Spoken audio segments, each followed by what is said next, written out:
In this world, every person has a chance to become God. According to the degree of divine power, people here are divided into several types: demigods, true gods, elder, and higher gods. Every person, upon reaching the age of 18, can awaken the sphere of the gods within themselves in order to find their irreplaceable representative. Among the representatives, there is also a gradation of ranks. The more talented a person is, the more potential his representative may have. This potential will allow him to develop to the highest level. The question arises whether Charlie Walter, the man who awakened the divine domain, will be able to rewrite his destiny under such conditions, since he has obtained a lower-level representative. A locust. A voice is heard, emotionally asking the interlocutor how he dares to argue with the speaker. Chade Bone demands to give him the points of divine power, otherwise the sphere of the gods will be destroyed. Chade is an arrogant school bully who was mistakenly given incredible powers by the heavens. His god sphere contains the strength of a 5,000 orc army. He always gets what he wants. The fair-haired guy answers him with fervor, provoking him to act. The main character ended up in his body. He is weak because his representative is a weak locust. This weak man dared to answer such a strong one because of what happened yesterday. Namely because our hero ended up in this wonderful world where everyone can become God. Only now the time traveler found himself in the body of a weak-willed and weak-willed outcast, who on his 18th birthday awakened the sphere of gods with a representative, who is a locust. On the bed with an oxygen mask on his face lies an elderly man, knowing that his grandson's parents are lost in the chaotic sea of stars of the Imperial Academy. But they must be alive. The old man is almost certain. The old man asks to find them if possible, and the young man remembers the words of the girl, saying that if he is ready to become her slave, feeding the locust to her thunderer, he will definitely finish school and get a diploma. Charlie is roughly grabbed by the shoulder by a bully, ordered to bring him 100 points of divine power tomorrow, otherwise it will be bad. His locust will be destroyed, as well as the sphere of the gods, and hope will be shattered into pieces. The guy puts his hand to his head. Apparently the difficulty of this game was set to hellish from the very beginning. He only has locust as representatives. That's not even enough for a diploma, let alone the academy. The guy looks at the capsule connected to the devices and thinks that first, he needs to deal with Chade. He's not going to just stand and watch someone ruin his life. He climbs into the capsule and puts on the helmet. Since he came to this world, he must at least try to fix the situation he found himself in. Simply giving up would be disrespectful to the other time travelers. The system notifies the guy about connecting to the sphere of the gods. The download reaches 100%. The connection is successful, as reported by the corresponding system window that appears. Charlie's eyes widen at the sight before him. His gaze is presented with an incredibly beautiful landscape with mountains and an abundance of greenery. The guy looks at this whole spectacle silently and slightly puzzled. He suggests that his representatives are a group of locusts resting on the grass, the insects flashing their beady red eyes. Charlie opens his status system window and begins to study it carefully. According to this body's memories, it didn't have the talent chosen son of heaven or the life sacrifice ability before, so they appeared after the transfer. Charlie reads the descriptions. The talent helps to get one unique ability for each level achieved, and the ability allows to get something equal to it once a day for the life of a creature. The guy thinks, apparently he received the talent during the transfer, and the ability was received thanks to becoming a divine being. This is not bad. There is a possibility of the grandfather's wish coming true. But this is only possible if Charlie manages to survive the encounter with Chade tomorrow. The guy doubts his locust. Charlie opens his representative's system window, reading the description in more detail. Something catches his attention. He thinks about what he has read, turning it over in his head and comparing one thing with another for analysis. And then the guy has a revelation. He understands what's what. With an anticipatory smile, he's going to take a risk and make a big bet. If Charlie wins, he will instantly become a master. But if he loses, he will lose everything that he has even at this moment. The next morning, a girl in a short skirt walks through an office full of guys who look at her with their mouths open in admiration. She approaches Charlie's desk and asks if he has thought about her offer and is ready to become her slave. The guy looks at his potential interlocutor sullenly. With her hands on her hips, the girl says that if he accepts her offer, she promises that no one will dare to touch the guy with a finger until the end of the year. After listening to his interlocutor, Charlie, frowning even more, refuses, without even looking at the one who made the offer. The girl puts her hand down on the table in front of her opponent, indignant, asking if he understood what he just said. Without her protection, he would simply be eaten alive. But the guy smiles. Maybe she's right, and they really will manage to devour him before he gets out of here. But he'll still prefer to refuse. Even he has dignity. The girl turns around to leave, and finally throws words at the guy about how he will regret his decision. The guy takes a heavy sigh. Jade and several of his buddies approach Charlie. The Orc Lord asks with a malicious grin. If the guy has the 100 points he asked for, the escorts join the leader. One of them tells them not to do anything stupid, not to make them strain themselves, and the second threatens to destroy the opponent's god sphere if he does not follow their request. The guy looks at them with hopelessness. A large hand falls on the boy's shoulder. It belongs to Jade, and Charlie, frowning, asks him to remove it immediately. The big guy asks how the guy dares to argue with him, and promises to destroy the sphere of the gods if the divine power points are not given up voluntarily. Charlie's gaze becomes hard and filled with determination as he tells his opponent to try if he dares. Jade looks at his interlocutor with bewilderment, not understanding what is happening to him today, because before this guy was even afraid to raise his head, and now this, and the latter, continues to look confidently. The hooligans look towards the girl with pink hair who had approached our hero earlier. Judging by her appearance, it is definitely not about her. Classmates begin to provoke potential participants into a fight. One of them is interested in what a destroyed god sphere looks like, and the locust greatly reduces the average strength level of the class. And they also say that the Jade Orc army is among the top 60 representatives in the school. It is interesting to take a look at it. Inspired by flattery, he asks Charlie not to say later that he was not given a chance. The bully pulls out a card, saying that he feels sorry to waste even 10 points on someone like his opponent. This card is Invasion. With its help, you can invade the world of the opponent's god sphere. Charlie looks at what is happening with bewilderment and wide-eyed eyes, internally preparing himself for the worst. The guy is pulled into the open portal and he makes a transition. The young man's face displays determination mixed with the expectation of something bad. He lands on a hard surface with the same expression on his face. The boy's body is enveloped in residual currents that are a consequence of the teleportation. The movement takes a fair amount of energy, so the guy flops down on his butt and, making a visor out of his hand, looks more closely at the huge gates in front of him. The next moment they open, revealing a black crowd of burning, red flashing eyes, behind which lightning flashes and smoke billows. The crowd approaches, and it becomes clear to Charlie that it consists of angry orcs, who, judging by their appearance, are not friendly. Above the gates, the image of Jade appears, smiling predatorily, commanding in the name of the orc god to defeat the army of the locust of his enemy and destroy the world of his sphere of the gods. The orcs listen carefully to the words of their master, heeding every word, and continue to slowly move forward, led by their leader. At the end of the speech, the monsters raise their green, tightly clenched fists, and as one, let out a menacing cry. The viewers watch the orcs on the screen raising their hands in the air. Some of them think that the army has been replenished with at least 1,000 orcs. It seems that Chad is already in the top 50 of the school. Someone parries. Each of the monsters is armed with an axe. This already claims a place among the 30 best, and someone else pays attention to the unusual creature. There is no chance for the opponent. The pink-haired girl standing behind the crowd snorts in displeasure. Cyan is also watching the battle. Jade's opponent stands up to his full height and, with his hand extended with fingers spread, commands the self-detonating locust to appear out of nowhere and attack his enemies. The observers are surprised by the red insect, thinking that locusts should not be like that, but some of them guess that the insects are self-detonating locusts, which are an elite type. He shares this information with his colleagues, but also remembers that Charlie's god sphere only contained ordinary insects, and wonders when he managed to do so, and in such large numbers. The interlocutor aggressively tries to parry. Elite locusts were insects and still are. They have no chance against orcs, so you shouldn't expect much from Charlie. A swarm of self-detonating insects with hundreds of tiny wings rushes to attack the green monsters with all their zeal, and they also run forward frantically, straight at them. The space is filled with loud sounds of explosions, leaving behind decent nuclear mushrooms. Charlie watches the scene before him from a distance, hope on his face as he remembers what happened the day before. The guy stands in the center of a pentagram drawn on a hard surface and glowing with purple light. His hands folded into an ornate groove, his face focused. He's going to take a big risk and make a big bet. Charlie is going to leave 1 million adults to breed and sacrifice the rest. A tall purple column of flame rises into the air, in which small winged bodies of locusts can be seen, illuminating a significant area around with its hot light. Unable to resist these purple tongues, the insects perish, having been offered as a promised sacrifice. The guy looks at several options available to him, opened up by a generous sacrifice, and thoughtfully reads the descriptions of each one, so as not to allow himself to make a mistake in choosing. 10,000 goblin warriors sound tempting, so he can deal with tomorrow's problem. But the action is one time, which is not a big benefit. The life-giving spring will help the representatives.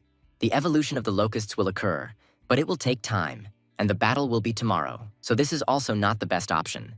The third one is more suitable, because the effect is aimed at the representatives and will not disappear later. Charlie puts his palm forward. A crystal forms above it, enveloped in streams, like himself. The guy's face is serious. The young man's hand squeezes hard, shattering the crystal into many translucent fragments. Charlie runs forward with a determined look on his face, holding one of the self-detonating locusts in his hand. He stops and throws the insect forward, leaving an explosion in its wake. The guy is happy, considering himself lucky, and admitting that the orcs can survive a single explosion. But with an increase in quantity, something might work. You just need to experiment. The site of the explosion and subsequent nuclear mushroom cloud is covered in clouds of smoke spreading in all directions, obscuring the view. Those watching the battle also do not see what is happening, but their interest is inflamed more and more. They were expecting a completely different fight. As some of the haze clears, the sight reveals orcish bodies scattered around the perimeter, with only one monster standing on its feet, its face twisted in rage. Fluttering and with his eyes flashing red, he clutches his solar plexus and moves forward. Charlie stands in front of the orc, holding his hands in his pockets, and red, almost transparent threads rise up from him, as if tying dozens of insects to himself. A smile touches Kian's lips. The girl speaks out openly, saying that it has become a little more interesting now. The locust, flying away from its owner, heads towards the enemy who remains on his feet, who can only watch indifferently as it approaches, because he can do nothing. Chade's angry, thunderous voice is heard, commanding the surviving orcs to return to their native sphere of the gods as quickly as possible. The same ones, standing in front of the open gates with faces distorted with hatred, look angrily at their enemy. A victorious smile plays on Charlie's face. He enjoys the enemy's escape, but it's too late. The guy points his hand with a pentagram in his direction, ordering him to catch up. A thick and sharp stream of locusts bursts through the gate, listening to the speech of the master when it is necessary to invade the sphere of the gods of Chade. The collision is followed by explosions and all the components that come out of it. Chade tells his opponent to command the insects to leave his sphere. The wounded orcs, meanwhile, cough up blood, unable to do anything about their inevitable defeat. Out of desperation, Chade admits his defeat, asking to remove the locusts from his domain and leave the orcs alone. His rival listens attentively and seriously to the proposal. He smiles, asking and reminding why he would do this. Wasn't it Chad who was going to destroy Charlie's sphere? He thinks it would be only fair to destroy someone else's in revenge. The rival is furious and afraid. He says that the boy will not dare to do this, because otherwise his parents will destroy Charlie. Chade's father is a demigod, and his mother is about to become one. With a blissful smile, Charlie orders the locust to destroy the enemy sphere and allows them to not even hold back. As if waiting for this order, the insects rush towards the necessary object with all the agility they are capable of. Chade turns to his opponent with tears, asking him to stop and admitting defeat. He promises that he will never bother Charlie again and will do anything if he stops. The guy smiles triumphantly, saying that he doesn't need anything from him. He just wants him to suffer the fate that he wanted to bestow on him. Suddenly, Charlie is overtaken by a strong male voice asking the young man to stop. To his right, an image of a man appears, saying that Charlie has won. There is no point in going that far. Chade looks at his savior with tears in his eyes. Rejoicing at the appearance of the teacher, he asks Laramie to stop this madman and stutters about his parents. But the nimble insects continue their attack, driving their bodies into the solid sphere. They find the most vulnerable spots and cracks and attack them precisely, wanting to complete their mission as quickly as possible. Chade continues to scream on the ground about the injustice of this world, continuing to try to beg for help from teacher Laramie, who is hanging in the air, and Charlie is also standing nearby. The man looks at the latter, asking him not to pretend he didn't hear, and he slowly turns his gaze to his interlocutor. Smiling, he says that he heard perfectly well and asks the teacher what he forgot there. The man says that, as a class teacher, he is responsible for his students, so it is only natural that he decided to stop this madness. Then the guy asks another question. Where was the teacher when Chade and the others were bullying Charlie, extorting divine power points? Why didn't he intervene then? The man thinks to himself about the difference between the boys, since Charlie is practically a nobody, and Chade's parents are demigods, and out loud suggests talking about it after Charlie comes to his senses. The guy asks the last question. If he were in the loser's place now, would the teacher intervene in the same way as he did now? The man is silent, and Charlie is not even surprised. He thought so.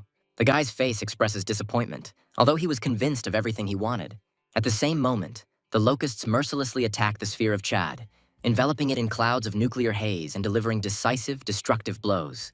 The owner of this place sits on the ground and weeps around the crumbling monastery, the heart of which has just been destroyed.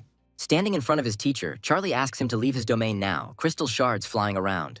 The broadcast ends, and the stunned viewers continue to stare at the blacked-out screen, their mouths open. Chade sits on the floor, leaning against the wall in an exhausted pose, not believing that his classmate actually did this.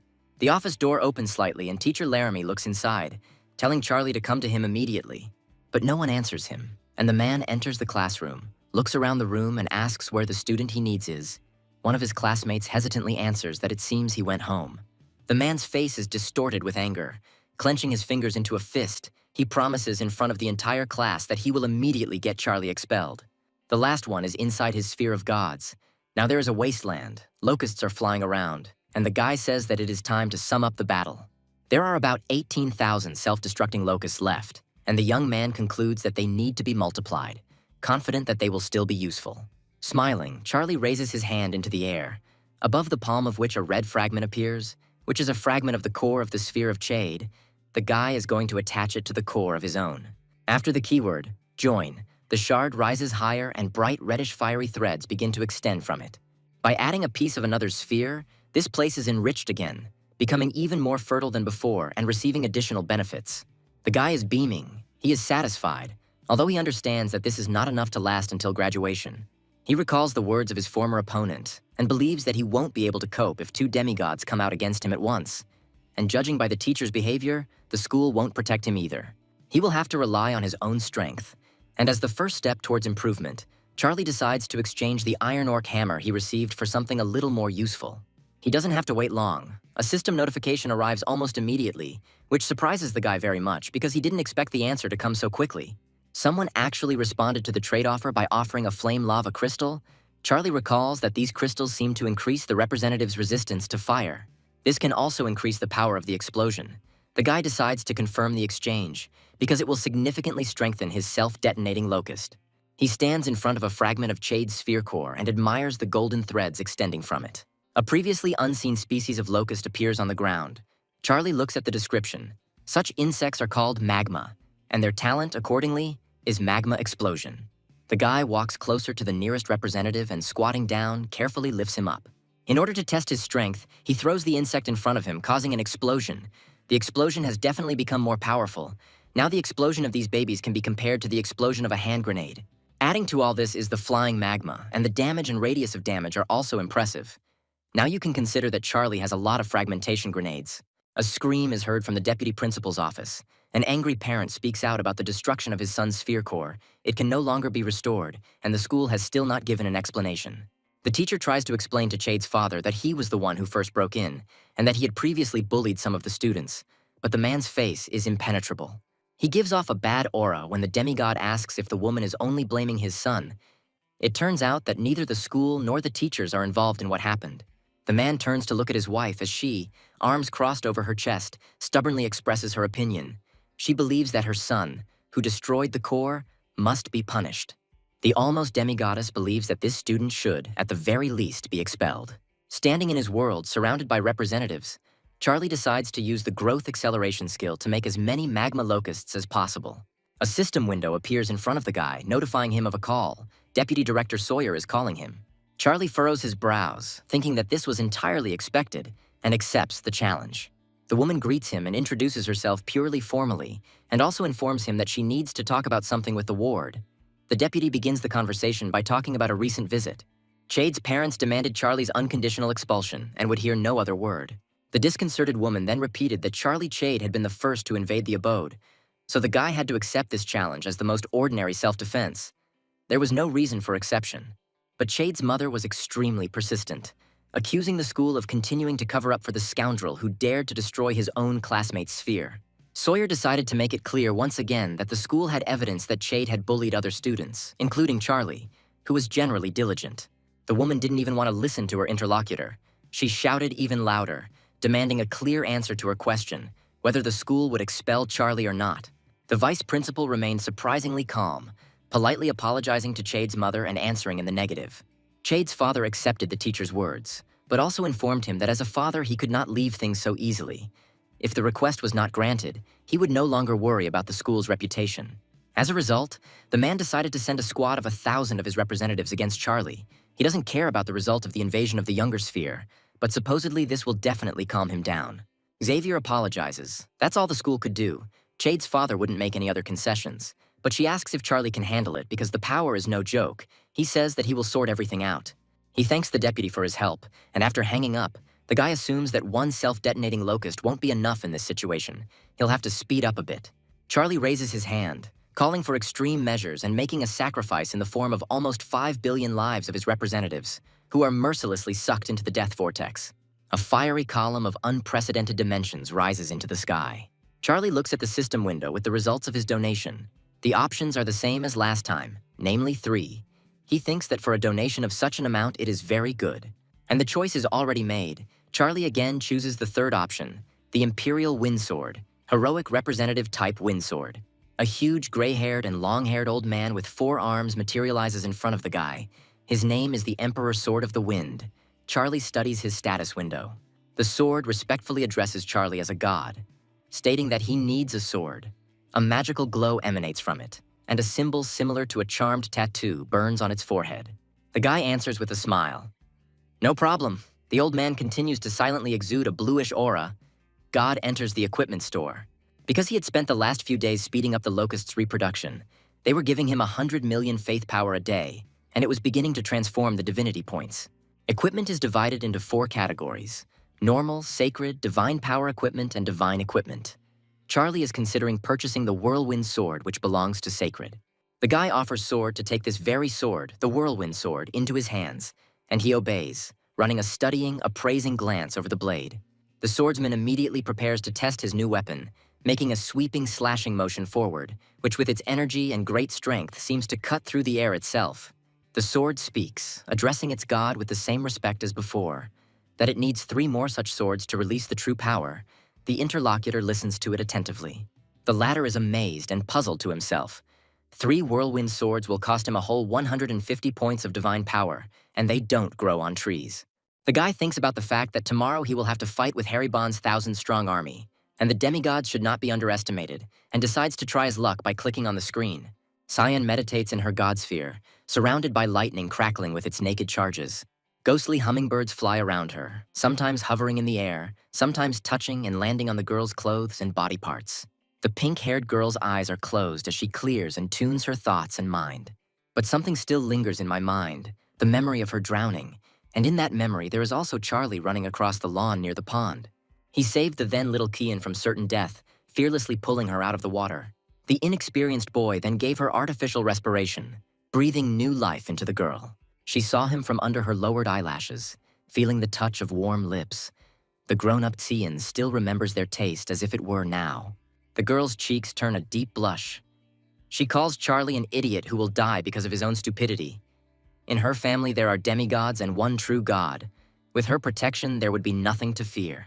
Tsian's mouth drops open in uncontrollable surprise when she sees who is calling her. The embarrassment seems to disappear when, instead of greeting him, she asks Charlie if he has changed his mind and decided to become her slave. However, the guy has other intentions.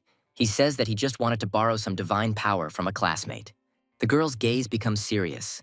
She asks what will happen after the power is borrowed, when the debt is returned. Because Charlie's representatives are weak, even the new species barely reaches the elite. The guy is not going to convince Kian or argue with her. Instead, in order not to waste time, he suggests just forgetting about it, and, saying goodbye, hangs up, leaving the girl surprised.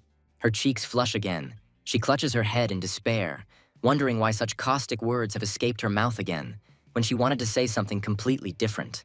Now the guy probably misunderstood everything, and in order to dissuade him, Tsian decides to call him back and explain.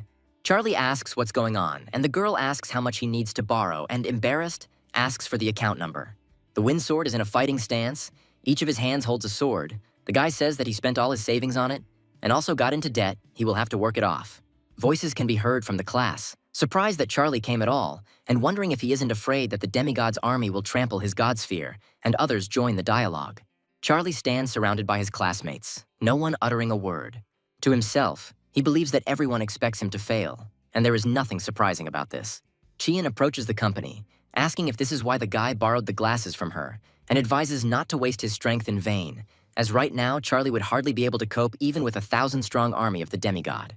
The guy smiles not very cheerfully, saying that he has no other choice. Cyan approaches him, saying that there is a choice. If he agrees to become her slave, Her family will be able to calm Harry Bon, because he is the only demigod in his family, and the girl weighs much more. Charlie says he appreciates the girl's concern, but it doesn't change his answer and turns away from her, saying he needs to prepare for battle. One of the classmates is angry. He does not understand why Kian is so worried about this loser, but he reassures himself that today will be the end for him.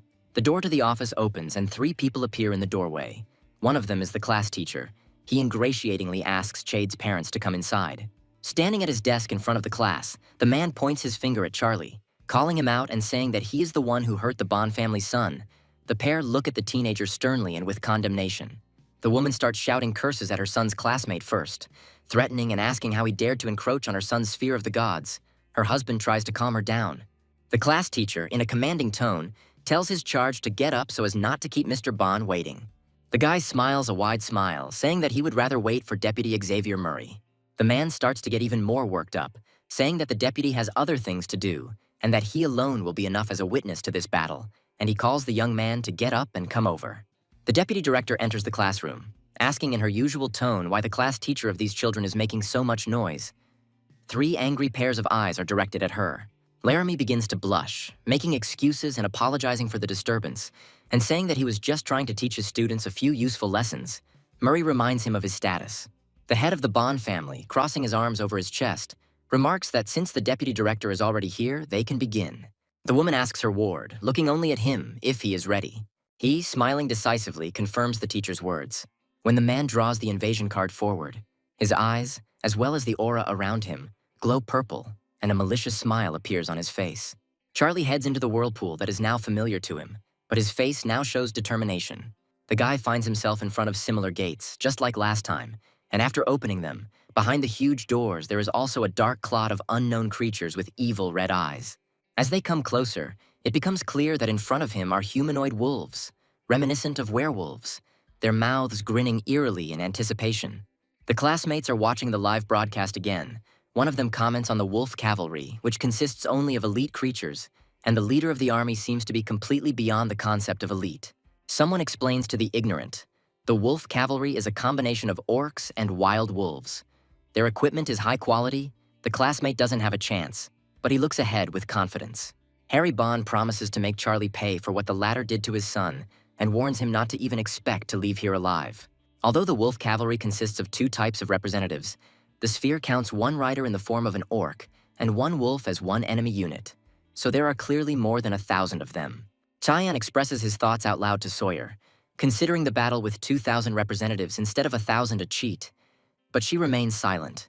Harry Bond orders his cavalry to charge, and they, having been waiting for the order for a long time, rush forward. But Charlie's posture doesn't change. His locust pushing forward, wanting to protect their god. The classmates are discussing the fight heatedly, noticing that the guy has almost 7 million elite locusts. But yesterday he had about 20,000 left. Even for the locusts with their reproduction, this is impressive. Even the weakest elite creatures could be a problem if outnumbered. But Charlie was unlucky that the fight was scheduled for the next day. For the demigod's cavalry, that number was not scary. Laramie says that he is sorry that their school will have to say goodbye to such a talent, because if it were not for the guy's stubbornness and obstinacy, he would have been able to show his talent in the future. One of Charlie's classmates points at the screen and asks what it is. The teacher looks at him with a frown. The other guy looks at him with admiration. Wild wolves raise their muzzles upward, looking around in bewilderment. Charlie orders the magma locust to attack, and it does so with gusto, diving down at lightning speed on its enemies, leaving them bewildered. The wolves howl and bare their mouths in an evil grin, not yet suspecting what awaits them. The next moment they are attacked by a multitude of insects, exposing their bodies not only to explosions, but also to magma akin to grenade fragments, and the battlefield is filled with animal squeals and whines. The audience notices that the explosive power of this type is significantly higher than the normal self-detonating locust, and on top of that, they also spray lava, and wonder if this is also an elite type. Looking over his shoulder, Sawyer asks the students if there is anyone with sensory abilities among them, if anyone can see information about this species. One of the students responds, his appraisal showing that the magma locust is indeed an elite type creature. The woman holds her fists for her ward. She praises him. Cian, standing next to her, looks at her classmate with admiration. Harry Bond steps forward, telling Charlie not to even dream of some insects being able to destroy his wolf cavalry, and orders his subjects to use the force. The wolf leader is surrounded by a purple light, as if coming from the hand of the head of the Bond family, and bursts into a blood-curdling howl. Other wolves join him, spewing icy mist from their mouths. This icy aura comes into contact with the heat left behind by magma locust Charlie. And seconds later, all the fire and heat dies out, leaving behind only physical damage to the surfaces. The observers are not surprised, arguing that the demigod is a demigod. He cannot be defeated by tricks. Their elite has many skills and abilities. Charlie is noticeably inferior now. Harry is going to show his son's classmate his despair, threatening that once he gets his sphere, the boy will be expelled from school. Then there will be no patrons left to protect him from the wrath. The demigod wolf cavalry troops rush into battle and are given the order to destroy the students' core. The wild wolves run past the locust's master, who only watches them with an indifferent gaze. Sawyer Murray, looking down like Cian, says that this is the end for her ward. The girl keeps her thoughts to herself. One of the observers calls everyone else to look at the Charlie sphere, saying that there is someone standing there. The girl with pink hair quickly looks at the screen. The wolves resolutely approach the sphere, but in front of it there really is some kind of silhouette, resembling the body of an obese man with 4 blades. Indeed, if you look closely, you can recognize in the silhouette an elderly man with long hair, and only his face is hard to see. Someone notices that he has the whirlwind swords in his hands, one of which costs 50 points of divine power. In total, Charlie forked out 200. The onlookers are also interested in the creature. Mrs. Sawyer comes to the rescue. She knows that the creature is a representative of the windsword race. Those below the elite type are not born. The woman smiles happily. One of the school children asks if this changes anything. In his opinion, the strength of the head of the Bond family surpasses Charlie. But looking at the woman, he admits that he is wrong. The woman thinks. A puzzled look appears on her face. Of course, her ward is right, but the fluctuations of power emitted by the windsword do not look like elite. He is more like a hero. Harry is running through his head thoughts similar to Murray. He trained for decades, but was only able to raise one hero-type creature. Where could a schoolboy have gotten such a creature from? The man orders his subjects to seize the sword, but not to kill it. He wants to take the creature for himself. He gives the order to destroy the boy's core and bring him the hero. A magical tattoo appears on the hero's forehead and, like his eyes, lights up with a bright light. The long-haired man draws his bushy eyebrows together. He raises his blades up, watching his approaching enemies and preparing to engage in combat. 2 orcs on wolves are rapidly approaching, brandishing their barbaric weapons. The man unleashes a strike called the 3rd-level Storm Slash, and the enemy warriors' bodies fall to the ground, cut in 2. The wise old man deftly twirls blades in all his hands at once, shining with glowing eyes and combining deadly techniques with skillful movements of a seemingly gigantic body. He uses level 1 Steel Vortex, and several wolves fly up in shock with a distinctive whine. New ones come to the aid of their fallen comrades, but they themselves understand inside that exactly the same fate awaits them. An orc rushes forward, opening his fanged mouth wide and releasing icy breath with a roar, his red eyes blazing with hatred and malice.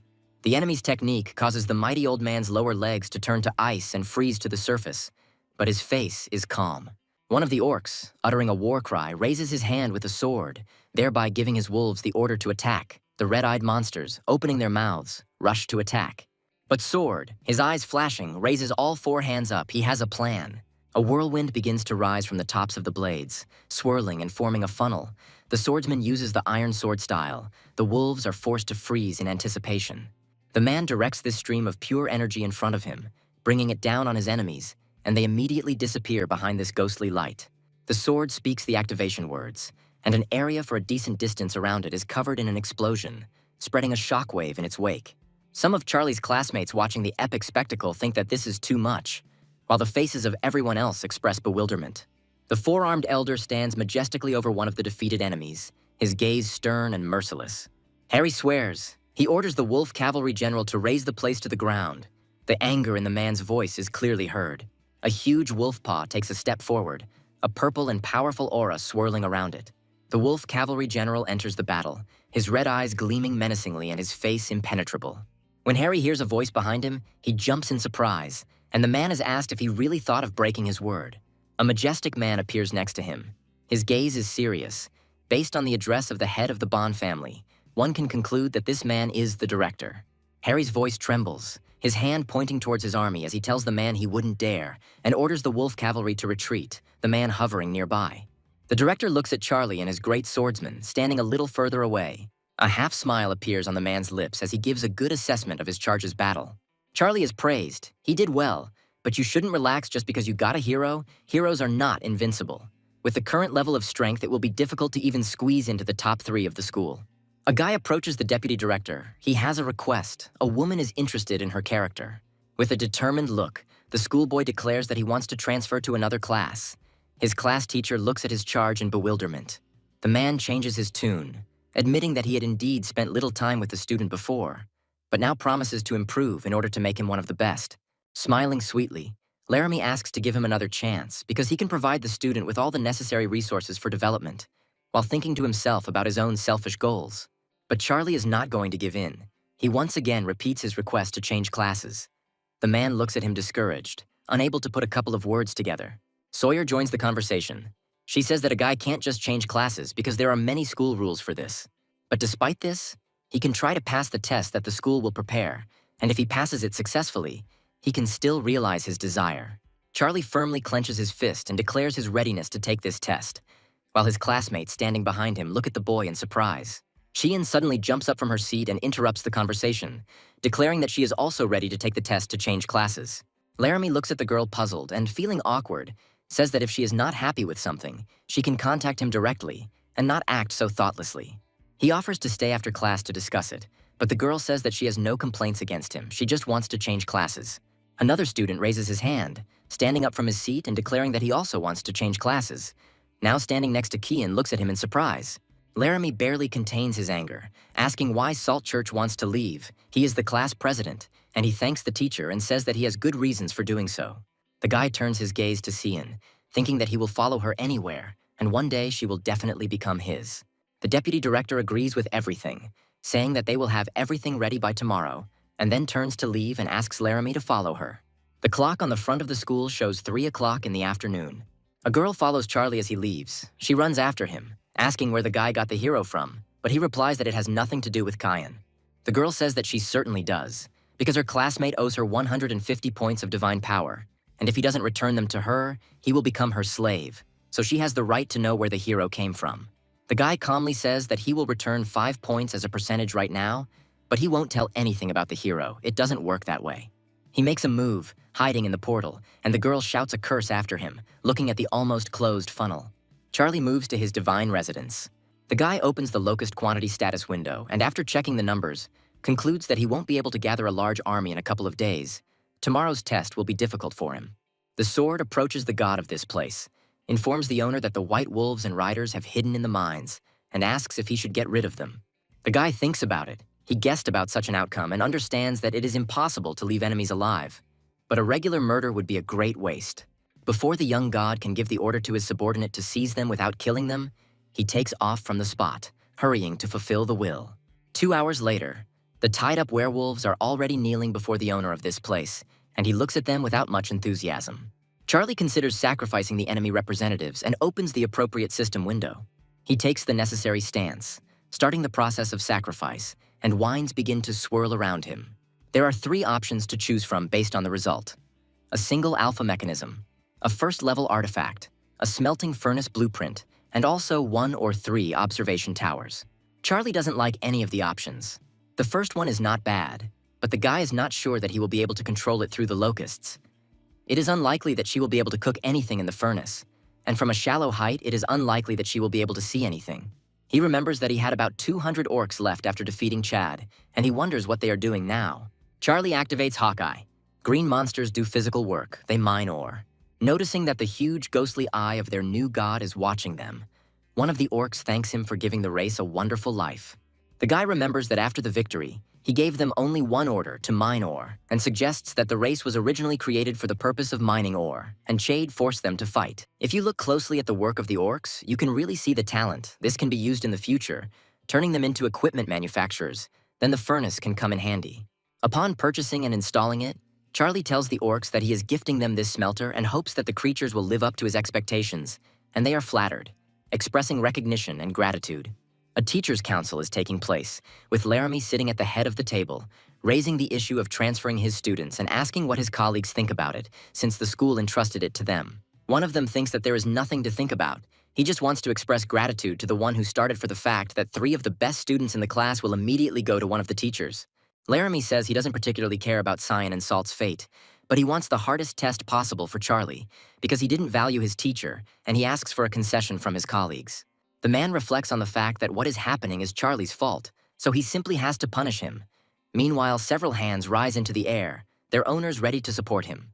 Sometime later, Laramie holds in his hand 3 sheets of paper with the required tests, and looking at them, notifies the students about this.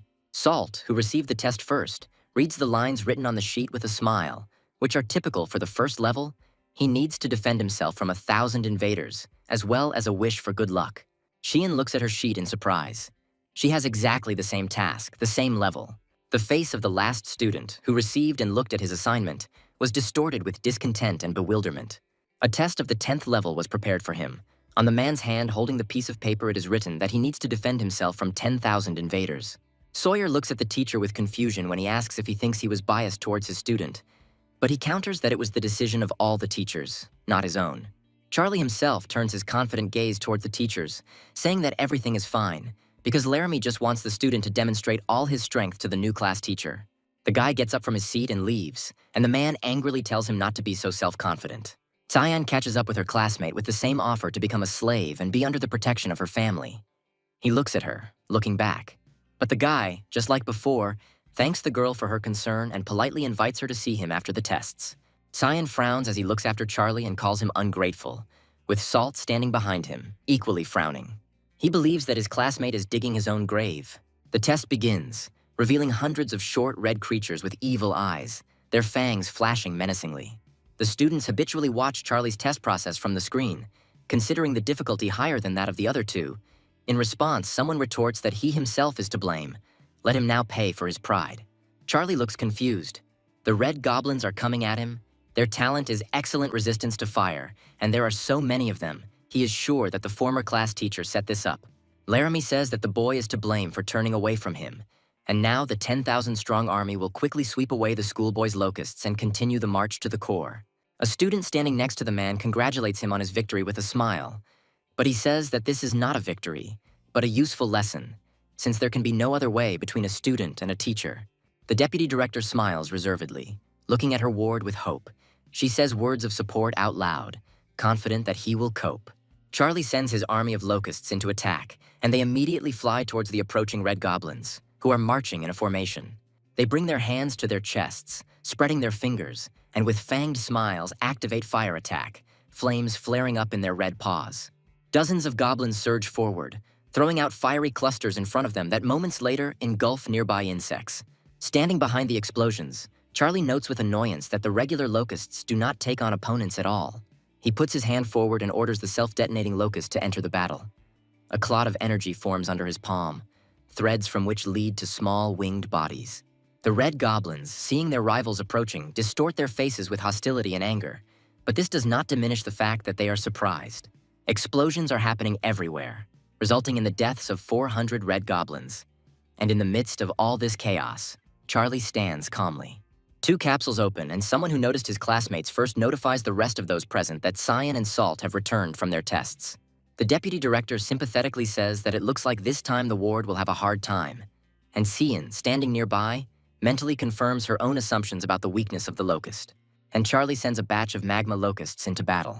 A series of powerful explosions with fountains of magma are followed by the killing of 3,000 red goblins, the remains of which fly in different directions, trying to escape. But some of them still manage to get close to Charlie's god sphere at an impermissible distance. One of the observers expresses the opinion of many, believing that this time the classmate is definitely finished. Even the hero will not be able to cope with 6,000 representatives at once. Cyan looks at what is happening with confusion, considering it madness and saying out loud that the red goblins are going to destroy Charlie's core. Sawyer suggests that his protege admit defeat, because there is nothing shameful about it. He fought with dignity, and the woman is confident that over time he will be able to pass this test. But the guy refuses. He has already made a decision that he will not back down from, intending to fight until his last representative. Besides, he has not lost yet. Sword appears out of nowhere and uses the level 3 storm slash technique, slicing through the space in front of him with his blades. The red goblins standing in a row begin to die one after another, disappearing in flashes of 4 blades. The remaining ones simultaneously raise their hands and, with angry faces, release columns of hot flame from their palms. Explosions fill the space, and the simple commentator notes that even the hero has a hard time, and believes that Charlie is definitely facing the end now. A gray-haired man stands in the middle of the epicenter, looking ahead with a frown. The boy's class teacher gloats, believing that this will be an excellent lesson for his ward. He waits with bated breath for the hour when his divine sphere will be destroyed. But one of the students attracts his attention, looks the other way, and he is forced to moderate his ardor. Green creatures appear on the battlefield, and someone excitedly notes that this is the Orc army.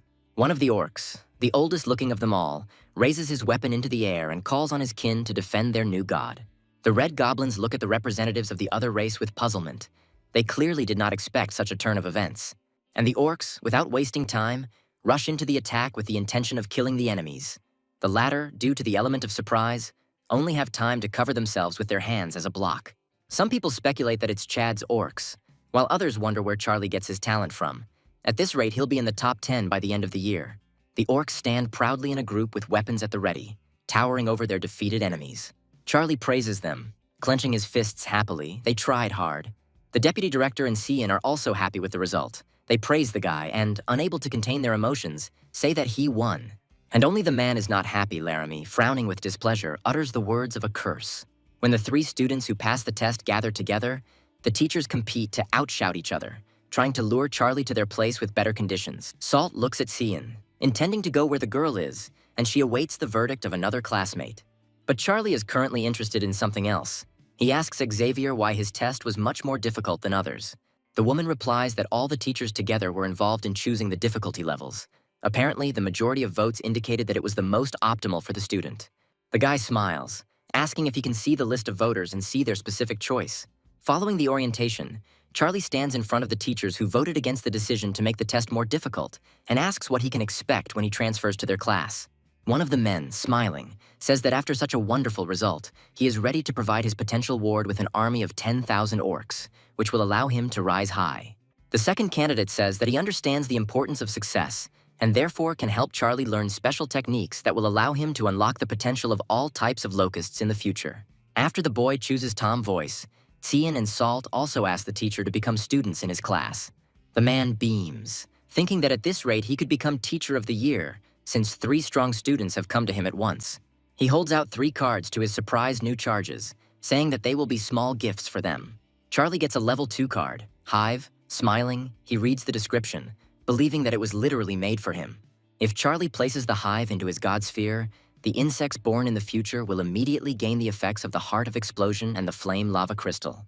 The guy bows gratefully to the man as a sign of appreciation, politely thanking him, and the man asks him not to rush, because it is better to show gratitude through good results.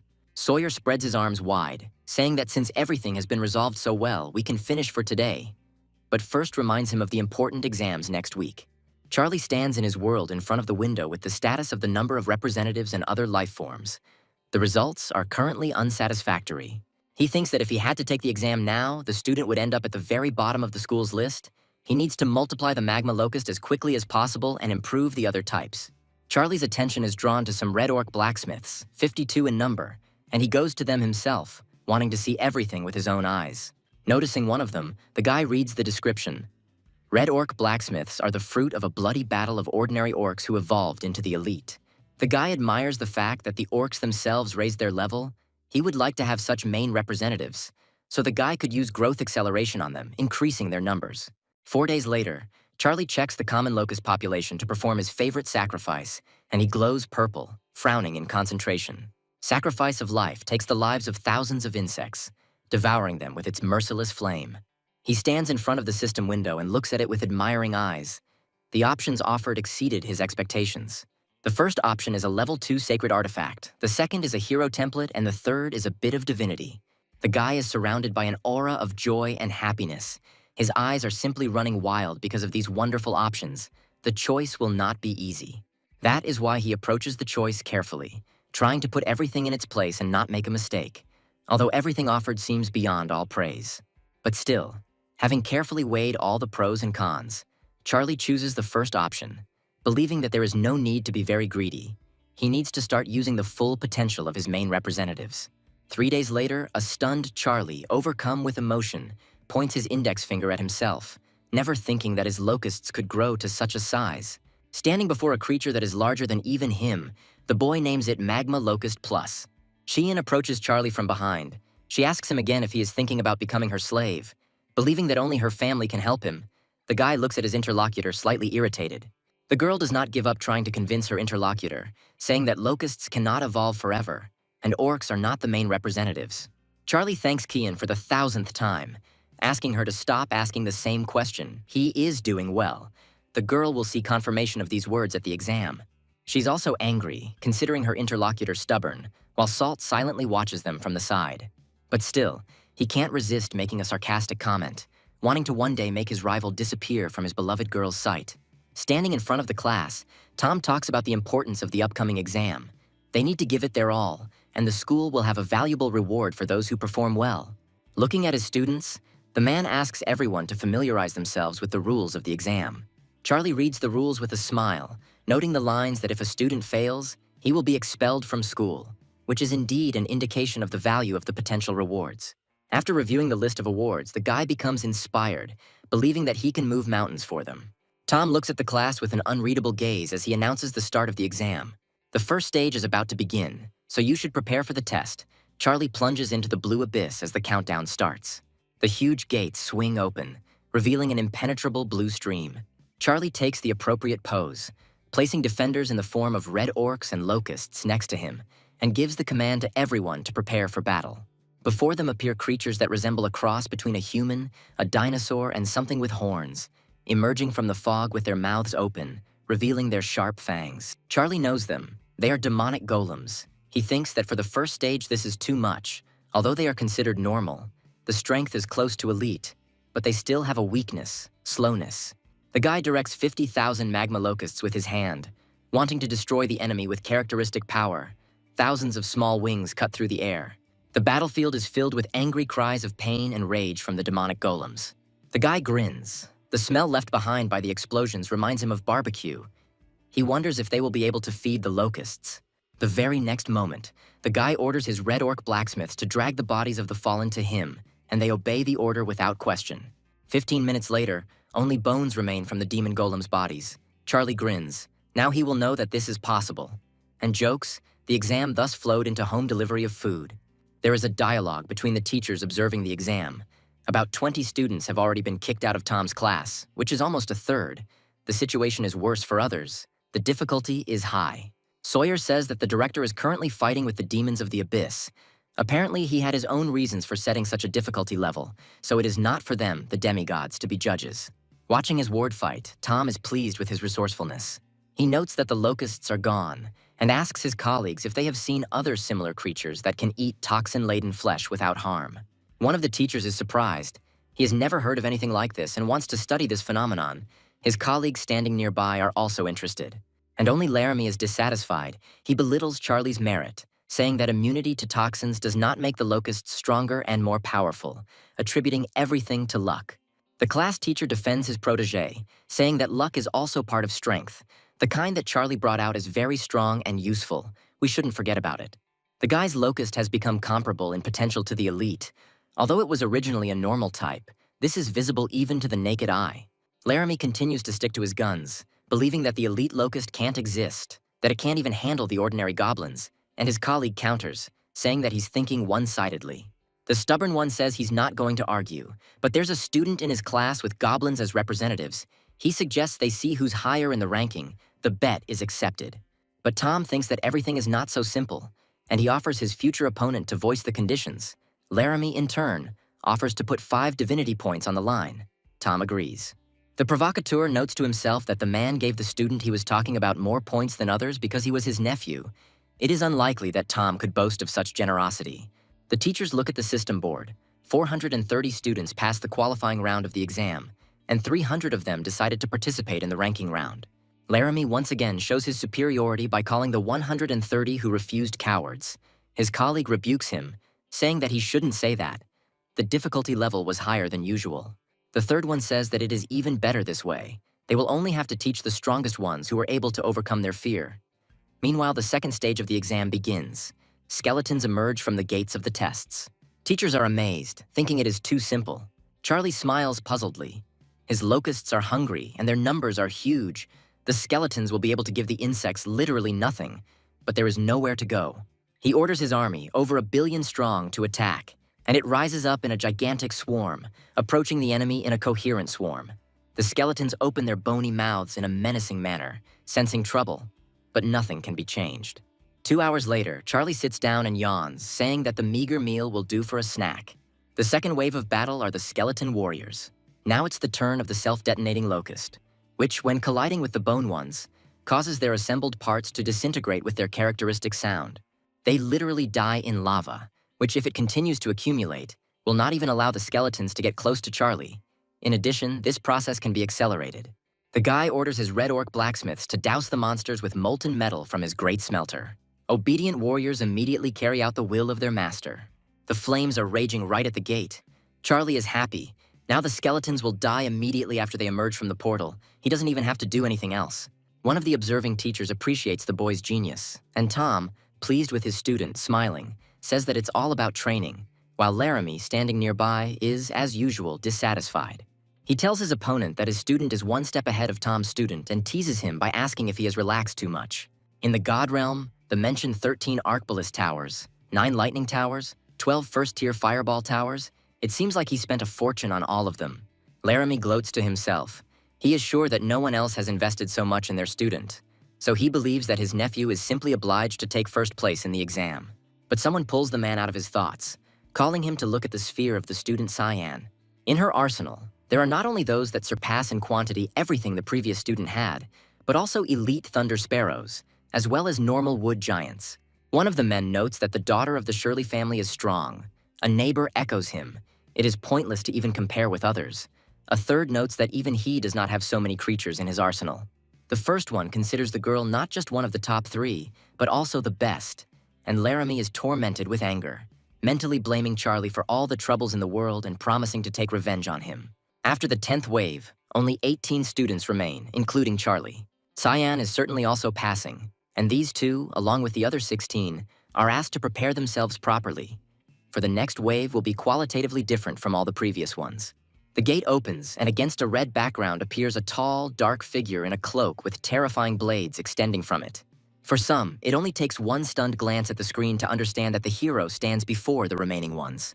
This hero is a skeleton, a bone collector. His talents are bone manipulation and bone fusion. Walking past the bones scattered here and there, the hero directs his terrifying aura at them. Its dark eye sockets seem to stare piercingly at its prey as it closes the distance, looking forward. The collector raises his wooden staff and begins to connect the bones he likes.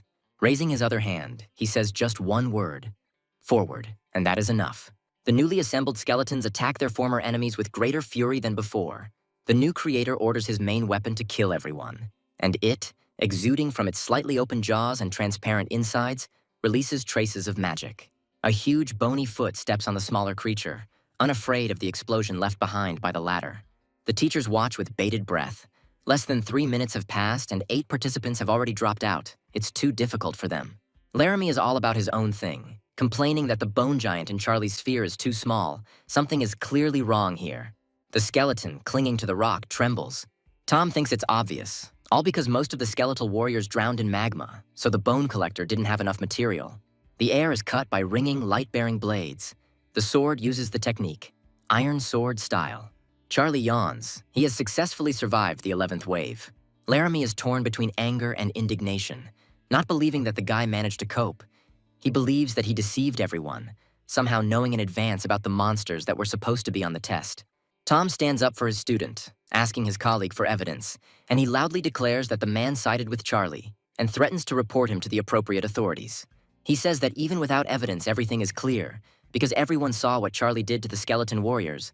No one in their right mind would start cleaning up the bodies, unless, of course, they knew about the collector. Tom asks his colleague to stop talking nonsense, but he doesn't even think of stopping, saying that what he said is the absolute truth, and believing that the school should sort everything out by handing out punishment. Xavier also enters the conversation, saying that this is impossible. The director himself was dealing with the monsters. If anyone thinks otherwise, he is accusing the director himself, and this is a false accusation. These words sober Laramie up a bit. He gets embarrassed, starting to mumble that he hadn't thought about anything like that, and apparently the guy really is lucky. But he still considers what happened unfair. The woman says that the man himself should understand what nonsense he just said, because everyone arranges their sphere the way they want. That is, the results are the merit of the owner of the place. Taking advantage of the moment, Xavier asks if Laramie thinks it is fair for him to sponsor his nephew or for Shirley Xian's family to do so. Tom hears this and moves closer to his opponent, asking if this is the reason he proposed the bet. He didn't know that the student in question was Laramie's nephew, but he doesn't refuse the bet. In the sphere of the gods of Laramie Michael, a huge skeleton stands, looking back with its red eyes at the owner of this place, who veiledly admits his defeat. Behind him lie the fallen bodies of his representatives, the goblins. And finally, the guy openly admits his defeat. Tom notes that Michael failed by giving up, and thus he won the bet. Hoping that his colleague will not back down in front of witnesses, the man asks where his promised glasses are. Passing the corresponding card to his opponent, Laramie asks Tom not to spend the points yet because he will soon get them back.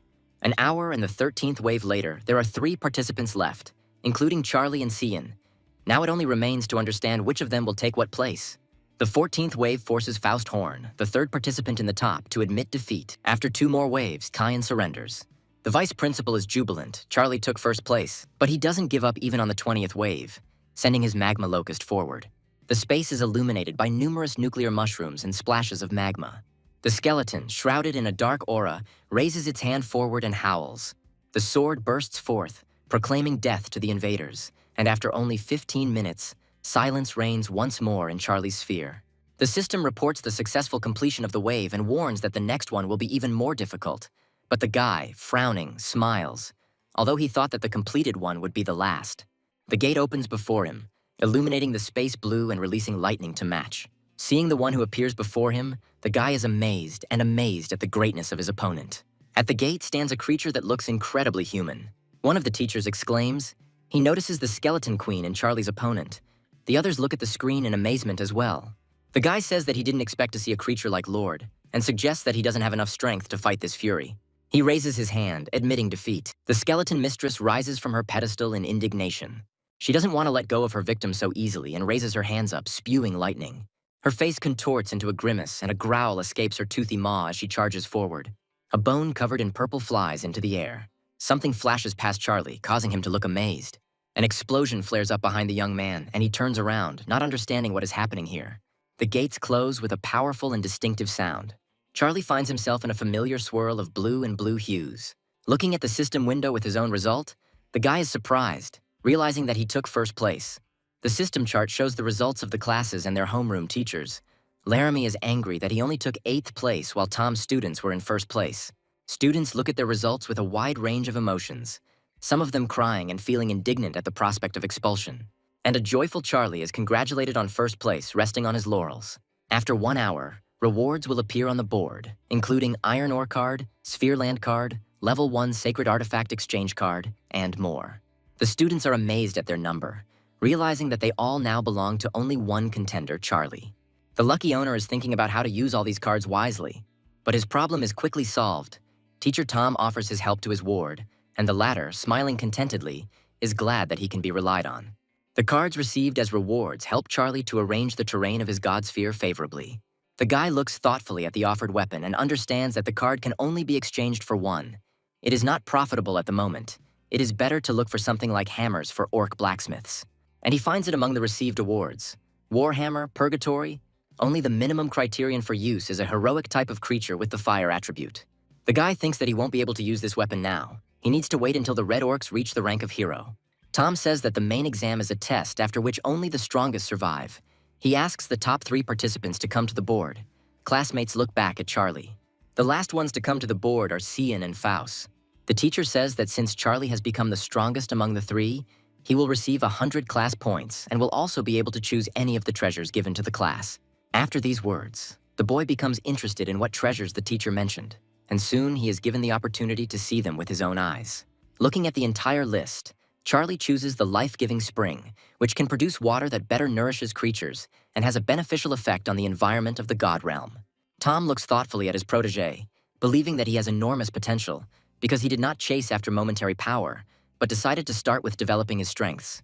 Charlie takes his seat and hears the voice of one of his classmates from the side, who congratulates him, believing that the guy has risen well. A classmate approaches Charlie and asks him to sell him a divinity point, offering 105 million divine power points for it right now. Charlie looks at his interlocutor with distrust, thinking that something is clearly wrong here. Because he added 5 million on top of the usual cost, he directly asks why he needs it. The interlocutor jokes, pressing the lever of an instant and such an impressive sum, adding that it will be enough to change the representative and change fate. But Charlie resolutely refuses. The guy admits that his grandfather needs divinity. He lacks only one thing to become a true god, and Charlie wins, receiving not only millions, but also the debtor to boot. He thinks about it. The offer is really tempting, because thanks to it, it is possible to increase the number of locusts tenfold and acquire a debtor. The guy is about to agree to the offer, but a notification sound comes from his pocket. Charlie receives a message from Cian. The girl offers to buy 1 point of divinity from him for 150 million. The guy is surprised by such a generous offer, wondering how much money Shirley's family has. Meanwhile, Cian sends another message, asking if Charlie really thought that 1 divinity point was only worth 100 million. The girl explains in detail and clearly how much divinity can cost, and why Charlie's divinity cannot cost less than 145 million. The guy is surprised by her knowledge. He also understands that his classmate tried to deceive him and sends him far away. He is perplexed by the sudden change in the mood of the potential merchant. As he leaves, the guy tells Charlie not to get cocky just because he won first place on the exam, and describes him in less than flattering terms. Charlie feels rich when he gets 150 million divine power points into his account.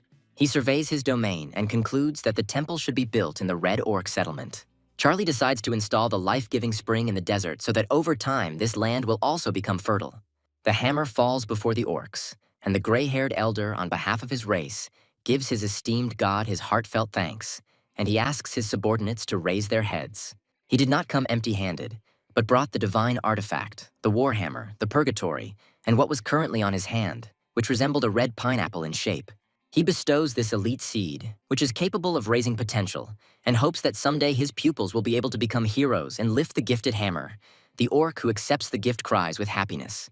The owner of the sphere flies away, and the orcs unanimously and wholeheartedly wish him a long life. The guy thoughtfully looks at the purple ball in his hand, called the Poison Mist Pearl.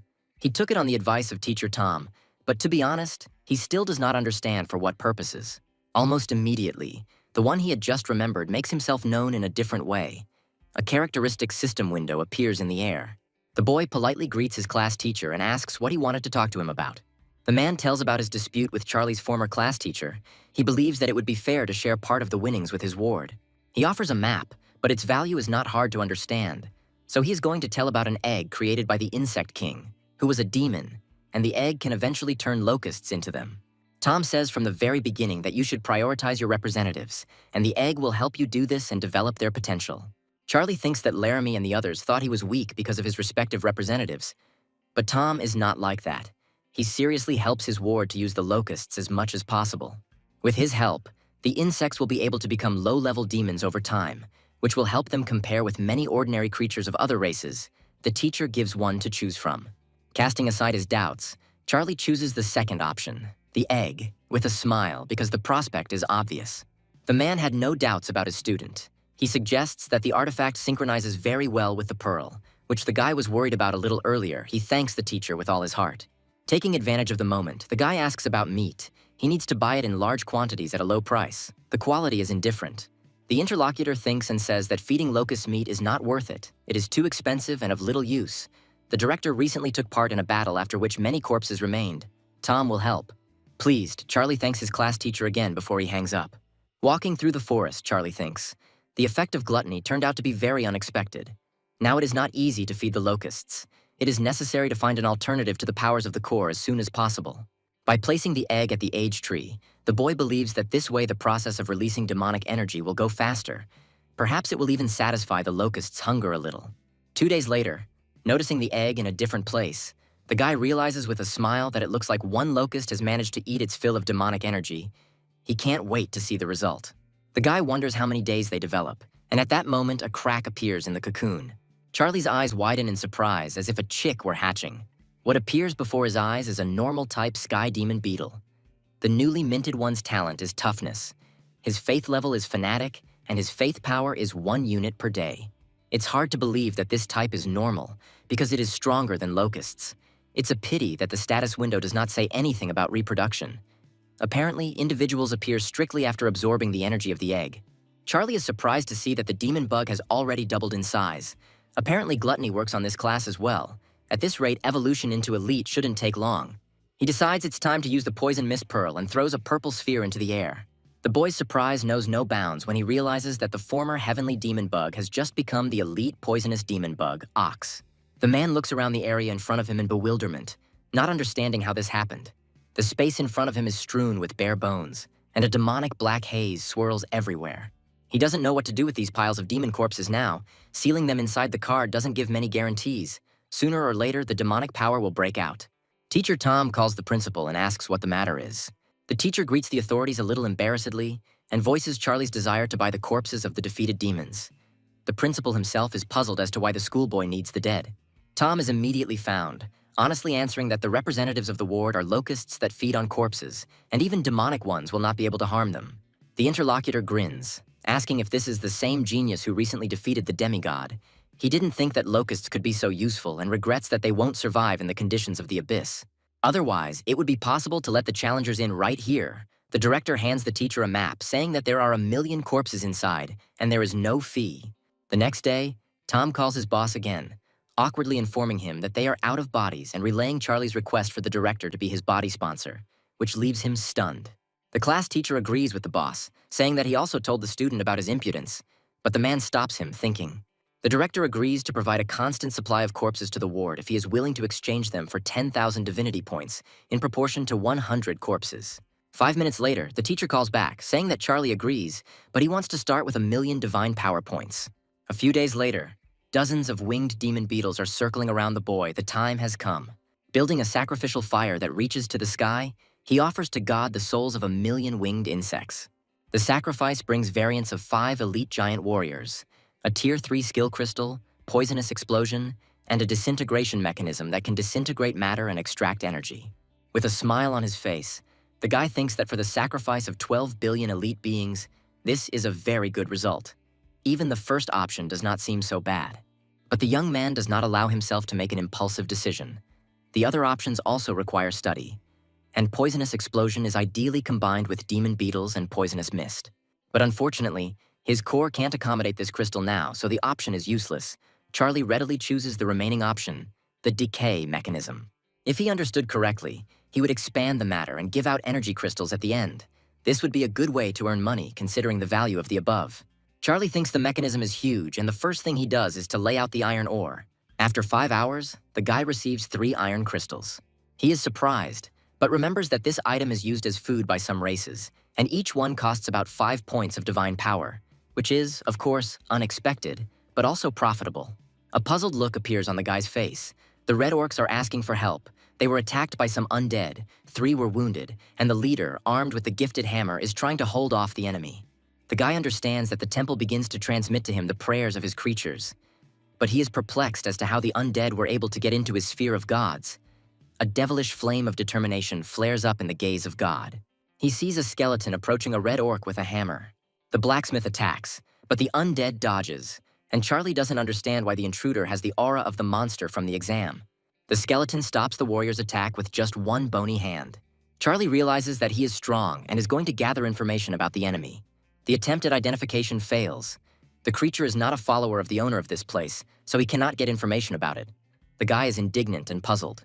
Then the young man sees no better solution than to call upon his faithful sword, who appears immediately after the words of the summoning are finished, armed with his blades. Appearing in front of the skeleton, the man smashes all of its bones. But those same ones, falling to the ground with a consonant crunch, begin to tremble, enveloped in a purple aura. The reddish fire of empty eye sockets does not go out for a moment. He rises seconds later, rising to his full height, extra bones swirling around him, rattling menacingly. Charlie comes to the rescue himself, ordering the enemy to obey him and believe in him, arguing that only in that case the monster will be able to be reborn. The skeleton turns around. But the monster does this only to strike, fortunately. The god of this world came only in the form of his illusion. He calls the skeleton naive. As long as the core of his divine realm exists, it will not be possible to injure the owner of the place. Charlie orders his men to pick apart the skeleton until he gives in, and 2 giants loom over the undead. 3 days later, the skeletons fall to their knees, expressing their desire to submit to the deity. The guy approaches one of them and, praising, strokes his bare skull. Hoping to get information now, he succeeds. The type of undead is a weakened and unfinished sealed lord. A voice comes from the classroom, asking the students if they are ready for the exam. The voice belongs to Tom. Leaning on the table, he says that the upcoming exam will greatly increase the gap between classmates, and the result will determine which academy you can enter. Charlie remembers his grandfather's request before he died. Apparently, the academy in question is one of the best educational institutions in the world. The test will take place in the dimension of the Demon Abyss. Details will be received after the transfer. An hour is allotted for preparation, which the teacher recommends to spend usefully. The students discuss the abyss. It is dangerous to be there because creatures can become infected and turn into demons, while Salt rejoices, believing that the right time has come for him. But he is surprised when he sees that an unknown number is calling him. The guy leaves the classroom. The caller is Laramie. He politely greets his former protege, and he asks why the teacher is calling. The man wants the schoolboy to help him get rid of one person, and the guy leaning against the wall says that if we are talking about Charlie, then there is no need to continue. He has exactly the same thoughts on his mind. Laramie grins, noting that it was not for nothing that he considered Salt his best student, and promises that if he succeeds, he will receive a good reward, and for now, he offers a gift that can help on the exam. The schoolboy is amazed to see the card of the demon dragon in front of him, which is an elite type, not inferior in strength to the heroic ones. In the S793,826 dimension of the Demon Abyss, the exam begins. Charlie stands in front of the board with the conditions for passing the exam and carefully studies them. It is necessary to choose in which incarnation of his beings the participant wants to appear in the dimension. The guy looks at the options available to him. There is nothing to think about here, because the undead are the only type of creature that will not be affected by the destructive effects of the demonic aura. The guy immediately begins to be enveloped in dark, translucent energy tentacles, enveloping him in a dense cocoon. And the next moment, looking at his body, he realizes that he has turned into an undead. He believes that the Demon Abyss is a true paradise for the undead and demons. Raising his hand in a commanding gesture, the boy summons 100 locusts. A dark aura immediately envelops the common locust, killing it. Everything is exactly as he thought. She simply won't survive here. But the 3 demonic babies feel quite comfortable in the alien dimension. Charlie tells them that he's counting on them. He notices demon fruits growing on one of the slopes. The schoolboy points at them with his finger and asks his charges to collect them for him, and they immediately rush to fulfill the owner's request. But Charlie's attention is drawn to a strange sound, and he turns towards it. Nearby, several zombie-like creatures emerge, shrouded in demonic energy, and advance forward with an ominous roar. They are aggressive, and Charlie is happy about it. He was just about to test the power of the skeleton lord. 10 minutes later, a mountain of corpses rises behind the schoolboy, emitting a demonic stench. They turned out to be weak by his standards. Meanwhile, the demon babies have collected a lot of the declared fruits, but unfortunately, the system offered very little for them. Charlie decides to take quantity, telling the bugs to focus on collecting. A day later, there is not a single tree with demon fruits left in the area. Charlie has collected them all and smiles slyly, because now without his help, no one will complete one of the tasks. He enters the class chat and offers his services to complete the 49th task. He has a plan. Those who want to immediately appear, but along with them, there are also those who are negatively disposed, as well as warnings, and Charlie is happy. It turns out that he has a universal currency for this dimension. On the other side of the screen, another demonic entity is rejoicing. The student who took on its appearance didn't even have to work hard to figure out his opponent. He promises to finish off Charlie. Salt stands proudly surrounded by his demonic wolves. A few hours later, Charlie realizes that his representatives are too weak, but if he doesn't start taking on challenging tasks, he'll fall to the bottom of the list. He hears the sound of rattling bones behind him and turns around. Skeletons approach from behind, led by the leader. They look ahead in amazement, stopping in front of a tree. A conversation begins between the undead that only they can understand. Charlie doesn't know if he can subdue the local undead with the skeleton lord, but he's going to try. The skeletons look at him with dismay. One of them looks at the approaching one more piercingly than the others, his red eyes flashing. The undead line up looking at Charlie, who asks if they recognize him. And they will know, because the very next moment they fall prostrate before their lord, who, taking advantage of the moment, reads the information. The schoolboy is amazed, not believing that the idea worked. He didn't even have time to say anything, and he already has a small squad of devout skeleton warriors. The undead kneel in orderly ranks as their new leader commands them to stand and lead him to their camp. An hour later, more undead are kneeling before Charlie, including a skeleton knight who is an elite type sitting on top of a demonic wolf. Charlie is stunned. He never expected such a result. But at the same time, he is happy that he now has a real army of the undead. The skeleton knight tells his story. He was once a member of the First Skeleton Legion. But after the battle with the demonic golems, his squad had to separate from the main army. He had no choice but to set up camp here. He sent the skeletons to search for demon fruits, as they are able to strengthen their bodies. And Charlie thinks about this possibility. When looking at the rating the next day, the student understands that there is no point in postponing anymore. Compared to the initial result, he has dropped by about 100 steps. Charlie presents the knight with the fruits, telling him to handle the rest himself, like distributing them among the squad members, and he is clearly flattered, kneeling before his lord with his hand on his heart. 10 minutes later, the skeleton's power can literally be felt in the air and in their fiery gazes. Their target is the demon golem's lair, and they head into battle.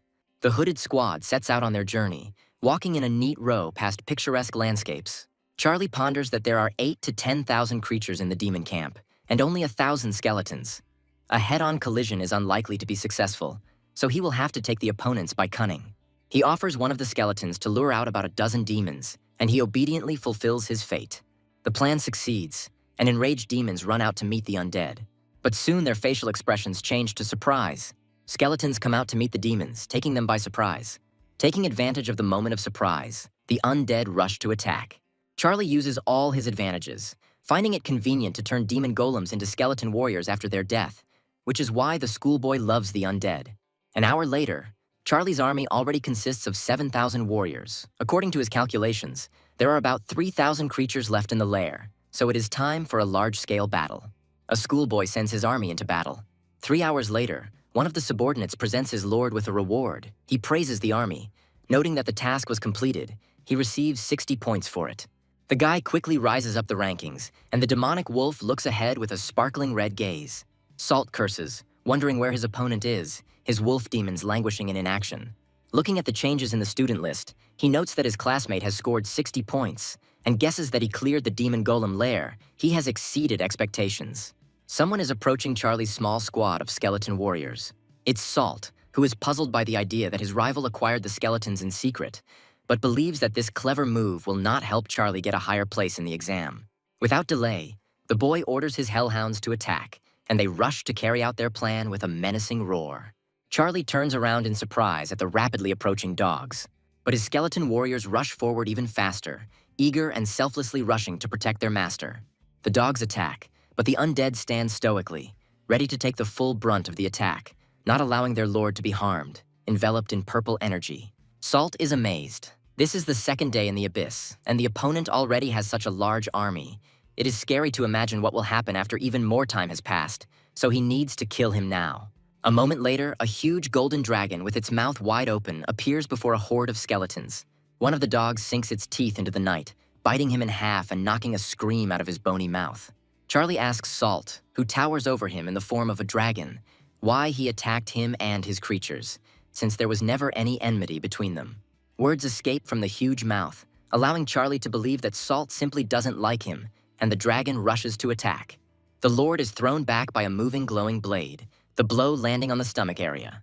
From all the mouths of the skeletons, only one synchronized word comes out. Lord, they are terrified. And the dragon, turning away from them, flies away. Considering it unworthy of him to waste time on such weak creatures, they follow him with the gaze of their dark, empty eye sockets. An inhuman cry of rage erupts from their depths. Charlie, having pulled himself together, tries to finally come to his senses. He is glad that Lord has such a talent as resurrection. He tells his subjects not to stand there like a pillar. They need to gather all the remaining troops and get out of here. Charlie is indignant, being firmly convinced that Salt has dug his own grave with such behavior. The next meeting will be proof of this. And the one in question is thoughtfully studying the list of the dismissed, wondering why the classmate he personally overthrew is still not on it. Then the schoolboy checks another list, and his dragon eye widens in amazement. Confused as to why Charlie is still alive, Salt takes to the air, determined to destroy his classmate, even if it takes all his time. He returns to Charlie's old campsite with his hellhounds, but finds no one there. Then he orders his charges to immediately begin searching, and not to miss a single representative of the undead. They obediently rush in pursuit. Charlie holds up the bone crystal, saying that he will give it to his army, because due to the surprise attack he only has 5,000 skeletons left. They need to be strengthened urgently. The warriors bow their heads in submission, respectfully accepting the gift of their master. Charlie notices that his place in the ranking leaves much to be desired, and understands that with such results he will never be able to enter the Imperial Academy. He finds a task with his eyes, judging by the description of which, if successfully completed, he will be able to significantly expand the army of his undead. And it is also highly valued, which is also good. Charlie stands at the head of his army with an extremely satisfied look. He gives the order to move out. Their goal is the lair of the fallen demons. 2 months later, a meeting is held in the relevant office at the boys' school. The class teachers are discussing the results of their best students. One of the teachers asks Tom what is going on with his student who took first place in the last exam. Instead of Tom, Laramie responds, again beginning to humiliate Charlie, underestimating his results. And Tom skillfully reminds, defending not only Charlie but all the students, that such words are unacceptable. Laramie is impenetrable, asking him what he did wrong, believing that the awards given to others instead of Charlie could have been put to better use, while privately gloating over the guy's potential death. Tom offers to bet his former opponent again, believing that Charlie will take first place again. Laramie asks about the bets and receives in response 10 Divinity points. He says that he doesn't have that amount now, but he can bet something equivalent. The man puts his Divine Healing level 3 on the line, and Tom warns that the man has taken on a high-scoring task that he can complete soon. The man believes that a task with such high numbers can ensure that the student who completes it will be admitted to a prestigious academy, and the place in the ranking will then recede into the background. There is a black aura swirling around the fallen demon's den. Originally, there were about 1 million demons here, but now there are only about 100,000 left. Charlie stands on top of the cliff, thinking that his strategy has worked. He now has about 900,000 skeleton warriors under his command. The time has come. He orders his subordinates to rush into the attack, and they immediately carry out the order, breaking away from their place. The knight mercilessly attacks one of the demons, who, trying to avoid the attack of the ghostly blade, moves back. The handful of remaining demons recoil in horror at the sight of him, and he suggests that they simply surrender to the mercy of their lord. 20 minutes later, Charlie takes full control of the settlement, planting his flag and giving his subjects a rousing speech. They have won. The skeletons channel magical energies into the remaining handful of demons lying before them. One of them begins to be entangled in magic. This skeleton grows long hair, and when opening its status window, Charlie sees new information. This individual is now an elite resurrection skeleton. The schoolboy is amazed. This resurrectionist looks even stronger than his knight. The resurrectionist waves his hand, applying magical energy to the movement, and scattered bones enveloped in it rise into the air. The next moment, the parts come together into a single whole, and a complete skeleton appears before the eye. Charlie, standing on a hill in front of his subjects, rejoices that all the warriors of his army are back in action. A knight approaches him from behind, and kneeling and addressing his master with respect, presents him with the trophy. Charlie picks up the level 1 sacred artifact, the flame staff, and begins to carefully study its description. In addition to it, there is also a quarter of the hero template fragment and the source of the fallen. He understands that the source of the fallen is a real treasure for this dimension, which means that later he will be able to summon locusts, and now with such an army, the guy is not afraid of salt. Charlie looks at the awards and checks his place in the ranking, and also remembers that there was another task on the list to clear the lair of local demons. He needs to hurry. Standing behind his troops, the schoolboy orders his army to move forward, and it moves forward with all readiness. 3 days later, Charlie's results are discussed by the teachers, including Tom, who speaks for the others. The fact that the student was able to rise from the last places to 4th is amazing. Laramie crosses his arms adamantly, saying that no one cares about 4th place when 1st place exists. The academies, seeing such results, begin to send Charlie invitations to join their ranks. Laramie becomes nervous, emotionally asking why Sawyer reported invitations from the academies concerning only one student, and she replies that there have been no others yet. The man says he doesn't believe the academy sent an invitation to the 4th-placed person while ignoring those above them, and the woman reminds him of the rules for sending an invitation. Soon, Cian also fulfills the necessary conditions, and one of the academies sends her an invitation. But Laramie doesn't really care about this. He's only interested in making sure Charlie doesn't become the first. The man contacts Salt, saying that there are only 3 tasks left that he must complete before Charlie at any cost. He replies that he understood, believing that he will be able to complete the task 90 points ahead of his opponent. Charlie stands in front of a board with uncompleted tasks, the minimum cost for which is at least 9/10 of points. He is 130 points short of 1st place, which means that in order to win the exam, he needs to complete at least 2 more tasks, but they look difficult. On the other hand, Charlie can hardly be called a weakling now because he has a huge army behind him, and first the guy decides to deal with the demon minotaurs. Salt is told to try harder if he doesn't want to let his opponent win. The minotaur demon raises his weapon over his enemies, looking at them menacingly with eyes blazing with madness. But an hour later, the situation has changed little. despite the fact that the demon is confronted by two opponents who have united for a time. Salt believes that they are on the verge of death and suggests that his comrade leave while they are safe. He agrees, because if the two of them could not kill the Minotaur, Charlie certainly cannot do it alone. But the eyes of the demonic lion open wide in horror, as does its wide-open fanged mouth. He is stunned with amazement when he sees countless hordes of skeleton warriors in front of him. It's hard to imagine where the undead came from. The schoolboy asks his temporary ally about the next plan. The giant Minotaur, meanwhile, swings his equally impressive weapon at the skeletons, kicking up dust and bones from the previous attack. Leo suggests that the dragon not be afraid, but break through. These are just ordinary dice. Standing on the rise behind his rivals, Charlie says that he won't let them go so easily now, that running is pointless, and with an omniscient finger, he sends the bone collector forward. The knight also offers his services as protection and support to the said one. It towers behind the bone collector so that he can go about his business unhindered. The knight, meanwhile, also acts as an obstacle remover, his furious red eyes blazing. The bone collector begins to cast his spell, his gaze glowing a demonic green. At that very moment, shrouded in a shade to match, a new undead rises from the fallen body, adding its candidacy to the ranks of Charlie's warriors. The lion and the dragon look at each other in fear, not expecting that the skeletons would be able to turn their dead creatures into their warriors. Towering over those wishing to save their lives by running, the giant knight orders them to freeze in place. They, fearing for their own skins, obediently stop, asking what the giant intends to do with them. Charlie appears on the knight's shoulder, calmly greeting his dear classmates. The dragon is shocked, not expecting to see his sworn enemy as the ruler of this undead, and asks how he managed to get skeletons into his leadership, since his main representative is a locust. He doesn't even let his classmate finish speaking, mercifully saying that he won't bully him out of politeness and will quickly relieve him of unnecessary suffering. Salt doesn't dare to utter an extra word, since he understands perfectly well the situation he's found himself in, but his temporary comrade has slipped away somewhere in the confusion. A huge foot is reflected in the dragon's eye sockets as he screams furiously, asking his opponent to stop. Another classmate watches the terrible spectacle from the side in horror. He speaks puzzled, sweating. There were never any disagreements between him and Charlie. He can apologize to his classmate, but his death will not bring him any benefit.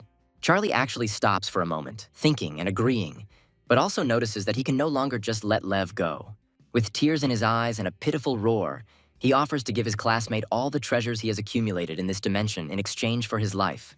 Charlie smiles slyly, saying that they have a deal, and tells his former rival to leave.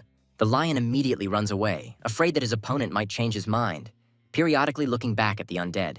5 hours later, events take a turn in Charlie's favor. The remaining Minotaurs fall to their knees before the victor, begging for mercy and ready to surrender and submit. The schoolboy looks contentedly at the system window, notifying him of his successful completion of the task and receipt of the specified reward. He also checks his total points and remaining tasks, glad that no one has yet managed to complete the remaining task for 90 points. But at that very moment, fate hits him on the head with a blow. The task is completed. Charlie wonders who could have done this. The answer comes almost immediately. It is Cian, who, thanks to her performance, managed to rise to second place. But the guy is not surprised. He understands that now first place is only for him in one case. The test participant will have to kill the dark frog, the demigod. Charlie thinks about this seriously. The complexity of the task is beyond the capabilities of an ordinary student. But if he wants to attract the attention of the Imperial Academy, he must complete it. He commands his army to move forward, their goal now being the lair of the dark frog. The rest of the students had already left the Abyss dimension, leaving only Tom's wards there. The latter looks at his students' scores and wonders what they are doing there. Laramie interferes where she shouldn't, saying that they are fooling around. The last task is very difficult, which means that no one will dare to challenge the demigod. No one has yet completed this task. Tom approaches his opponent from behind and says that this is exactly what his students did.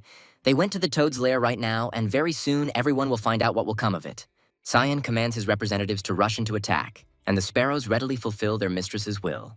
They illuminate the space with their lightning, trying to destroy as many frog-shaped opponents as possible. They die from fire and lightning with a furious and hopeless cry, throwing up their paws. But one of the individuals raises its limbs upward, folding them into a simple groove, and the space around it is illuminated by a flash of a spell. She considers Cian reckless and surrounds the space with a protective barrier. The Toad threatens to kill the girl and all her followers, for it is improper to attack the tribe of the demigod. Cian's eyes widen. There is no need to go to a fortune teller. Everything is clear without it. Things are bad. The space is illuminated by a pink-violet flash, dangerously approaching the schoolgirl representative. The bird is seriously injured and its feathers turn red with blood. But Cyan is not discouraged. She uses the divine tree of purification, and the representative is swirled in a healing golden glow. She heals, recharged and ready to fight again.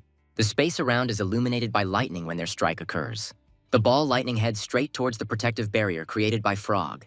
Seeing that the method is effective, Cyan orders all the Thunder Sparrows to use this technique, and the little birds obey God. The sphere, enveloped by multiple blows, stands firm, but it is already clearly visible that it is cracking at the seams. The girl puts in a little more effort, and it is not in vain. The protective sphere is destroyed with a crash, flying apart into small fragments. The tactic worked. The demigod sends his demonic mountain-eating toad to attack.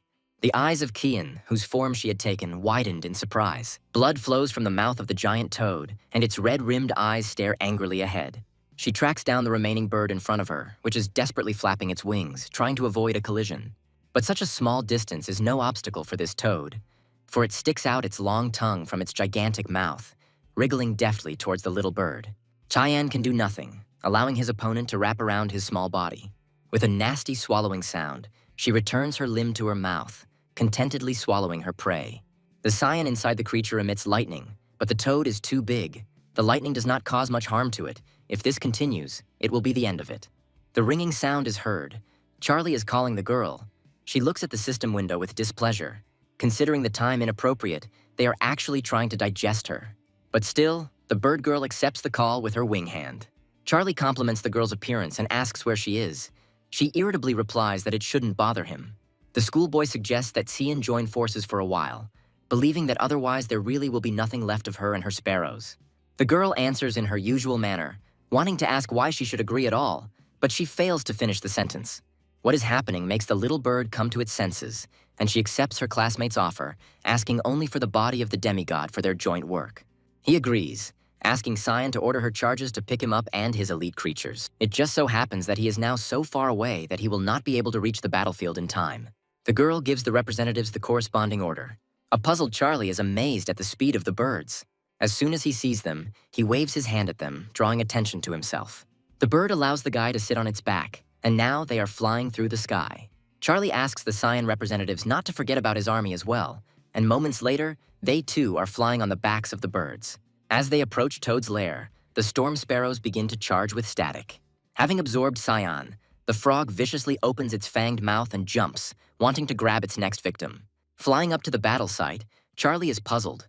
The skeleton warriors are too weak individually, crumbling at every touch of these frogs. But he is glad that the bones do not disappear anywhere. Flying even closer, the schoolboy says that it is time for the bone collector to appear. He immediately finds himself on a huge pile of bones, his bloody eyes sparkling. He begins to chant, clasping his bony hands together in glowing green. Piles of bones rise into the air at the command of their powerful caster, shimmering in color. As a result, a huge skeleton knight rises from the ashes nearby, ready to follow the instructions of his Lord God. The frogs sit in a circle in the lotus position, pointing their front paws and eyes upward. A purple circle appears around them. They perform the spell, Swamp Path, Land of Frogs. The Bone Knight steps forward, his gigantic movement shaking the air and causing anything on the ground to fly. Charlie happily orders the Skeleton Resurrectionist and Minotaur Shaman to attack. They obediently rush forward with their improvised means at the ready. Their attacks have a powerful effect on the frog hordes. The Summoner orders new soldiers to rise up who will soon join Charlie's already large army. Skeletons obediently rise from the bodies of slain frogs, enveloped in magical light and demonic glow. But a new obstacle arises before them in the form of a new batch of fighting amphibians, bearing their terrible, drooling mouths with the sharpest fangs. But the storm sparrows come to the aid of the undead, or rather fly in, releasing bright bolts of lightning from their bodies. With battle cries, they unleash powerful attacks on the frog bodies, frying them in an instant. The demigod stands on his hind legs, admitting that he underestimated the humans and deciding to become a little more serious. An aura that has never been seen before appears around the frog. He calls on dark magic for help.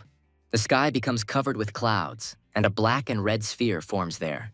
Charlie continues to soar on the sparrow provided to him, but now he is all ears. He looks at what happened below, considering the spell terrifying. The demigod instantly killed all the skeleton warriors. The schoolboy is at a loss, not understanding what to do now. He will apply all his strength, but in vain. There is no sign of victory yet, But then it strikes him like a bolt of lightning when a respectful voice appears in his head, expressing a desire to fight, and the next moment several more echo it. Sitting on the bird, legs crossed, the schoolboy immediately understands that this is the windsword and his red orc blacksmiths. He believes that his creatures showed up in time. Since the new ones are not working, he will have to use the power of the old ones. The huge stone gates open, illuminating the space with their blue and lightning-like light. From the resulting passage, Sword appears, armed with his favorite blades, his bright mystical tattoo already glowing, announcing his combat readiness. Following the man, orcs appear no less ready for battle, passionately wanting to destroy the enemies of their master. They follow behind the swordsman, and the latter, in fact running first, seems to lead his comrades into attack. The sky lights up red and other voices appear in Charlie's head. The locusts ask God to sacrifice them for his victory, and it is as if a bucket of ice water is poured on him. A huge purple pillar, burning with the appropriate flame, rises into the air, performing the sacrifice of life. Charlie is surprised when he sees the reward. He didn't think it would be so timely. It seems like heaven is really looking out for him. Before the student's eyes appears a card showing the sacred flame of hope, which is a special item that dispels darkness and negative effects from creatures, as well as strengthening them, thanks to the sacrifice. Charlie holds the torch high, intending to dispel the darkness in his path. The frog's eyes become stunned. The schoolboy grins, his gaze becoming stern and at the same time anticipating victory when he says that finally their turn has come. The toad demigod is furious. Not understanding how such a weak artifact could dispel her dark spell, he does not want to believe it. And Charlie, illuminating his path and the paths of his comrades with the sacred flame of hope, proudly flies forward on Thunder Sparrow. The toads below grin viciously, wanting but unable to reach their enemy. A schoolboy flies up to a giant toad with a bloody mouth, remembering that it seems like it was the one that swallowed his classmate. He signals his comrades to deal with the mountain-eating toad as quickly as possible, and they agree, immediately rushing into battle with predatory smiles. Windsword also does not want to stand aside, rushing along with all the attackers. With coordinated teamwork, Charlie's creatures attack the giant. Finally, Tyan bursts out of the cut guts, helping with his lightning. She turns sharply, forming a ball lightning under her paws. The giant toad stands frozen in stupor for a moment, unable to figure out what to do. And at the same moment, a hail of blows rain down on her from all sides. Tyan leads the way, leading and directing his birds into battle, the space illuminated by lightning. And across the Earth's surface, red orcs are running towards the giant. Several explosions fill the area around, sending a nuclear column into the air. A giant skeleton knight joins the attackers. He throws small enemies around with his feet like tennis balls, causing them to run away in fear. The roasted toad spews curses, but it is clear that its end is near. It is exhausted. And then Charlie flies up to her on his Thunder Sparrow with a flaming torch, and the frog gets lost. Tyan doesn't want to lag behind and give all the laurels to her classmate. She also flies up to the enemy, emitting discharges.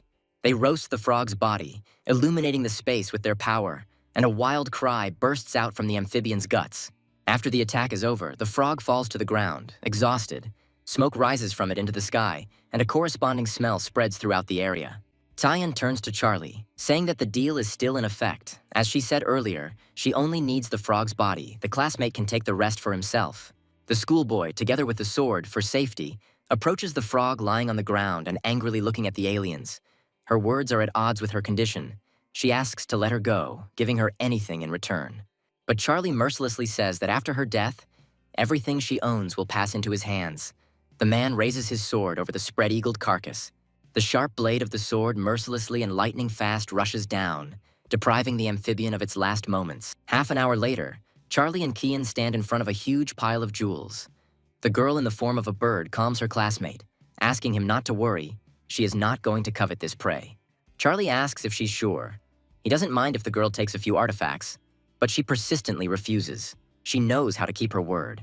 A schoolboy places a crown on the bird girl's head, telling her to consider it interest on her debt. She, embarrassed, but pretending that this is not so, turns away and with an arrogant look says that, so be it, she will accept the given percentage. Tom praises Charlie. The school administration and representatives of some academies want to meet with the student upon his return. The man promises to collect the bones of his ward's skeletons himself. Upon returning, Tyan and Charlie follow Tom, who warns his charges to be extremely polite and courteous, as everyone gathered is a true god, and it is better not to joke with them. The students enter the required room, and, looking at those gathered, one of them wonders if they will notice the unique talent and ability of life sacrifice. The committee members start with the girl, asking about the family and body of the taken demigod, which Cyan is rumored to want to use to create a lord-type being, and asking about the amount of divinity. His neighbor is amazed to himself that Cyan, not being a demigod, wants to create such a powerful being. It is stunning, this man, like his colleagues at school, demigods, but could not do it. The girl confirms the speaker's words and names the amount of her divinity points. The man is again surprised by the answer. Her family had to spend millions of divine power. The man says that Cyan fully meets the requirements of all 3 academies, and once she creates a lord, she can safely apply to any of the academies. The girl thanks the committee member. Now the man, narrowing his eyes, moves on to her classmate. He says that the members of the commission have already had time to familiarize themselves with the students' results, and asks about his main representatives, and he agrees with what was said. The man immediately puts a dash in the column of representative of the sphere of gods. The man then asks about the number of divinity points. Charlie also agrees. Another cross appears in the questionnaire. The last question is about obtaining the skeleton lord and the heroic-type creature, Windsword. The guy is secretly glad that the commission doesn't know about his unique ability. It's to his advantage. Because he would like to keep this information secret, he says out loud that he doesn't want to answer. The man doesn't mind this. But in that case, Charlie definitely doesn't fit their criteria even though he took first place in the last 2 exams. But that can be fixed. To do this, he needs to maintain his leadership during the next exams.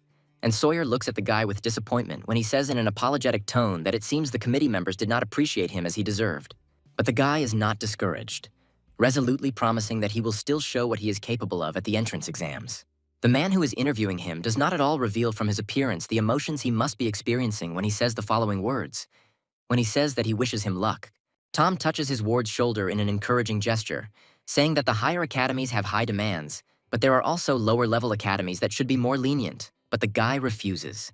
When Charlie leaves the office, he is greeted by Kian, who boasts about how she was invited by top academies and asks about her classmates' expectations for admission. He says that everything is so. One day he will enter the Imperial Academy, he is sure. The guy remembers the promise he made to his grandfather. He is obliged to find his parents. Cian, embarrassed, says that she also wanted to enter this academy, and for a very long time, and then awkwardly encourages her, saying that while she is busy creating the Lord, Charlie has a chance.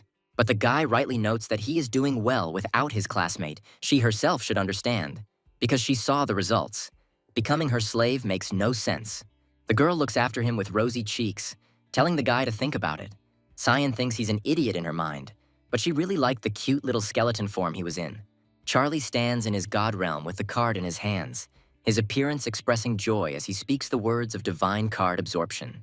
He looks at the system windows with his own description and the descriptions of his creatures, both main and secondary, and says that, of course, he could buy better equipment, but the priority is different. First of all, he is interested in the development of his main representative, and to begin with, the guy is going to use the Source of the Fallen. A red flame flares up in his hand. In the clouds of dark haze, the main representatives of the schoolboy appear, beginning to circle around him in an intricate dance. But these are not ordinary individuals. Charlie looks at them and understands that these representatives are more resilient and strong, have enormous resistance to negative effects and a complete disregard for demonic aura. He calls them fallen locusts, and the guy is going to strengthen the second batch with the dark magic of the heart of the previously defeated demigod frog. One of the individuals flies very close to the owner. Others like it can fly stealthily and impose various negative effects on their opponents. Charlie calls it the cursed locust. The guy hears a repentant voice asking for forgiveness, and knowing that while working with ore, someone dropped a sacred relic into the decay mechanism. The guy is amazed by the unexpected news. Immediately, the master of the world jumps up and goes to the scene of the incident, intending to see with his own eyes what exactly happened and check everything. The Hammer of God and his younger brother fall at Charlie's feet, begging for forgiveness. The elder one with tears in his eyes asks the master to spare their lives for not keeping an eye on the artifact. The younger one joins the older one, and Charlie looks at the orcs with a puzzled expression, saying that for the first time he will forgive them, but let what happened be a lesson for them. There's a loud noise behind Charlie and he turns around. Pillars of flame erupting from the disintegration engine, almost spitting lava. A system window appears in front of God, displaying 2 flame crystals, a gold crystal, and a sacred artifact source that can be used for upgrading and repairing. The guy is surprised to read the word, fix. It seemed to him that gluttony was broken, and he wonders if it can really be fixed. Charlie looks at gluttony and the source of the sacred artifact, which are already located on the system window. The system notifies that normal creatures can evolve into elite creatures after restoring their energy almost 1,000 times. The guy is surprised again. He thought that the indicator was exactly at 1,000, and now it has decreased by 1. That is, if you continue to improve gluttony, you can fix it and use it to its full potential. But this would require 1,000 sacred artifacts, which is too much, so he goes online to see what other users have to say about it. The results of the search are inconsolable. Someone is advised to abandon the idea. Nothing sensible will come of it. Charlie comes to the conclusion independently and slowly fills in the necessary scale. But he still decides to respond to the request left, saying that he might be able to help, and asks that if you are interested, you write him a private message. The guy is surprised by the speed of the response. Almost immediately, the person who left the request calls him, asking if Charlie can really help fix his divine weapon. He replies that the guarantees are not 100%, but it is worth a try. There are no other options, considering that during all this time no one has responded, offering to send unnecessary things for verification. The stranger warns that he has anti-fraud, so it won't be possible to deceive, and asks what kind of things are needed. If not higher than the 4th level, he can send them now. Charlie is amazed. Judging by the level of artifacts, this man is rich, but he does not need such high things. The guy replies that the 1st level will be enough. The guy falls to the ground from the size of the package, surprised that his interlocutor managed to deliver so many artifacts so quickly. With the number of items exceeding 100, a wild thought appears in the boy's head to disconnect from the connection and run away, but it disappears as quickly as it arose. Assuming that anti-fraud representatives might actually show up to see him, Charlie becomes more convinced that it is not worth the risk. He pours the fragments of sacred relics into his miracle machine.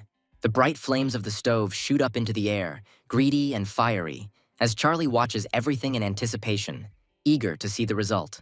2 hours later, mountains of gold lay before him. Thanks to the source of sacred artifacts, 109 items were obtained. With an extremely satisfied look, the guy sends 100 of them, believing that help must be paid for and the sender will not notice the loss of 9 sources. A man named Davy Eugene is in awe, and he reverently asks Charlie to help him in the divine realm as well, speaking of its importance and calling him master. The guy, embarrassed, talks about the volume of the words and how it was a mere trifle for him. A man sits in the dark, surrounded only by the light coming from a small sphere levitating between his palms.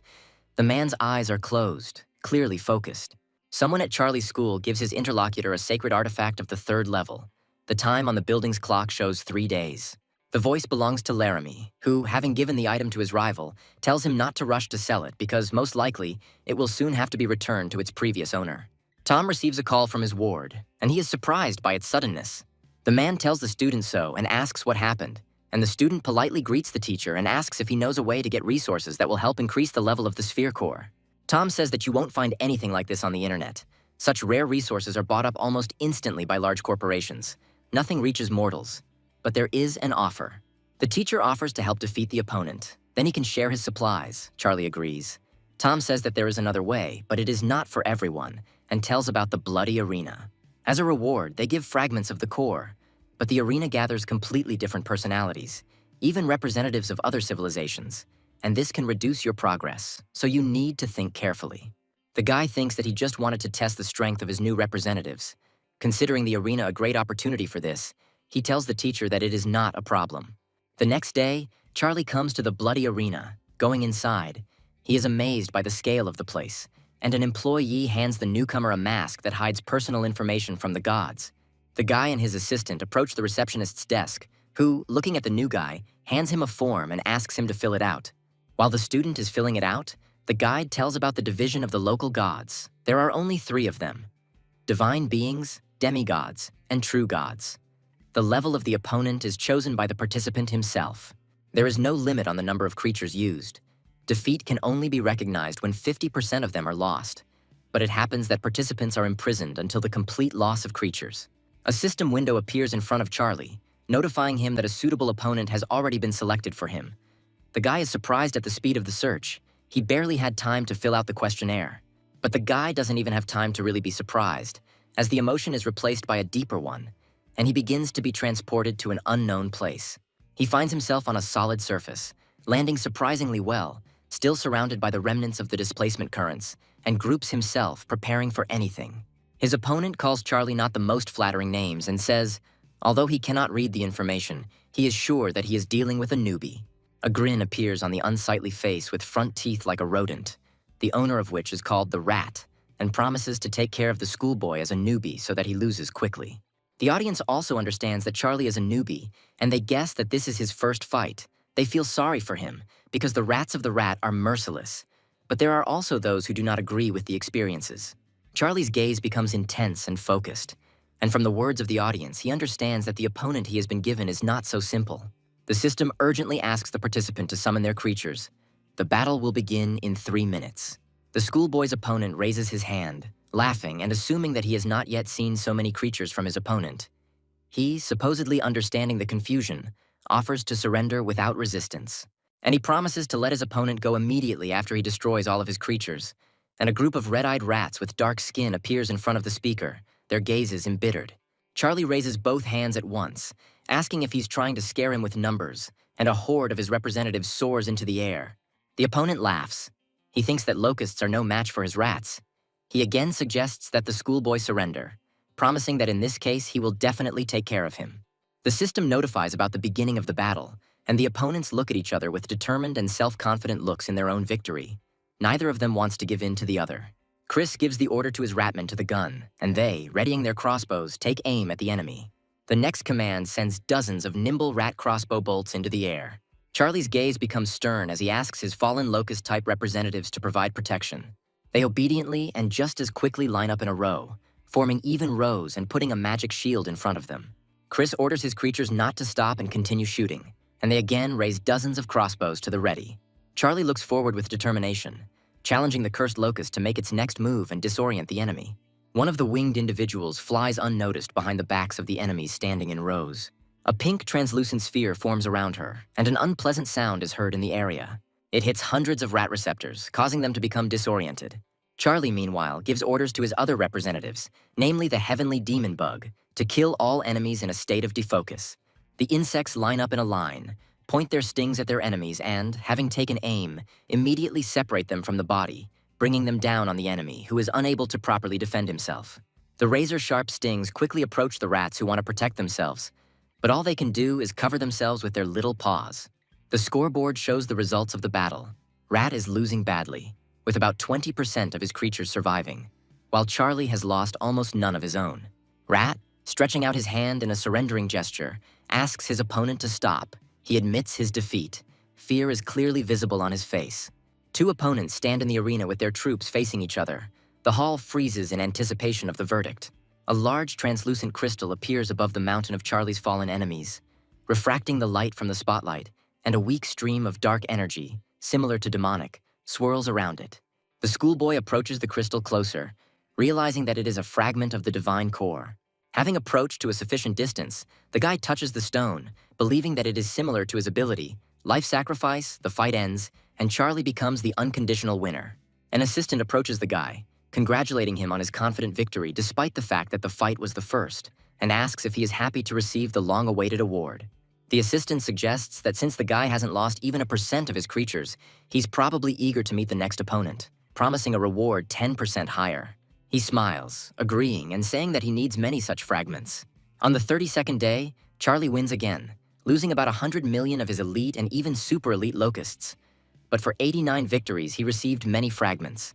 Now you can upgrade the core to the 7th level, but each time the requirements become more and more. For the next level, you need as much as was asked for all the previous ones together.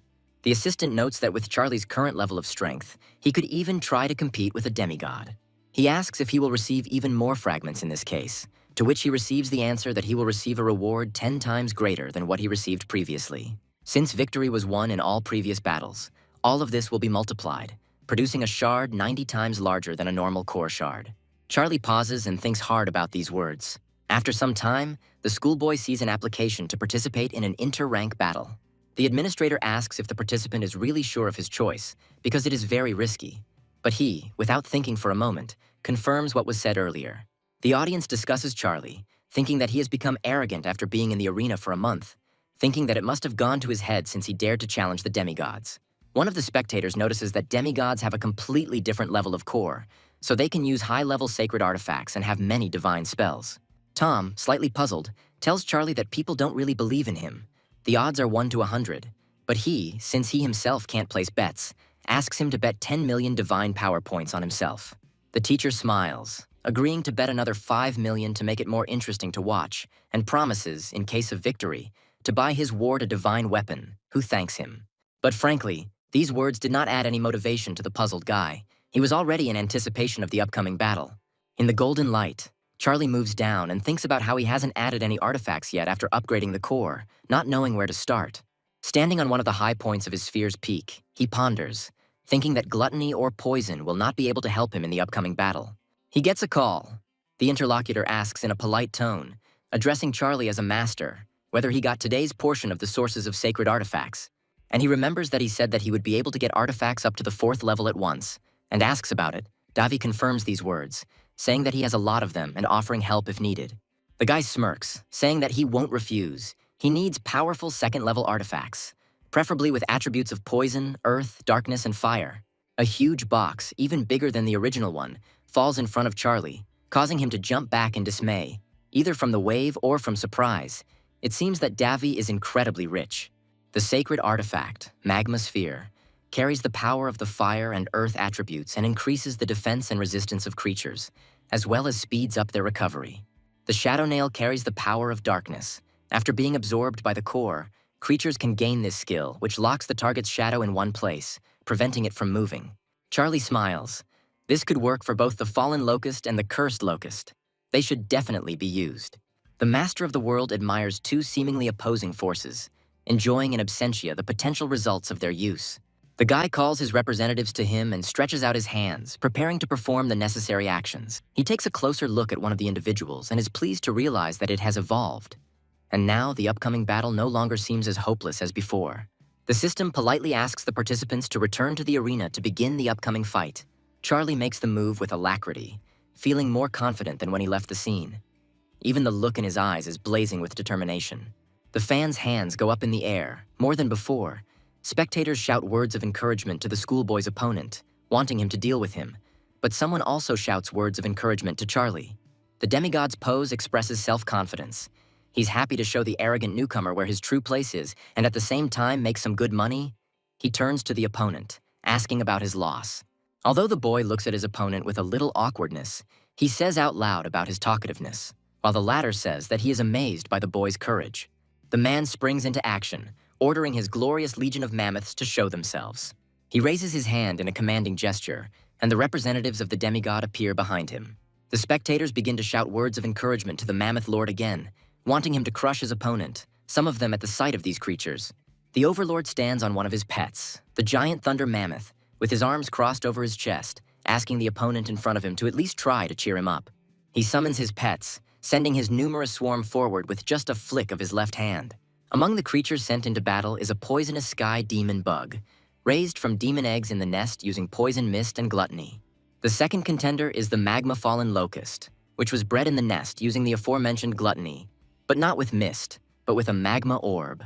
And rounding out the trio is the shadow-cursed locust, raised in the nest using gluttony, dark curses, and shadow nail. The enemy, seeing the opponents of his creatures, smiles. Considering the game not bad for a beginner, he can't wait to enter the battle. And on that note, the man sends his legion into battle, to which small, especially compared to their opponents, winged insects burst forth. Charlie sends the shadow-cursed locust into battle with a mischievous smile. They take up a position in a row, and with their stingers at the ready, send them towards the vulnerable spots of their opponents. Small stings fly towards the mammoth's leg, but it manages to successfully dodge them, and an enthusiastic cry is heard from the stands. The creature, which had been confidently striding forward until now, suddenly freezes, and the audience wonders what kind of ability they are dealing with, since the weapon used hit the shadow and the mammoth froze. Charlie, meanwhile, does not hesitate, sending poisonous sky demon beetles at the enemy creatures. The named ones act with readiness. The needles stick into the animal's face in a neat row, but its owner is not impressed. He says that everything is useless and asks the enemy to accept it. Yes, Charlie was able to stop Mammoth Thunder, but it is of little use. The locust, even if it is elite, cannot do much harm. But a malicious grin appears on Charlie's face. He doesn't think so, asking if the enemy is really so confident in his words. Before the next group of mammoths advance, sudden and rather large explosions occur.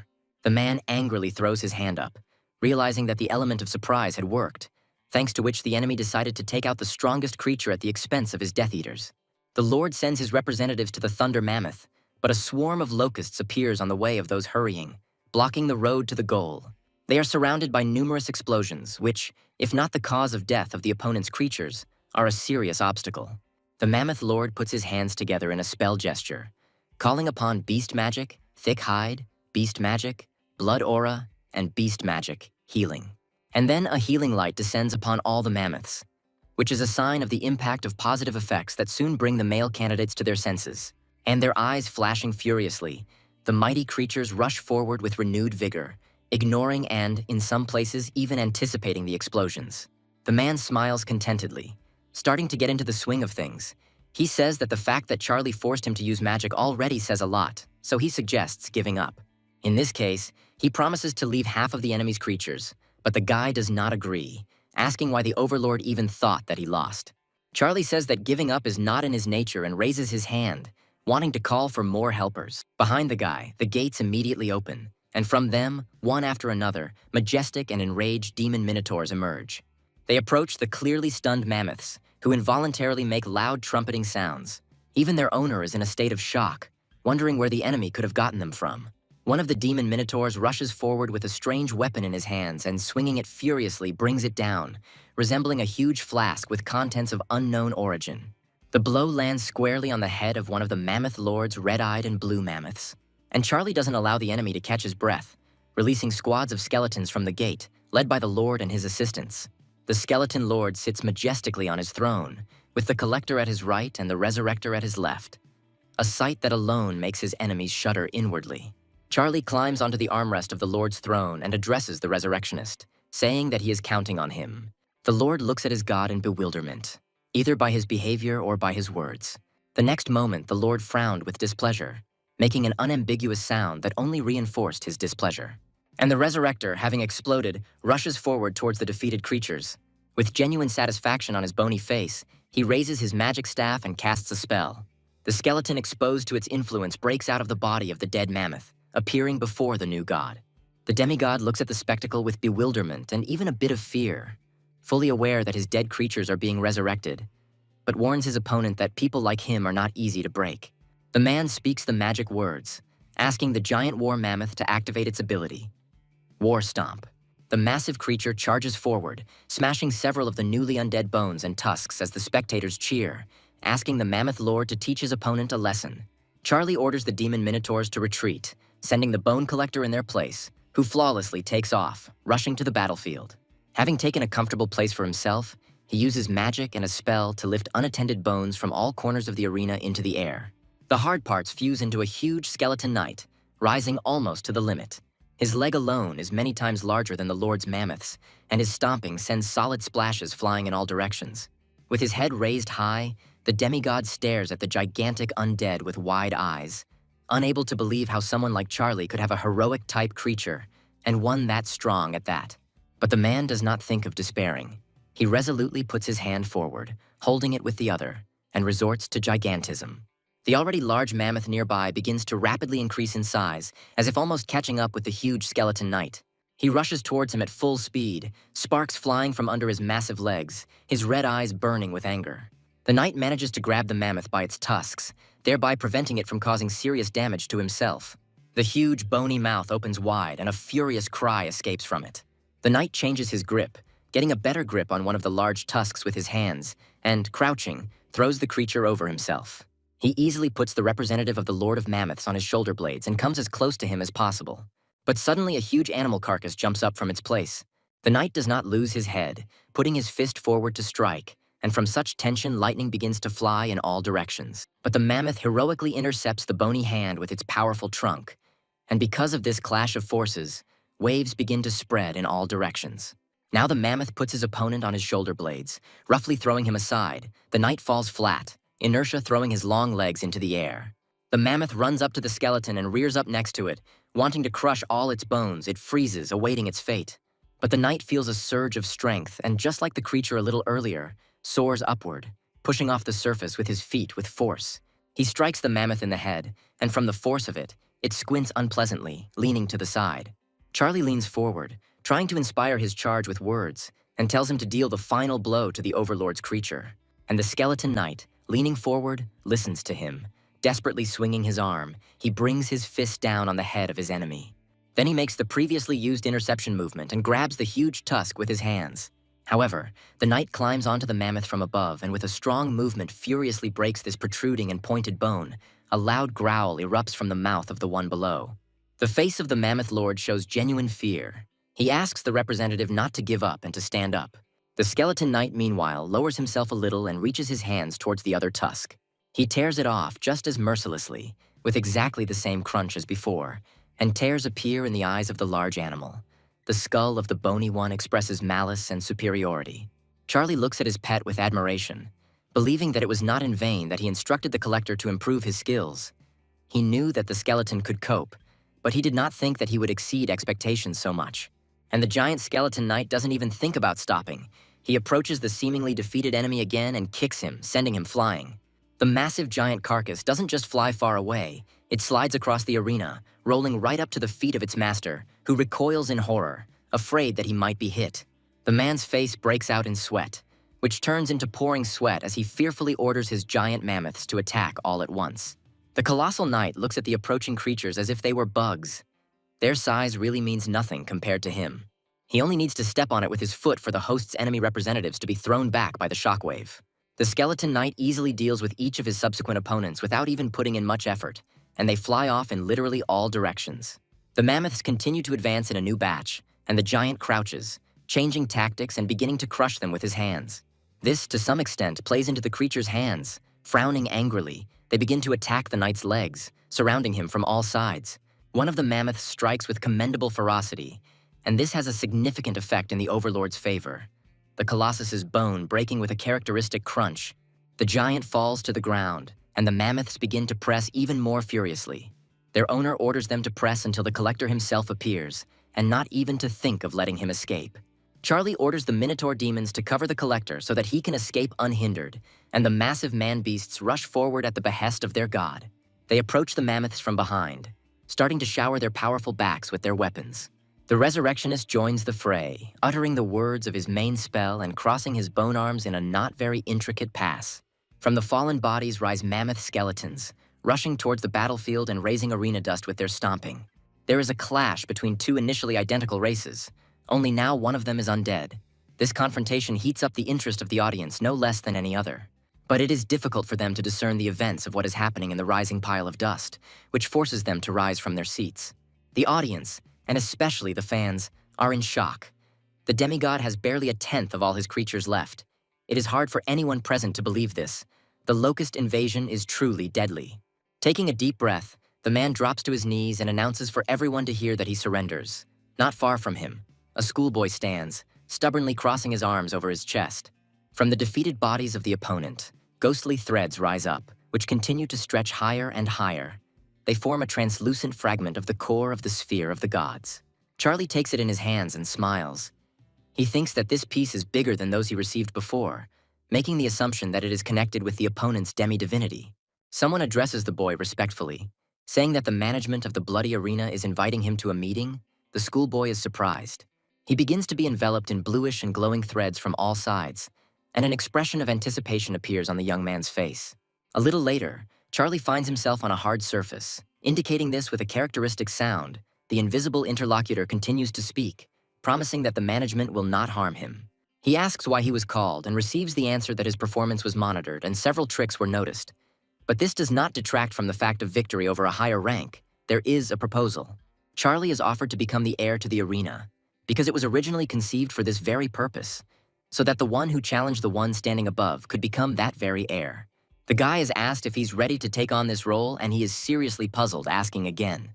Charlie thinks about how many participants there are here, and not only the human race. There must be crazy money circulating here, and he is being offered to become the heir. Something is wrong. He says that before making a decision, he wants to know how many heirs there are in total, as well as understand all the benefits and responsibilities of this status. The unusual interlocutor says that Charlie surprised them, because not everyone can immediately renounce the idea of huge money. Since the guy asked this out of good intentions, they will tell him. Currently, the Blood Arena has 349 heirs, 221 of whom are divine beings. 118 of the Blood Arena's heirs have the status of demigods behind them. There are only 9 true gods out of the total number, and the remaining one heir is the supreme god. Having become the heir, the named one receives the eternal coordinates of the bloody arena and can also teleport to any of the worlds connected to it without any artifact, but naturally not for free. This privilege costs 1 million divine power points, and along with this, permission will be given to build your own arena inside your sphere for training creatures.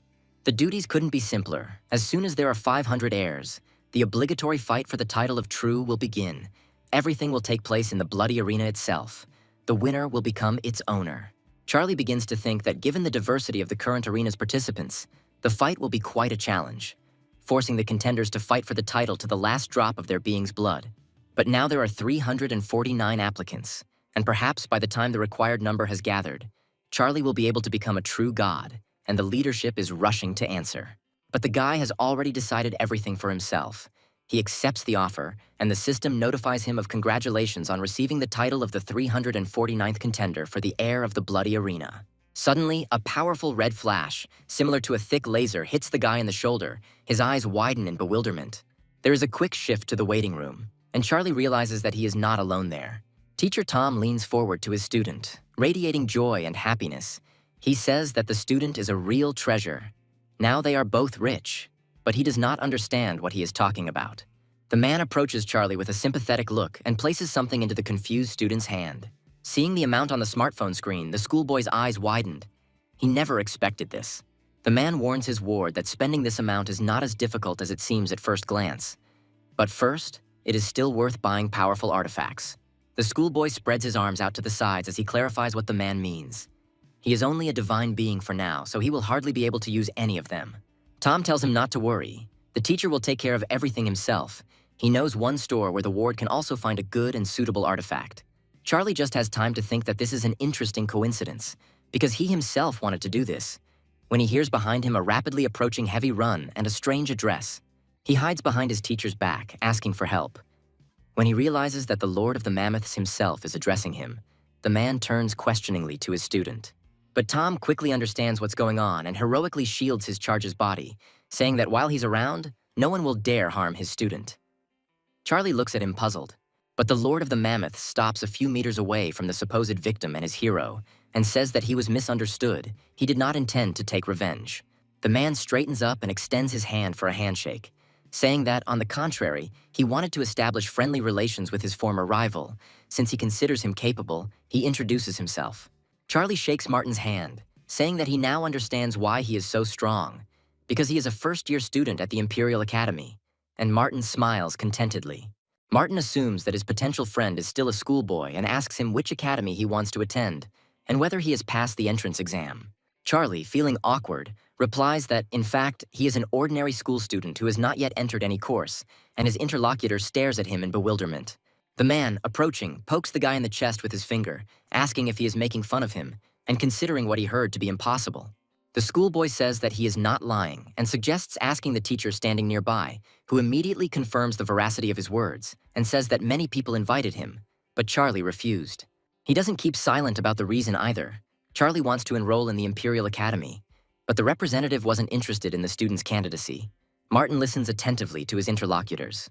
At the end of the conversation, he expresses understanding and says that the guy has a keen eye, because the Imperial Academy is the most powerful among the 3 higher academies. The man puts his hand on Charlie's shoulder and, saying that he himself was convinced of his abilities, hopes that he will still become his junior. He also promises to put in a good word for the guy, hoping that this will help. Martin instructs Charlie, recommending that he immediately start developing himself when he returns, and he asks if the man can really help. Martin laughs, but confirms his words. In addition, the Academy will give him a bonus if the proposed candidate passes the test, and he believes that this is something he cannot refuse.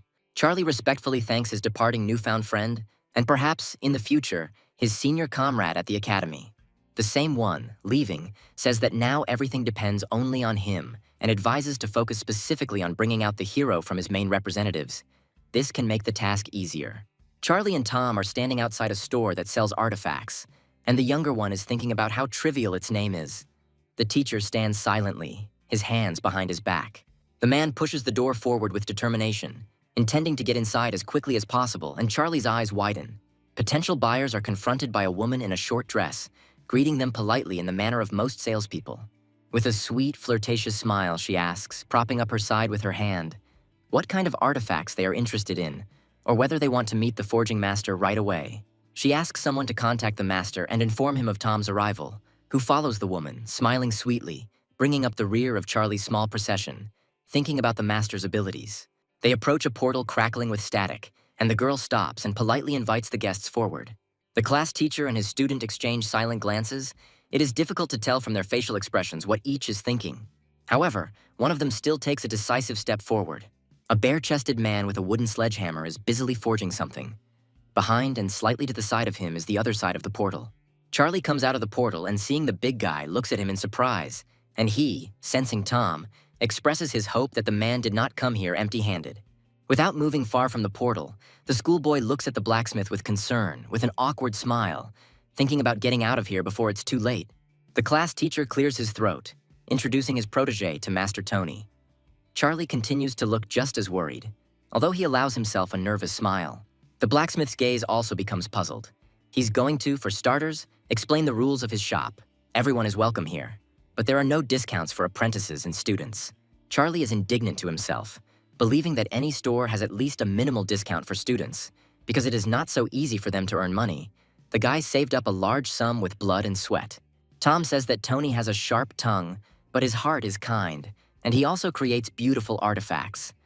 The blacksmith smiles, joking that in all the long years of knowing him, he did not know that the teacher could be so kind. The master reacts to his interlocutor's words with displeasure. He is not pleased that Tom said this in front of the student, even though he himself is sharp-tongued. Tony turns and leads Charlie behind him, pulling back the curtain, inviting the boy to come in to see the artifacts that will be displayed. Upon entering, the schoolboy sees a room filled with a variety of artifacts that shine with their grandeur even in the dim light. Tony, gesturing vaguely at the pile of artifacts, says that each of them has its own mark, which indicates that each item is handmade, and Charlie is surprised by it. Walking around the hall, Teacher Tom asks his protege what he liked from all this variety, and the guy continues to look around silently and thoughtfully. He thinks that first of all, he needs to prepare for the Imperial Academy's trials, and for that, he will need the poison jar, but it costs 4 divinity points. With a confident look in his eyes, the guy states that he needs the poison jug, which is a 2-star artifact. Its first function is poison cleansing. It allows you to place 100,000 insects inside for a purification ceremony.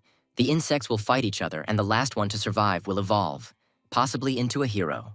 Tom notes to himself that artifacts with 2 stars are not very strong, but this jug is ideal for his ward, because the second function of the artifact is attracting insects. Tony says that this jug will cost the student 4 divinity points, or 580 million divine power, and asks if he can afford that price. Tom approaches his old friend and grabs his hand, asking for a discount or to add some extra artifact, because if he doesn't do it, the man will still find a way to get even. The blacksmith agrees, saying that for 600 million he will add another very useful artifact, the Eye of Identification, and immediately demonstrates it. Charlie and Tom happily turn around to go home now that they've finished shopping. The boy is holding bags in his hands, and the blacksmith stands behind them, looking dumbfounded, asking them to stop. He catches up with the buyers and says that he recently received fragments of technology from an ancient civilization, thanks to which the blacksmith was able to create an artifact that would suit the guy perfectly. The class teacher, getting ahead of his student, snatches the above-mentioned artifact from the hands of the blacksmith and carefully examines it. A small gilded sphere with intricate patterns playfully glitters in the sun, and a man with a squinted eye is interested in something. He pounces on Tony, accusing him of wanting to deceive him. There is not even a trace of magical energy in this ball, and it seems like there are no functions at all.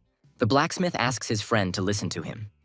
If he understood correctly, the ancients called this sphere the Hungry Wolf, because this artifact is capable of improving itself by absorbing others. At the same time, it inherits the functions and effects of those that it absorbed. Dozens of civilizations declared a hunt for these artifacts in order to eradicate such a powerful object. Tony noticed that Charlie knows a lot about artifacts, so he decided to offer him the Hungry Wolf. The man is ready to give up this powerful item for just 1 billion points of divine power. The guy becomes wary. For an artifact, for the right to own which entire civilizations were destroyed, the price sounds very meager. It looks very much like the blacksmith is trying to deceive him. But the master warns that this wolf has its shortcomings. Only part of the necessary material was used in its creation. Then the man explains in detail the differences between the artifact and the originals. Tom, hearing this, repeats the words about worthlessness, and the blacksmith, pointing a finger at his friend, says that he will still allow himself to be insulted. But insulting the things he created is something completely different. Charlie says that he is ready to buy the artifact for 400 million, but the teacher tries to dissuade him, believing that this amount is too large. Money does not grow on trees. But the schoolboy believes that even with its shortcomings, the hungry wolf is a very useful artifact because it can absorb the abilities of others, albeit with limitations. He continues by saying that he admires Tony and wants to support him because the blacksmith, having only fragments in his hands, was able to recreate one of the most powerful artifacts of civilizations. However, 400 million is all that the schoolboy has at the moment, and he is not sure that Tony will agree to part with his brainchild for this pittance, he clarifies. Is this really so? Or is this the student's way of getting a discount? And the guy confirms, and the flattered blacksmith agrees, smilingly saying that trust cannot be bought with money. They make an exchange, and the schoolboy sincerely thanks the master of his new artifact. Charlie sits in his house in the center of a glowing pentagram drawn on the floor in the lotus position, with a jug and other acquired artifacts in front of him, and his eyes closed. He performs some kind of magical ritual, cutting his finger and sprinkling a few drops on his new objects. Blood flows from all sides, forming a dense clot. The result satisfies the young man. A satisfied smile appears on his lips. The poisonous jug has recognized him as its owner. A golden insect rises from one of the artifacts. From the jug itself, a frog jumps out, enveloped in magical energy, the threads of which still connect them, making them one whole.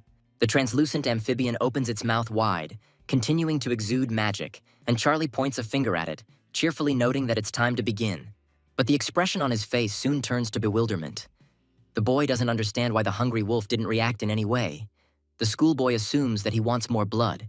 A bright glow appears around, vaguely reminiscent of the northern lights. It envelops the entire space within the schoolboy's reach. He is surprised. The wolf is glowing golden.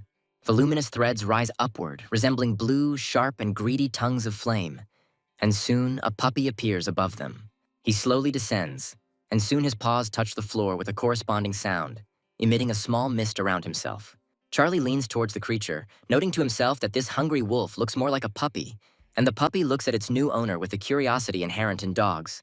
But then the muzzle takes on a concentrated expression, and the wolf barks several times, which in translation means that he wants to be refreshed by artifacts. The guy thinks he just summoned the puppy, and the effect of gluttony has already affected him, and he wonders where he could get food for the little one because he is broke.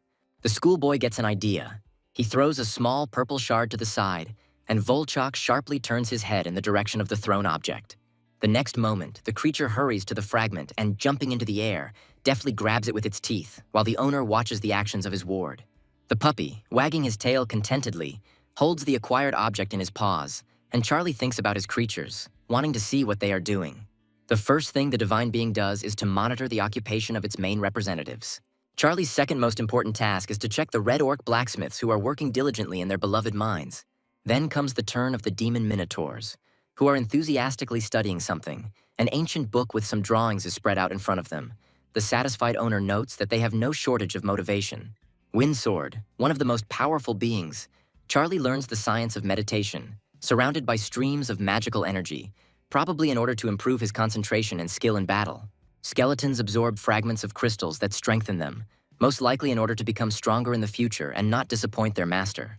Charlie reflects that thanks to the Davi sacred artifact sources, he was able to repair the law of gluttony, raising the artifact to the 3rd level. But he didn't think about such power.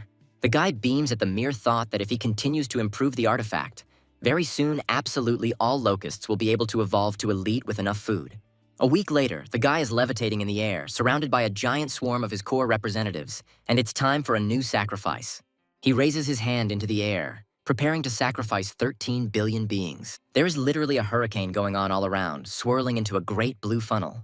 After finishing, the guy stands in front of the awards window and understands that, despite the fact that he could have donated no less before, today's result is truly impressive. Reading through all the possible options, the student's choice falls on the last one. He's amused by the words about the humanoid form. In his opinion, it even sounds funny. He can't wait to try it out. Seconds later, the sphere of enlightenment appears in Charlie's hands. It hovers above his outstretched palm, shimmering with a sparkling blue light. The guy is intrigued. He grabs the ball with his hand and, holding on tightly, mercilessly smashes it to pieces. A tall column with a tone to match rises into the air, piercing the sky with lightning speed and just as mercilessly.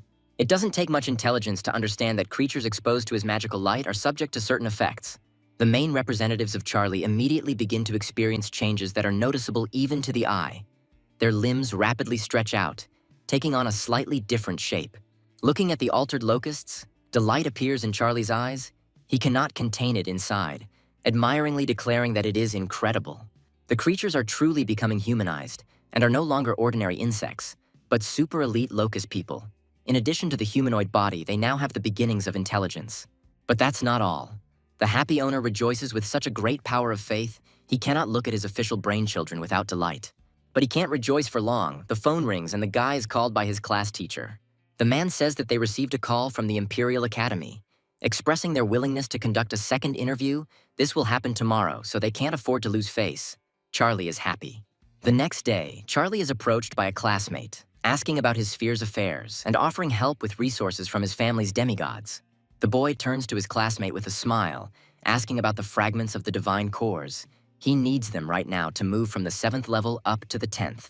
He replies that it can be obtained, but even taking into account their good relations, it will cost a decent amount. The minimum order amount starts from 400 million.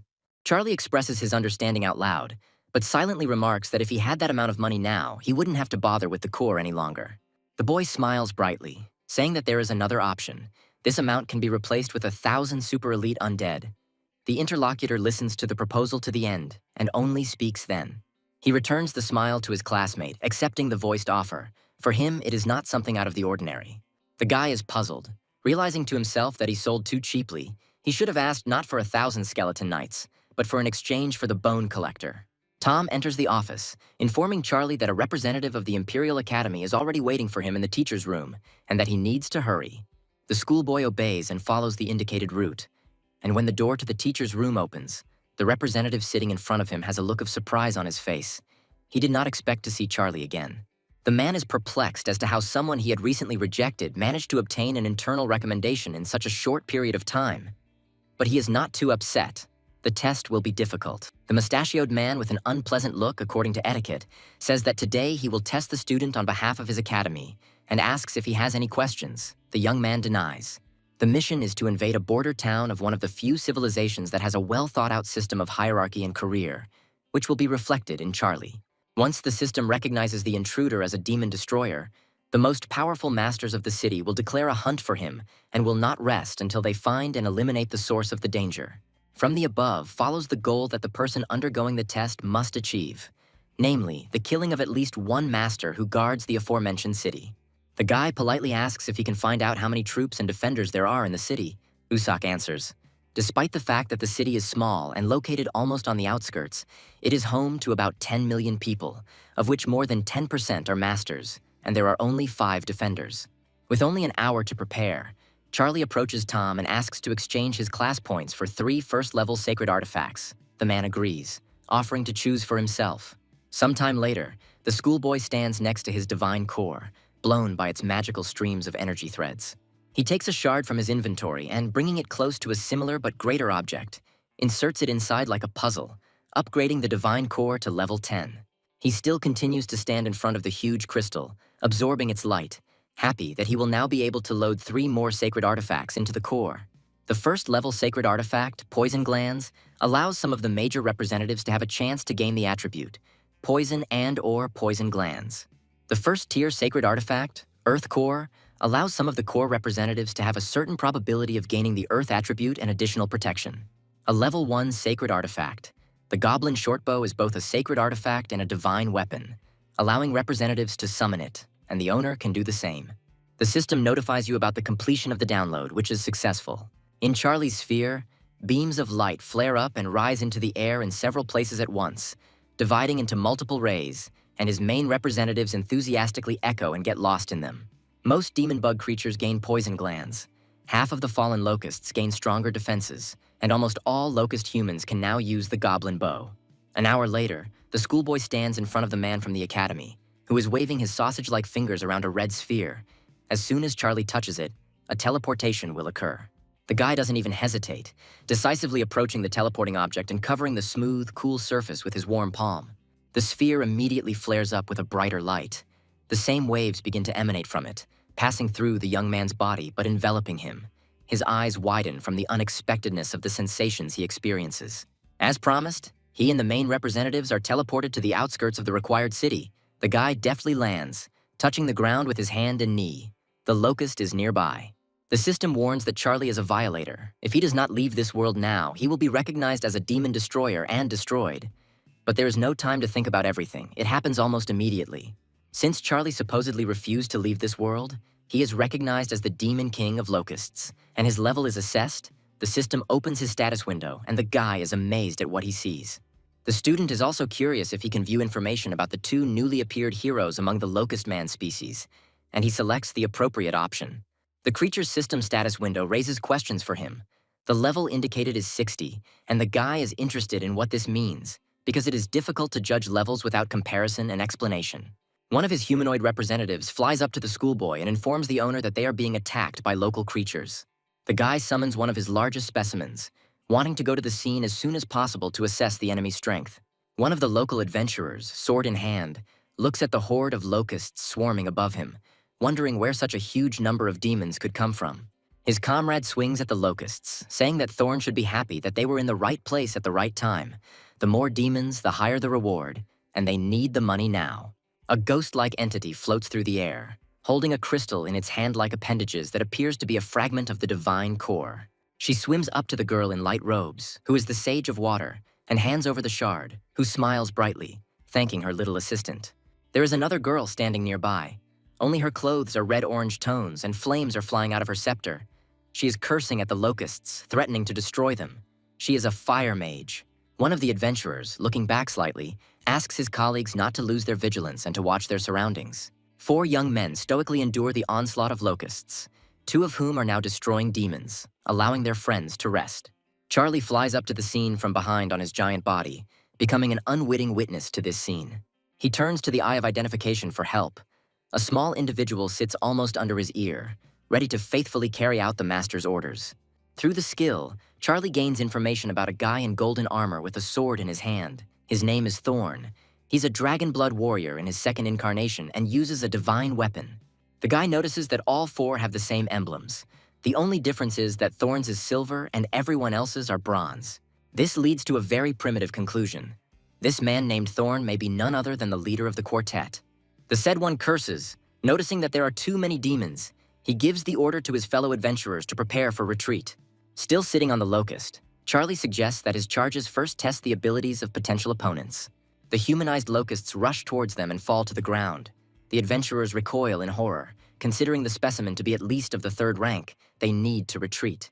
The locusts stand firm in front of the fearful humans, and Thorn tells his comrades to leave, declaring that he will try to buy them at least a little time. He swings his sword at the enemy using Giant Slash. On the chitinous body, this blow only leaves a scratch without causing serious damage. The guy looks at the confused locust and realizes that it is too strong. It seems that he doesn't have a single chance. The humanoid quickly comes to his senses, kicking the shoulder and thereby knocking the sword out of the human hand. The guy is thrown to the side, and he squints in pain. Meanwhile, another individual pursues the rest of the team, promising that they will not leave, and the people look around in fear and confusion at the one they believe to be a demon. As a result, all the adventurers end up tied up. The guys' faces are angry, and the girls are rather upset and surprised. In the schoolboy standing in front of them, they see none other than a real demon, laughing maliciously right in their faces. One of the guys growls cruelly, but not without a bit of fear and confusion, at Charlie to stay put and not dare approach the team. He is touched by unflattering words, and, unable to restrain himself, he speaks out, feeling dissatisfied. He says that if the adventurers want to live, they will have to answer all the questions, and first asks what the locust looks like in their eyes, standing nearby and a little behind. The same guy stubbornly and fearlessly says that he is not going to answer the dirty demon's questions. The locust acts on its own, striking at anyone who dares to insult its master, and a red flash passes through them, causing them to bend over. Charlie turns angrily to his subordinate, asking why he killed the man when all he wanted was to scare the adventurers. The tied-up girls scream in fear and press even closer to each other, recoiling further from the corpse of their former comrade, among other things. Charlie tells them to be quiet and decides to use the curse locust, which obediently appears nearby. Thorn glares at his opponent, asking what he wants from them. Charlie leans towards the prisoner and repeats his question again about how he looks in their eyes, and he becomes scared. The leader of the adventurer team gives in and begins to describe Charlie to them as looking like a locust, with huge eyes and very long antennae on his head. The schoolboy himself now understands that he looks like a locust man to the inhabitants of this world, and assumes that this world deliberately disfigures the invaders. The guy smiles sweetly at his captive, praising him and telling him to continue answering questions just as well in the future, but he becomes more puzzled than before. 3 hours later, Charlie unties a puzzled Thorn, saying that all questions are exhausted because he learned everything he wanted from the adventurers. The boy, constantly looking back, runs away from the schoolboy in horror, silently planning to quickly inform his guild about the appearance of the army of demons. Thorn runs down the road towards the city, and Charlie climbs onto his locust to be able to track the route. This is his main goal, he apologizes, saying that he cannot allow him to enter the city yet. He needs to lie here until the schoolboy completes his task. Locust strikes Thorn in the back, and his eyes widen in surprise. If we are to believe his words, then there are millions of adventurers living in the city. It would be stupid to attack them head-on and go at them with only 3 of them, even though the locusts are, as they say here, 3rd rank. Hearing a strange sound, the boy looks down. The green goblins are smiling at him, and Charlie thinks that this is better than nothing. The creatures kneel before him, and the schoolboy realizes that most of them are ordinary low-level creatures. But the leader has managed to reach level 62. He also rose to the 3rd rank, and Charlie wonders how he was able to acquire a profession. And the goblin answers this question by saying that he ate many profession fragments left by adventurers. The young man's eyes reflect happiness when he has a hunch that it means that here you can get professions by eating shards, which means that his locusts can do the same. The boy raises his hand, attracting the attention of the swarm, and tells it to keep a close eye on any adventurers it spots and bring back any shards it can get its hands on. 3 days later, dozens of shards of glass shining in the light lie before the schoolboy. He looks at them with a critical eye and is about to begin implementing his plan. All the found artifacts are thrown into the air at the wave of Charlie's hands, shrouded in pink ribbons of smoke. A system window appears in front of him with several options for choosing professions such as mage, warrior, fighter, and archer, and without thinking, the guy chooses the last one. This option is ideal for the divine creature special locust, and the magma demon locust will instantly gain the above-mentioned profession. Charlie feels joy. His idea worked. He tells his new archer to continue to develop his skills. Now he is not just a 3rd-rank demon, but a demon with the archer profession. A locust flies up to the guy and informs him that they have found a cave nearby, but the pressure coming from inside it has stopped the reconnaissance advance. The guy asks to take him there, and after some time, they are already standing in front of that very cave. After feeling the aura, Charlie realizes that it is filled with particles of divine power. This interests him, and he is going to find out who is hiding in this cave. Charlie walks inside with a pair of human-type locusts and walks up to the edge of the cliff. They stand on either side of their god-like bodyguards. An interesting sight appears before the eyes of the 3 pairs of eyes. In front of them, in the lowland, lies a dragon, chained, its eyes closed. The guy remembers that during lessons, teachers mentioned that in some worlds, its inhabitants often sealed opponents who were beyond their strength. Apparently, this is just the case. God commands his representatives to activate the Eye of Initiation. They do so. This black dragon's name is Elphus. His level is 103, but his state is sealed. Originally, he was 149.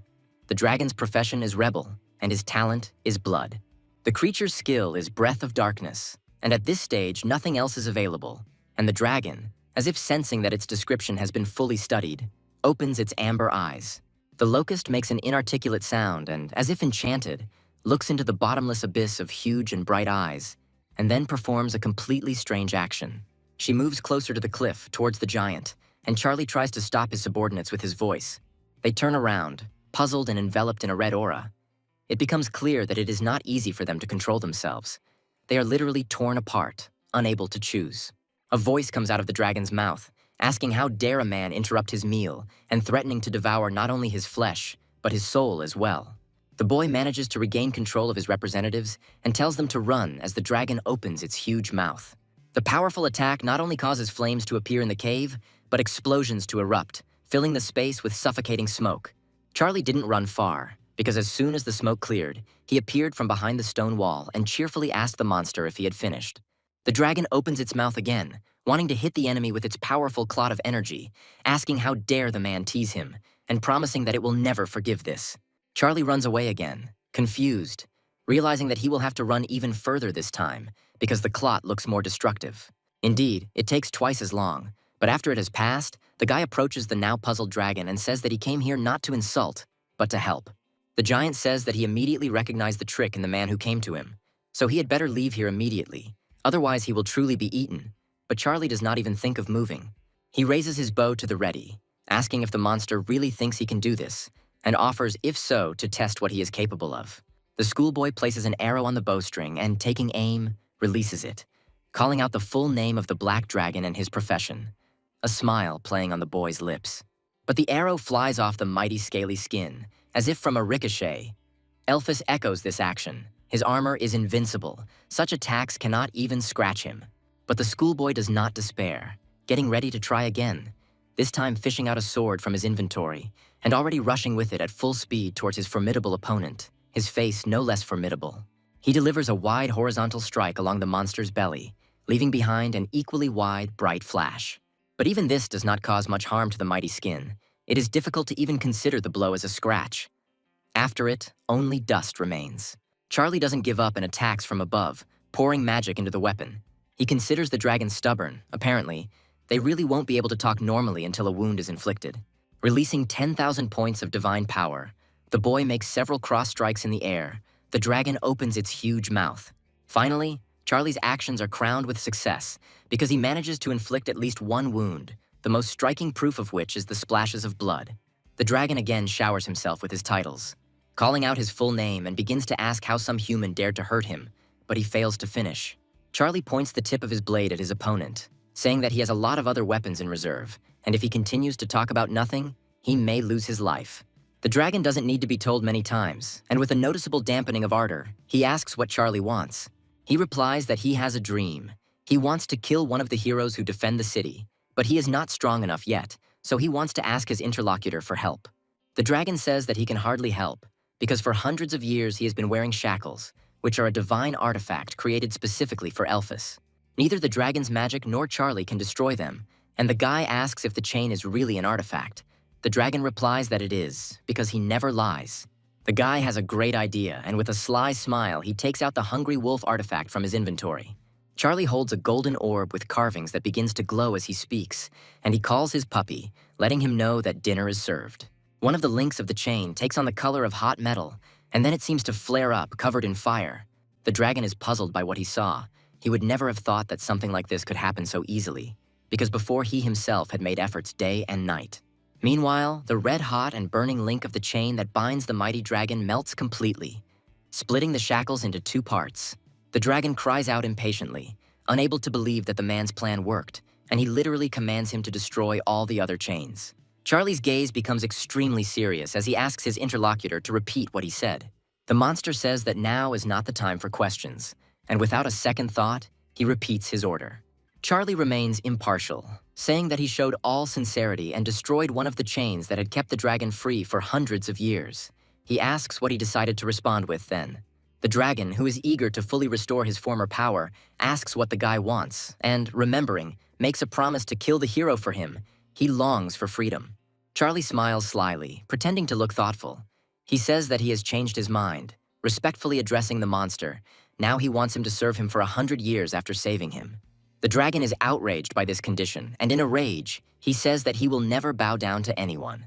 Frowning, the guy reminds that he can either save the monster or kill it. If it doesn't obey him right now, it will become another step on the path to perfection. He has heard that dragons are walking treasures and wonders how good a weapon his bones would make. The dragon is puzzled. He is not pleased with this thought. It may come true.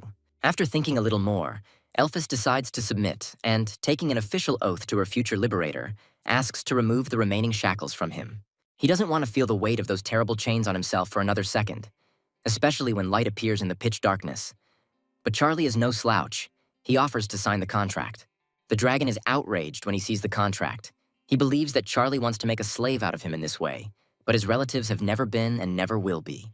He continues to insist, but something appears that interests the giant. Charlie offers to supply him with a crystal of the attribute of darkness as a snack after his release, because the dragon is very weak. Elphys' stomach rumbles in confirmation of his own desire. The black dragon is embarrassed by his own feeling of hunger. In the end, he gives in. The temptation is too great. The prerogative seems better than rotting here until the end of his days.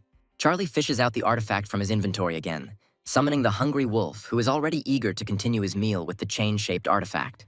Here the last part of the shackles heats up and with a crash breaks into two parts. Everyone is satisfied and full of anticipation. A furious firestorm rises to the ceiling of the cave. A thunderous dragon voice engulfs the stone interior. Elphys announces to the space around her the long-awaited acquisition of freedom. In the guild building of the city where Charlie is to carry out the task, a council of the greats is gathered for this occasion. A mustachioed man with slicked back hair talks about releasing Elphys. He assumes that the monster should be weakened now, so he suggests uniting and finishing it off. The girl, who is a holy hero with pink hair tied in a ponytail, guesses that if the dragon wants to find a secluded place to recover, it will take many people. They don't know the exact location. Their colleague in white says that the dark energy emitted by the dragon affects the monsters that are nearby. This will add to their troubles. This man is the swordsman of ice and fire, the hero, and he, smiling wryly, believes that they should strike first before the demons, intoxicated by power, attack the city. Windrunner, also a hero, joins the conversation, asking about the cause of the unrest, since they are only dealing with a weakened dragon who was able to escape from his shackles. Windrunner asks Dragonslayer's opinion, and he replies that it's just an ordinary dragon. There's no need to panic over nothing. He once killed a similar one single-handedly. The mustachioed man gives arguments against, one should not underestimate the Black Dragon. He is completely different, because he is a rebel, namely a traitor, of the dragon race. The Dragonslayer looks at his comrade, smiling reservedly, and then his face takes on a completely opposite expression, believing that there is no doubt about him, because he was chosen by the heavens themselves. The man looks away, not wanting to take these words at face value, but also unable to refute them. He has his own opinion, but now he is afraid to defend it. The assassin says that he will deal with this dragon himself, and let the rest protect the city, but the archer raises his hand, intending to, in a way, lend a helping hand to his colleague. The man leaves with a gloomy look, and the shooter, following him, promises not to interfere. The dragon sits on a rock.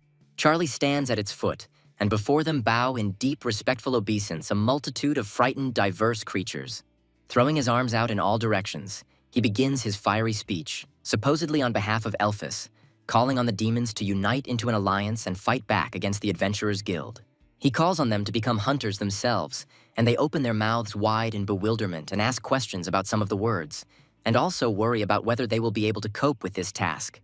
Charlie says that everyone who takes a risk will be rewarded accordingly, but adds to himself that since he himself is limited in the choice of creatures, he will have to take advantage of and strengthen those that come his way.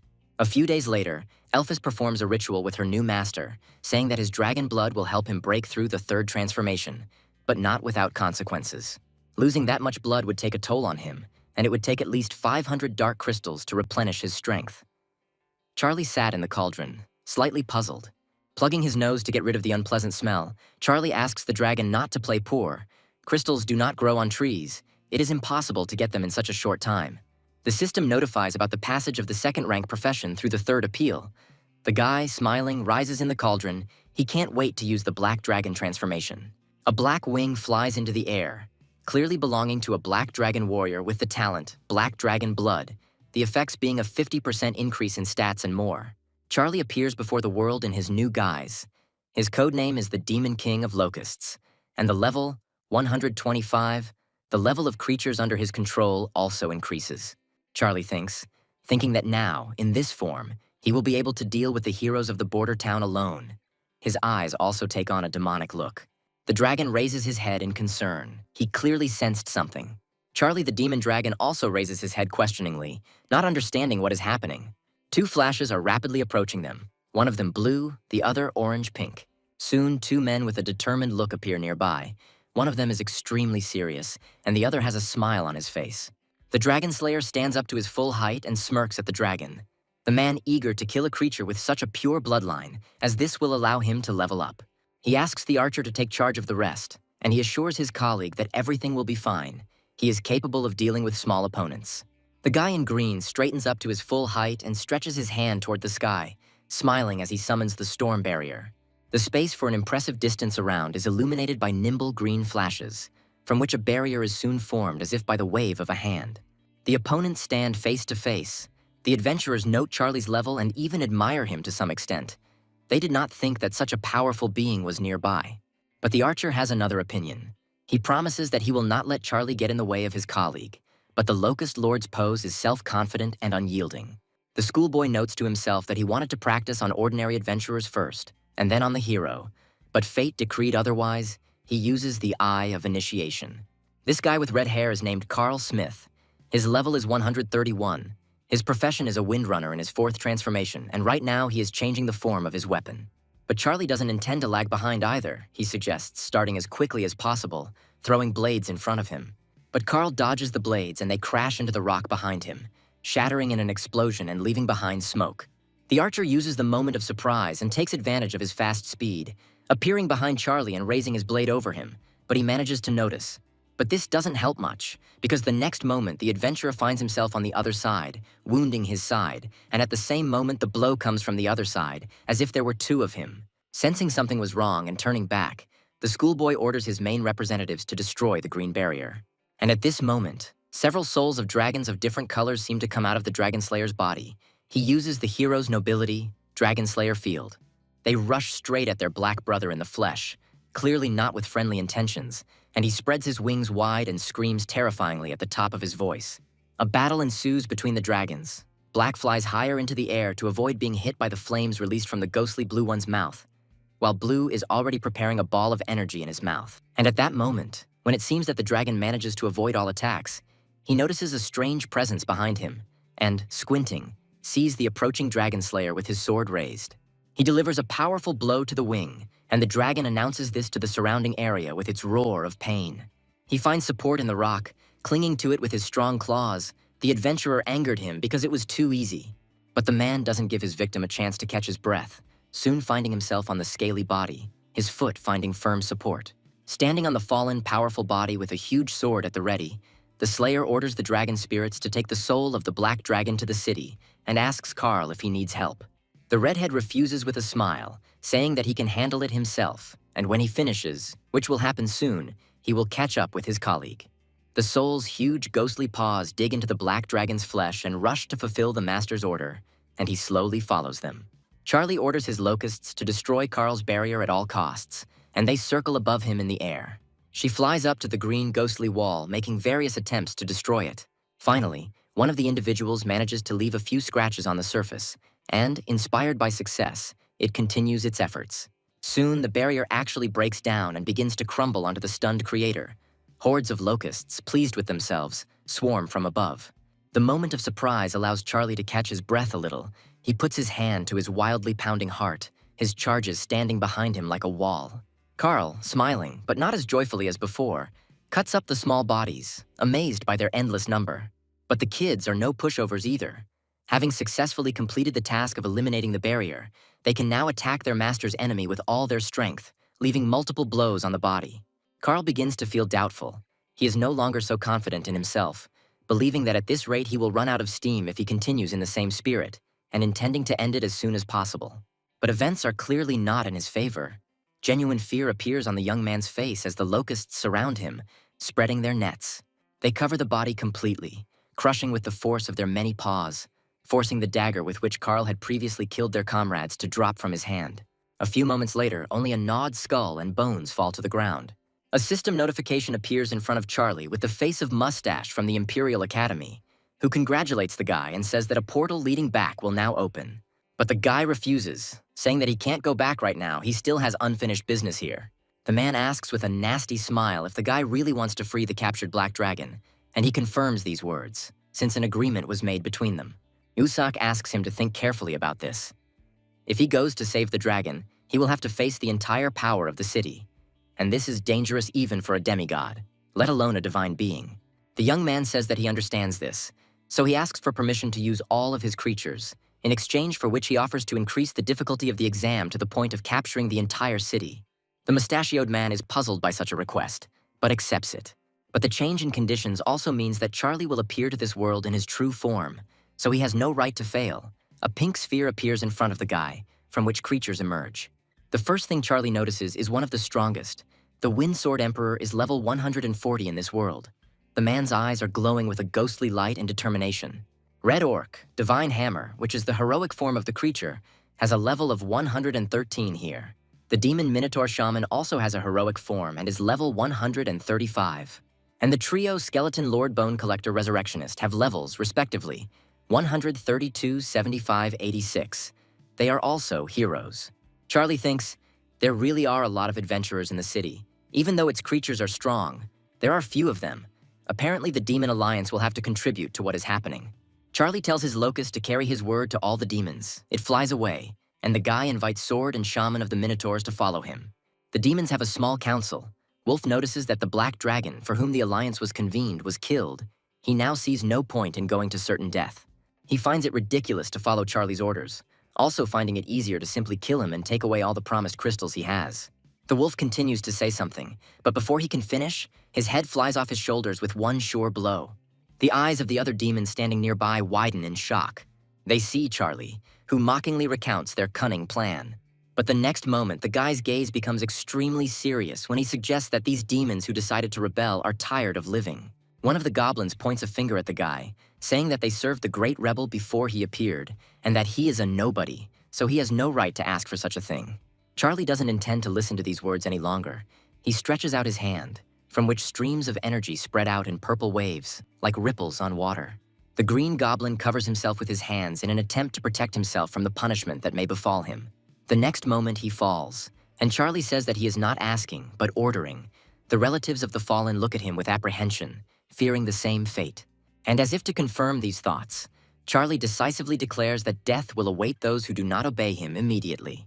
Fearing such an outcome, the demons fall to the ground, repeating in one voice that they are awaiting the order of their new master, who proudly rises above them. Charlie walks ahead, and behind him are hordes of demons. Their goal is the border town. The black dragon, on display for all to see, is once again in chains, and will soon face an unenviable fate. The dragon slayer sits on the throne and sips wine. A young boy approaches him and says that preparations for the execution are complete, and also conveys Lady Rose's concerns about Carl. The man says that perhaps he was delayed and promises to go and look for him himself later, but notes to himself that this is indeed strange. Suddenly, a strong aura and a loud sound hit the man, causing the space around him to literally shake and the wine to spill out of the glass, stunning the killer. A bugle sounds, followed by an alarm message. A horde of demons is approaching the city. All adventurers must prepare for battle. There are too many demons, so women and children must take refuge in underground shelters, and men who can fight must stand on equal terms with the adventurers. This is the first time people have seen such a motley group of creatures working together, and to top it all off, there are locusts that have recently joined them circling in the sky. An order is given to prioritize the elimination of enemies in the sky, but some don't even have time to begin to carry it out, as they are struck by a hail of arrows. The archers who release them are humanoid locusts, with bows gleaming in their paw-like hands, playfully and warningly sparkling in the rays. The elemental mages are trying to attack the enemies, shooting their magical streams of elements into the sky. People's faces are tense. They are putting in maximum strength. Fire mages come to the rescue, wanting to set the humanoid locusts on fire, but they quickly avoid the flames of the explosions, rising upward. A huge demon with a sledgehammer at the ready approaches the city gates. He's going to clear the way for his comrades. Swinging the massive weapon for the first time, he strikes with all the fury he can muster, the smaller demons standing nearby eagerly awaiting the outcome. Standing behind his army, Charlie gives the command to his higher skeletons. In his opinion, the time has come for the Resurrectionist and the Collector. The mentioned Sarana is distinguished, carrying its riders to cherished goals. The fallen warriors turn into undead and rush towards their former comrades, who freeze in horror, not knowing what to do. The giant with the sledgehammer finally manages to open the gate in his usual way. The demonic army is ready to tumble inside for the assault. But the evil spirit's path is blocked by that same purple-haired holy hero girl. She stands alone in front of a 1,000-strong army with a casual look and a carefree pose. But her gaze becomes serious and filled with determination as she crosses her arms over her chest to cast the spell, Hero's Nobility, Giant Vine. Giant green plants, similar to carnivores, emerge from the ground and stretch out their terrifying tentacles towards the enemies, who, by the way, do not have an ounce of fear.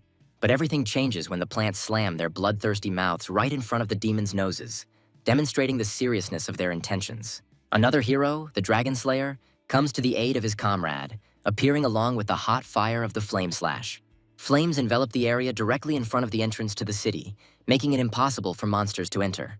Meanwhile, the mustachioed hero also joins the team, standing up to defend his hometown, and a whole squad goes into battle with him. The magicians who arrived in time are given the order to hit with full force in order to prevent the monsters from breaking through. Magical energy is splashed into the air from dozens of hands. The space around is illuminated by the brightness of the fire, It becomes unbearable to breathe because of the heat, and the eyes are trying to close themselves to avoid damage. Explosions thunder around the perimeter. Green goblins scatter in different directions, unable to stand on their feet in front of such a powerful force.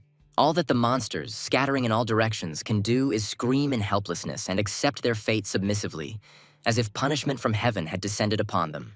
And the Dragon Slayer, as if mad, takes advantage of the noise to drag Black under the guillotine, promising his head as a reward for the adventurer's victory, spreading his arms wide. But Charlie can't let that happen, sending the Collector forward. Descending from the heavens, the higher undead cast a spell to raise the bones of the fallen into the air, intending to create a ward out of them as usual. Bone by bone, a new body of the future protector of their god is formed. Having completed his transformation, the massive skeleton knight, streaked with lightning, approaches the blocked entrance, wanting to provide support to his smaller brothers. His skull contorts with the fury of anticipation as he fearlessly swings his foot over what he considers to be a less than sturdy structure. This giant skeleton, not afraid of fire and the thorns of carnivorous vines, grabs one of the last ones more firmly. Fire does not frighten him. He pulls the plant towards himself, raising a pile of dust and smoke. Once the path is clear, Charlie stands at the head of his demonic army and rushes forward, announcing in his dragon's booming tone that he has come for him. Hearing the cherished words that deep down he simply dreamed of hearing, the black dragon widens his huge eyes and becomes inspired. Charlie looks at the black dragon with a firm and unusually confident smile, literally appearing out of thin air in front of him, fog swirling around the dragon man. The creature looks up at its savior, full of a variety of emotions, from the excess of which even its voice begins to tremble and stutter, asking what he is doing here. Several adventurer heroes are watching this scene, one of whom remarks that Charlie has a lot of courage to come here in person. A swift jerk and the characteristic sound that accompanies it indicate that someone has made a jump full of force, after which even a column of dust rises into the air. The mustachioed hero rushes forward, leaving his colleagues behind and announcing that he intends to deal with the demon who dared to act willfully in their city. The man approaches Charlie, who has managed to sense his presence from behind, announcing his presence with words about wishing him death and extending his fist to strike. But the adventurer is pushed back from the side, having struck first, and the one who did it is the Minotaur, who says that anyone who dares to insult their god will rot into oblivion. Nearby, the holy hero lands on the ground, punching the surface in front of him, causing his carnivorous vines to begin to stretch out towards Charlie. A red orc appears on top of the locust, wielding his energy-drenched hammer, announcing his presence with proud words about the weapon's divine origin. Using a sword of sparks and lightning, he attacks one of the plant's tentacles that has gotten too close to Charlie. The holy hero looks towards the opponents standing nearby, which are the aforementioned and the Dragon Slayer, puzzled and bewildered, her vines dying in the fire. With undisguised hostility, the hero tells Charlie not to dare interfere with his plans, calling him pathetic, and the dragon guy stands silently, listening to his interlocutor's speech. The Dragon Slayer crouched down, preparing to make a powerful leap, promising to destroy him too if he did not, and the essences of dragons appeared behind the adventurer. With their fanged mouths wide open, one of them rushes at Charlie, who at that moment remains remarkably calm, and for good reason. The ghostly creature is prevented from closing its powerful jaws on the body of the dragon man by the giant skeleton knight, who delivers a slashing blow to his head that matches his own. Because of its strength, the dragon squints, not even having time to close its open mouth, from which an involuntary roar escapes. The dragon turns around in the other direction, growling angrily at the new enemy, who growls back at him, making an angry expression. A fight ensues between them, which is observed by someone in a cloak with a hood pulled down over his head, shrouded in a fog created by the air of the battle between these two. The mysterious observer turns out to be the skeleton lord. Scratching his skull and looking somewhat confused, he notes with puzzlement that he is hungry. The next moment, he takes off into the air in one powerful leap, leaving behind only smoke and a crater. The jump is so powerful that it alone is enough to propel the lord into the air far enough to mount the dragon. The skeleton takes a comfortable position and sinks its teeth into the ghostly flesh in order to satisfy its hunger. A powerful roar from the wounded giant creature bursts out of its mouth and envelops the space around for many meters, and the undead do not even think of letting go. The Dragon Slayer appears above them, raising his sword over the bone one. He asks the latter how he dares to bite into his dragon and threatens to kill him. The lord turns around to look at the approaching one. The adventurer makes a sweeping movement in front of the skeleton lord, who recoils, covering himself with his hand. The swordsman still manages to hook the lord, and due to the force of the blow, the bones of his hands are torn off. The undead falls to the ground, and the adventurer continues to advance. But the lord is not as simple as he may seem at first glance. His limbs are put back into place, guided by magical power, and now he is whole again, as before. Leaping forward with a sly smile, the skeleton lord leaps, leaving his dumbfounded opponent behind and empty-handed. The undead do not run away or make a strategic retreat. Instead, they sink their teeth into the dragon spirit again, while the owner standing below stares up in shock, wondering what kind of monster is in front of him.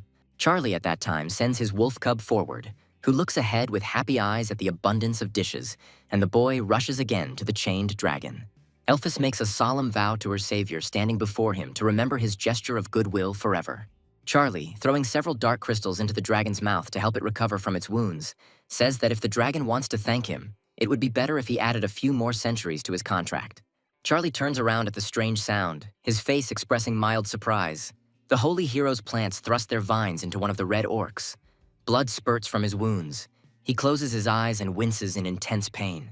Charlie sends his main representatives to help the wounded man, ordering them to provide support to the divine hammer. The guy notes to himself with annoyance that the situation is slowly becoming critical.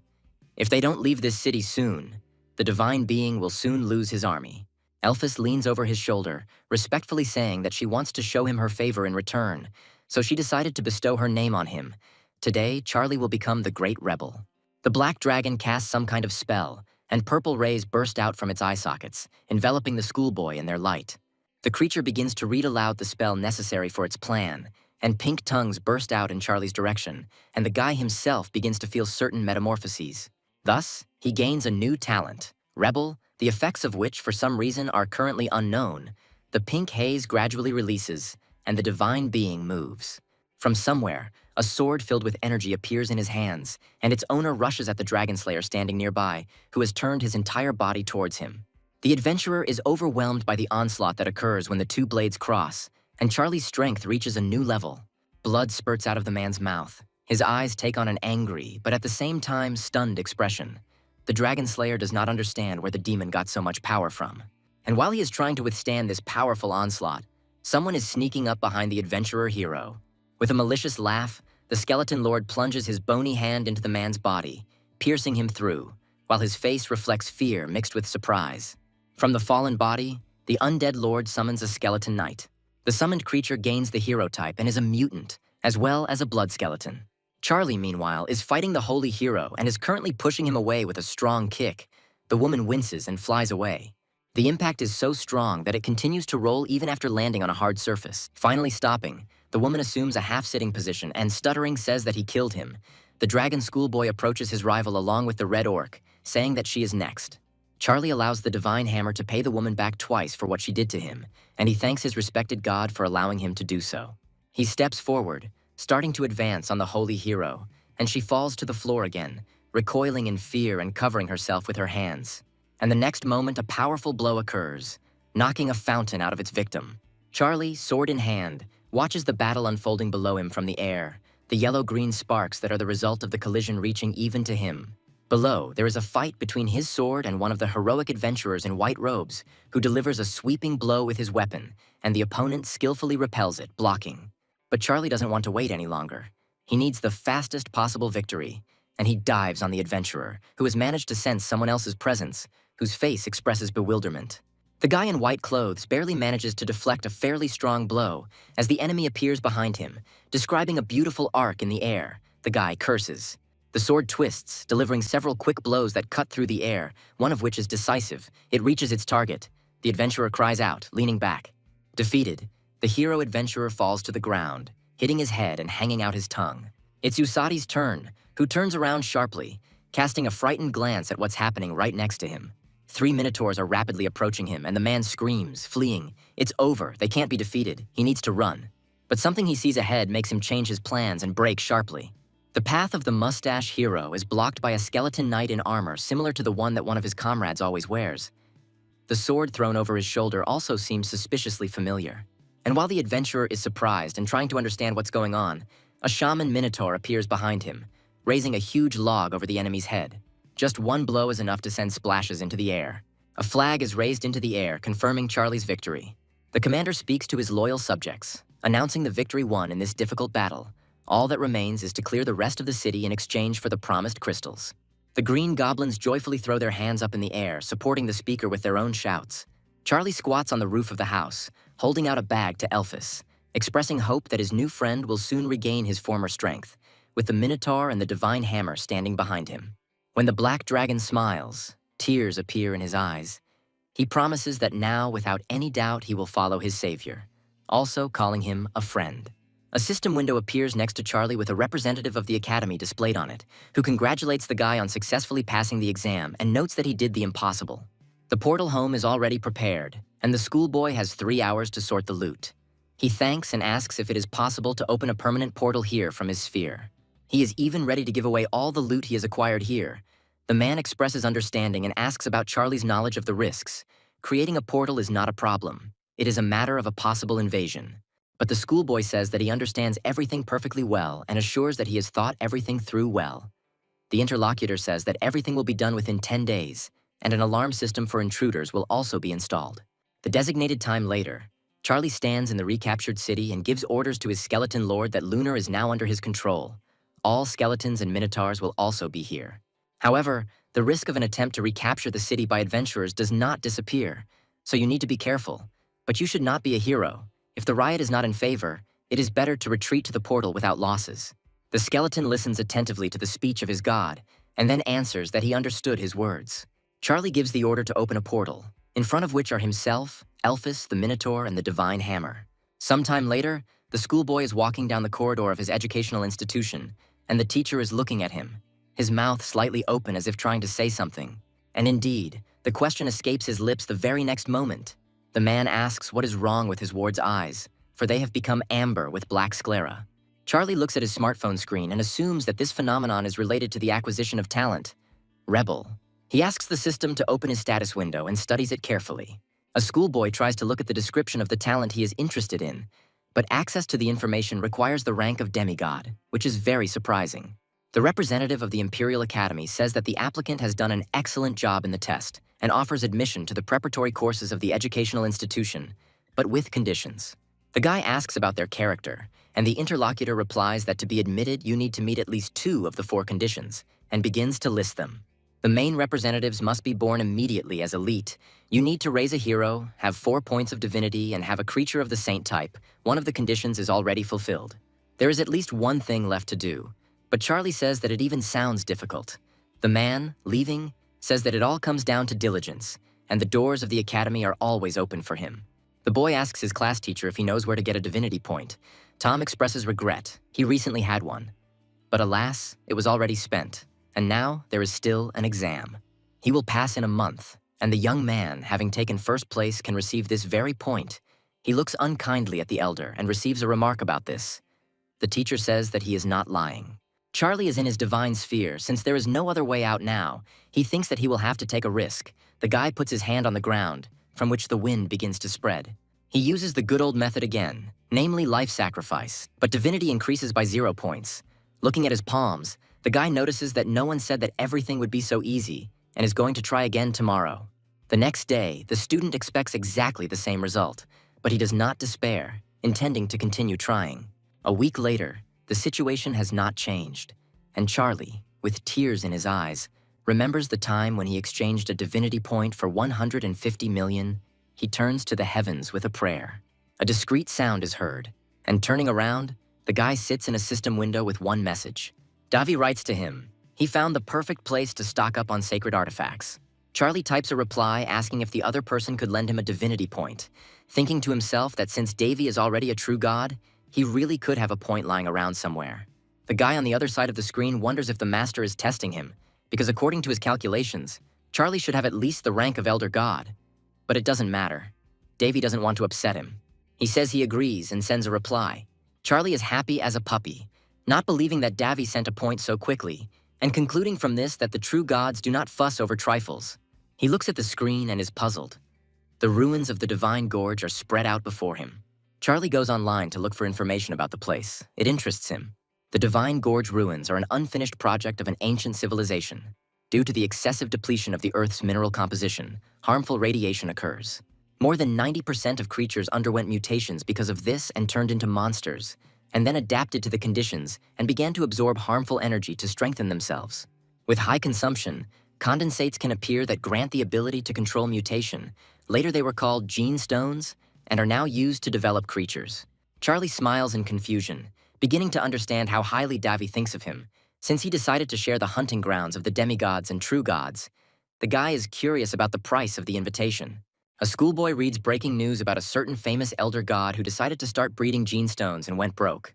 He remembers that he has the decay mechanism, believing that he can make the most worthless ore into a perfect crystal, thus having a chance to obtain high-quality gene stones. In the city behind the ruins of the Divine Gorge, in a certain building, there is Charlie in a mask and cloak. He does not want to show his face to everyone, believing that privacy is above all else. A man approaches him, assuming that the schoolboy is here for the first time, and offers his services as a guide. Charlie clears his throat, turning only halfway towards his interlocutor, and asks him to name at least one reason for this. His gaze instantly becomes serious. He says that he knows at least 18 places where mutants gather, and also lists his other merits. The information is impressive, but Charlie is not interested in the mutants themselves, which is what the above actually concerns. He says that he came here for radioactive ore. The boy grins with some kind of malicious smile, repeats the master's words, and conspiratorially covering his face with his hand, recounts in detail the news about the man who went bankrupt in this matter. He says that the mutants of that man's herd were unable to complete the formation of the gene stones and died due to excessive radiation. The business in which many points were invested failed.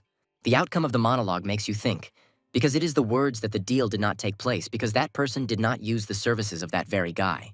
A bald man approaches the group from behind Charlie, smiling, and asks the schoolboy's interlocutor who is with him. The boy, returning his smile, tells Hay that Charlie is his esteemed guest, interested in purchasing the radioactive ore, and Hay, in turn, is the owner of its mines.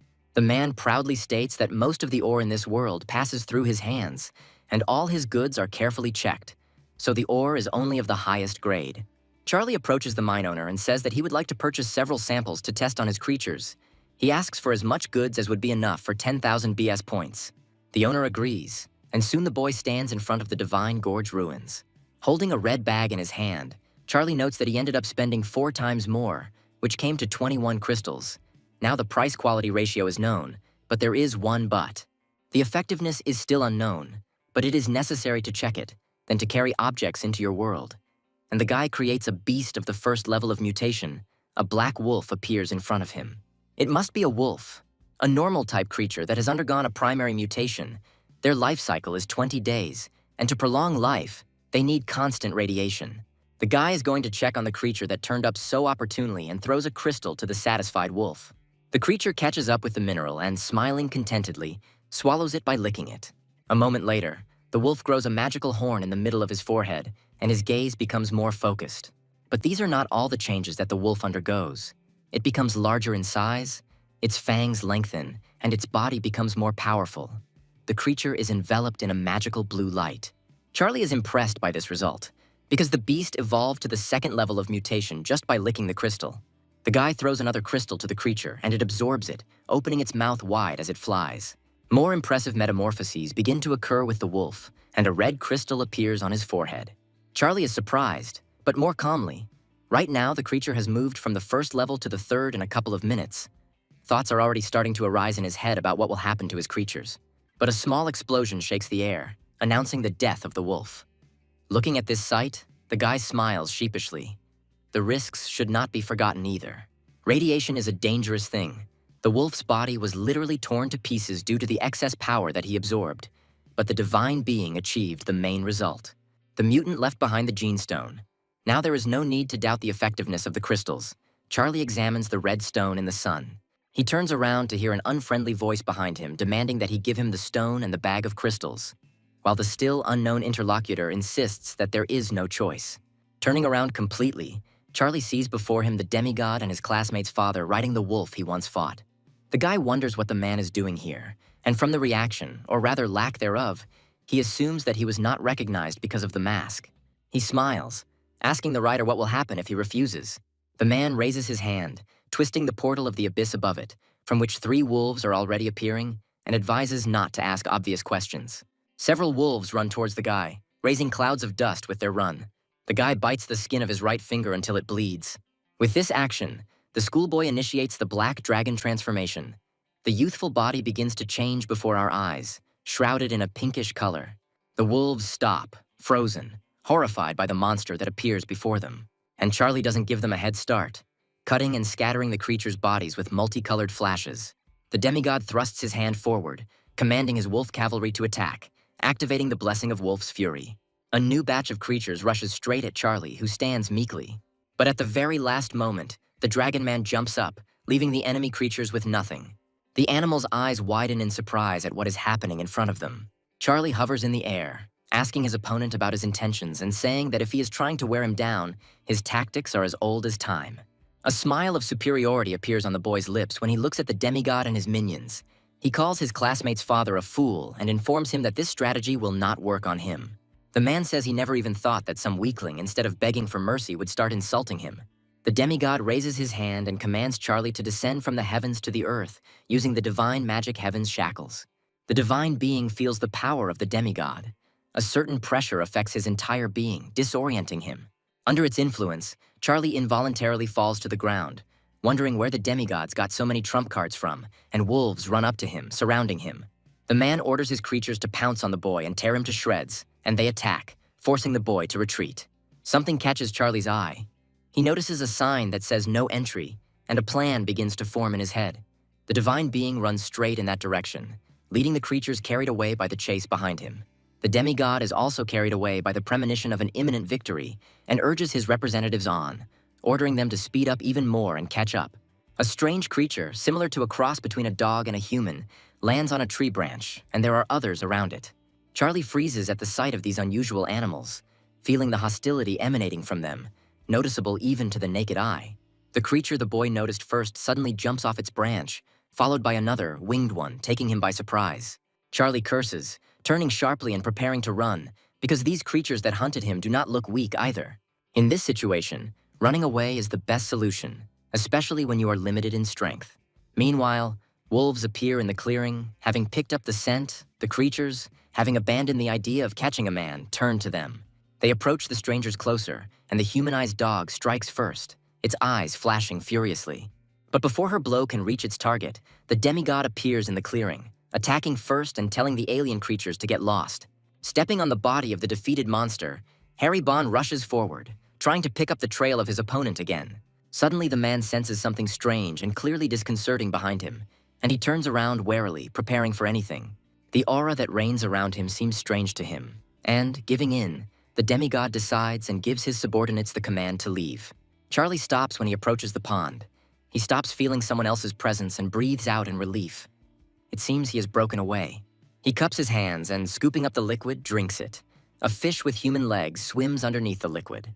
The guy sees this only when she jumps out of the water. His eyes widen in horror. It looks like the water is also radioactive. He needs to leave. He looks at the map, trying to figure out where he is, but realizes that this river is not marked, or there is a version that he is simply lost. Suddenly, several more creatures appear in front of Charlie, raising dust. They are clearly not in a friendly mood. Their eyes are burning with fire. The guy takes a deep breath. Now is not the time to panic. Since he wandered here, he needs to start collecting gene stones. There are enough mutants. He takes the necessary pieces out of his inventory and runs forward with a determined look, throwing them right into the faces of the evil monsters. There are a few explosions, and Charlie smiles contentedly. Getting the gene stones wasn't that hard after all. It's getting dark quickly, and the schoolboy is going to find a secluded place to spend the night. It's not very comfortable to spend the night among mutants. It seems to him that there are some ruins ahead, suggesting that perhaps it is an abandoned city of an extinct civilization of this world. It's better than nothing, and the guy, having transformed into a black dragon, makes an auxiliary jump and flies where he needs to.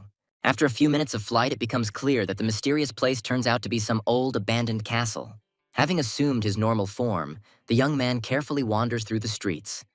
It is unlikely that anyone has already taken a fancy to this place, but one must be on guard with mutants.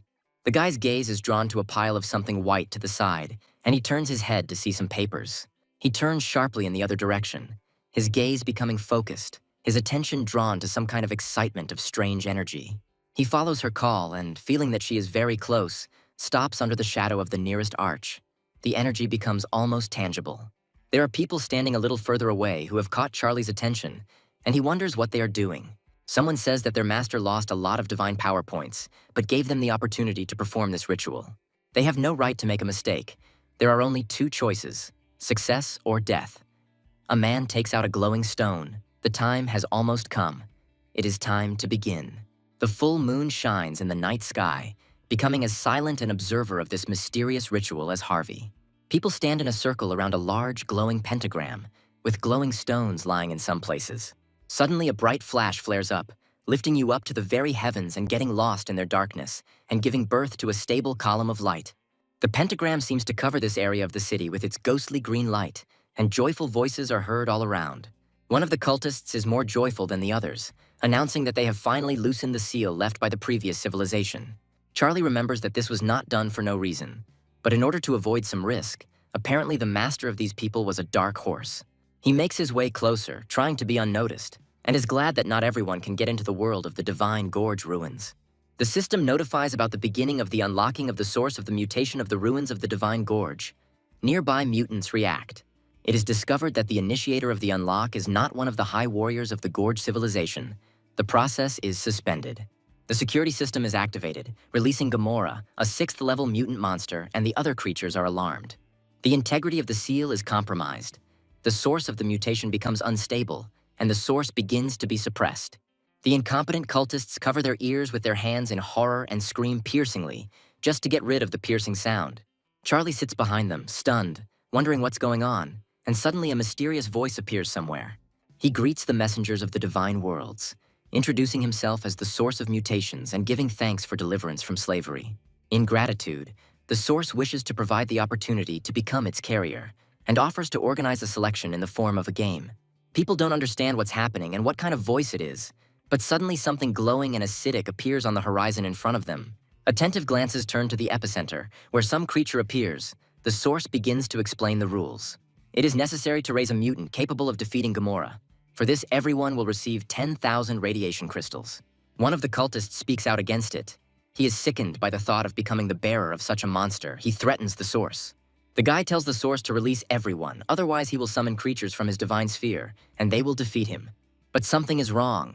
As soon as he tries to connect with his own world, something blocks the signal. The young hands begin to shake. The source calls this man the first loser, and Gamora appears, grabbing the former cultist with its powerful jaws. He bites the guy just for fun, because his mouth is so huge that the mutant can easily swallow his victim whole. The rest freeze below, afraid to move. The monster that appeared out of nowhere is almost 10 times larger than them. A familiar hand rises into the air, and Charlie's voice cuts through it, trying to get attention. He says that he too cannot contact his sphere, and asks how then to create a being that should become a mutant. The cultists notice the stranger and turn to him in fear, asking who he is and how he got here. The source, smiling creepily, asks the young man not to worry and says that there will be no problems with this. Meanwhile, Charlie is looking closely at the portal as he thought, he won't be able to escape. It's one way. The cultists discuss their troubles. The creatures cannot withstand the radiation, and they simply die. Charlie is delighted with his disintegration mechanism, because he fed it 10 unrefined crystals and received 6,000 pure crystals. He looks at the 3rd-level mutation locust and encourages her, saying that he believes in her. Her accelerated regeneration must be good. With a satisfied smile, the guy feeds his main representative a few more radiation crystals. The unwitting comrades look at what Charlie has achieved and rush in horror, considering the mutant a real monster. Meanwhile, the guy has a 6th-level mutation creature, and he stands contentedly next to his brainchild. The source, with a malicious grin, tells Gamora to test them. The 6th-level monster turns its gaze to the people below, and they too become uneasy. The monster, as if also smiling, swallows the representative of one of the cultists, a large orangutan. The source's smile becomes even more dimensional when he says that losers don't deserve to live. Hearing these words, Gamora grabs several people at once with his teeth and devours them, filled with their dying cries. Finally, only Charlie remains, and the source says it's his turn. The boy standing firmly on his feet, looking forward fearlessly. The guy admits that in order to strengthen his locust, he had to feed it all the gene stones he had. Evolution was successfully completed, but there is a downside. The creature's lifespan was reduced to 1 day. Charlie tells his protege to attack, forcing his opponents to realize the true value of life. The source transforms, saying that he liked this fiery speech, which caused the monster itself to flare up. He says that the creature Charlie created is worthy of taking to the battlefield, and sends Gamora into battle.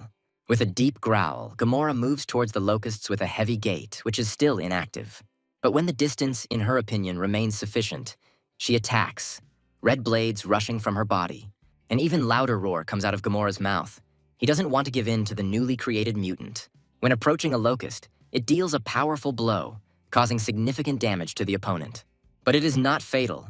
Even though a limb of a mutant insect remains in Gamora's teeth, this only angers the locusts. But it regenerates with the help of magic, and a new paw appears in place of the one that was taken away. Gamora screams ominously, shaking the surrounding space with its sound wave. The Source, watching the duel, smirks. He is amused that Gamora managed to anger someone and finds the spectacle wonderful.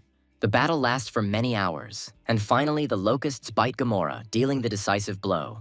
He falls to the ground from exhaustion, and the insect remains at a respectful distance. With his arms outstretched, the Source calls the battle magnificent and Charlie a dear bearer, asking for his opinion. The guy, smiling innocently and putting his hands to his chest, asks what the Source is going to do with his body. He replies that from now on they will share common flesh. Charlie's body, and the latter, is amazed. Acidic, translucent tentacles grab the young man, knocking a scream of horror out of him. He stands in the middle of a white space, arms outstretched, and discontentedly assumes that he has died. A moment later it turns blue, and the guy habitually calls up his system status window to check the description. Looking at the name, he can't understand who he is now, Charlie or the Source. The guy is puzzled. A green clot appears nearby, and the Source's voice can be heard from it. Charlie is not happy with it and openly expresses his displeasure. The entity does not understand the discontent of the carrier, because with its strength and help, he will soon be able to surpass all the deities of the world. The Source continues to praise himself, but Charlie interrupts the tirade with a hand gesture, asking for him to finish and how to get out of here. The entity says that there is no problem with this now, since Gamora is dead, nothing can keep them here anymore. The guy snaps his fingers and finds himself in another, already familiar place. The Source says that by removing the seal, they made a lot of noise, and true gods and demigods from all around are already flocking here. The guy starts to get really nervous, thinking that the gods won't believe him if he starts making excuses and saying that he didn't steal anything. He is almost in complete despair when he remembers the coordinates of the bloody arena. The gods who have almost found them feel that the aura of the seals has disappeared and find it necessary to speed up. They run up to the place where energy was last felt and burst in with a war cry, declaring ownership. But nothing awaits them. After Charlie, there is no trace left. While the others look ahead in confusion, Harry finds something with his eyes and, crouching down, picks up the dead locust, guessing everything. A man standing in the middle of the room bursts into tears, angry that someone dared to take his property from under his nose. The man orders to involve all creatures and search without rest, day and night, but only so that in the end they find it. Charlie is in the blood arena, disappointed that he spent 1,000,000 divine power for one teleportation. He had barely arrived when he was immediately challenged. But the guy didn't mind. His fists were itching. The schoolboy habitually enters the portal leading to the bloody arena, mentally preparing himself for the upcoming fight. The system asks opponents to prepare their creatures for battle, and incitement is already heard from the stands. Someone suggests that Charlie call the Bone Collector right away so that he can reveal the opponent right away, and someone else counters. The dragon is encouraged by the large sum of money that has been placed on him, and Charlie smiles as he thinks about such a large bet.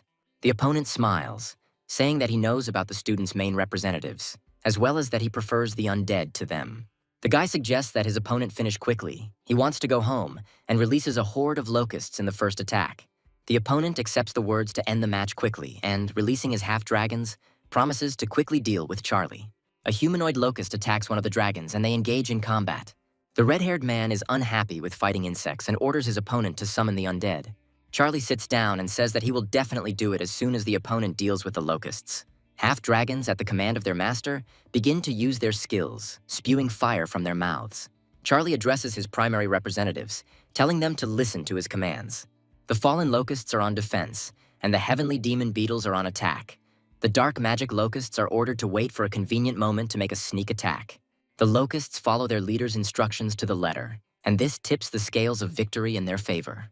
The master of the half-dragons orders his subordinates to gather and burn their opponents, flames bursting out of their large mouths again. A half-dragon hero appears on the field and is given the command to begin firing from a bow. Charlie's opponent smiles as he repeats the words about the latter summoning the undead, or else all the locusts will be destroyed. The guy realizes that he is right in believing that he will probably have to call the Divine Hammer and the Minotaur Shaman. The next moment, the guy raises his hand up, illuminating the space with purple and calling out to the Divine Sphere. The Source makes itself known by saying that it is beginning to doubt the choice of its carrier, because it suffers insults directed at it. The entity suggests defeating the half-dragon lord with the locust's powers, but Charlie is at a loss as to how to do this, since the forces are unequal. The source reminds us who killed Gamora because in the hands of the source of mutation itself, a priori, there cannot be weak races. Charlie realizes that this is a good way to test out a new power, and, if necessary, he can summon stronger creatures. He summons a locust, which lands on the man's finger, and a bright light begins to emanate from the insect in all directions. The source asks if the owner has decided what mutation vector to give the locust, and he begins to reason. Fallen are good at being a shield, so I'd like to increase their damage resistance so they can cover others. The guy has 3 choices, and he chooses the last one because half-dragons attack with both fire and physical force. The mutation causes changes in all areas of the locust, enhancing all aspects of it, at the cost of reducing its lifespan to a day. The mutated fallen locust rushes forward, attacking the stunned half-dragons with its giant body. They scatter under its influence like flies. Charlie can't get enough of the fact that he succeeded and was able to give the locusts the necessary mutation vector. The locust continues to attack all other opponents. Charlie is going to take on all of his other representatives by giving them mutations. The dark magic locust attacks enemy creatures with shadow needles, and the inertia tries to protect themselves from the blow, bursting into a roar. Another subspecies of locust uses the talent, Savage Murder, to leave opponents writhing in agony. The half-dragon lord is stunned, wondering how the locusts could become so much stronger in an instant. He calls for the judge, and Charlie smiles, admiring his finest creation, a humanoid locust in mutation mode. Pleased with himself, the guy says that the Lord of the Half-Dragons will have to sweat a lot against them. The humanoid locust's strikes become more accurate and powerful, and it can kill half-dragons outright. Charlie notices the half-dragon hero in the crowd of enemies and makes him the first target for his representatives.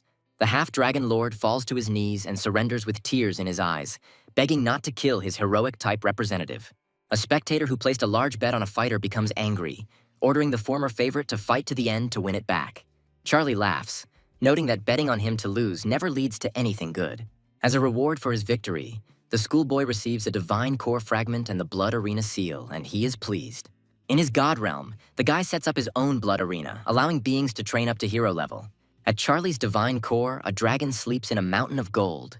The master of the world is wary of the suspicion of today's joys. The source wonders why the owner is so inspired by these little things, because they are only the tip of the iceberg, but he can give more. Charlie asks if the entity has said everything it wanted, since he's going to take up development, and it answers in the affirmative. Secretly, the guy is going to get rid of the parasite, but out loud he says the words necessary to activate life sacrifice. The familiar funnel-shaped column rises upward, taking with it thousands of insect lives. The divine being is offered the storm armor, which when combined with the core, grants creatures the ability to summon armor during combat.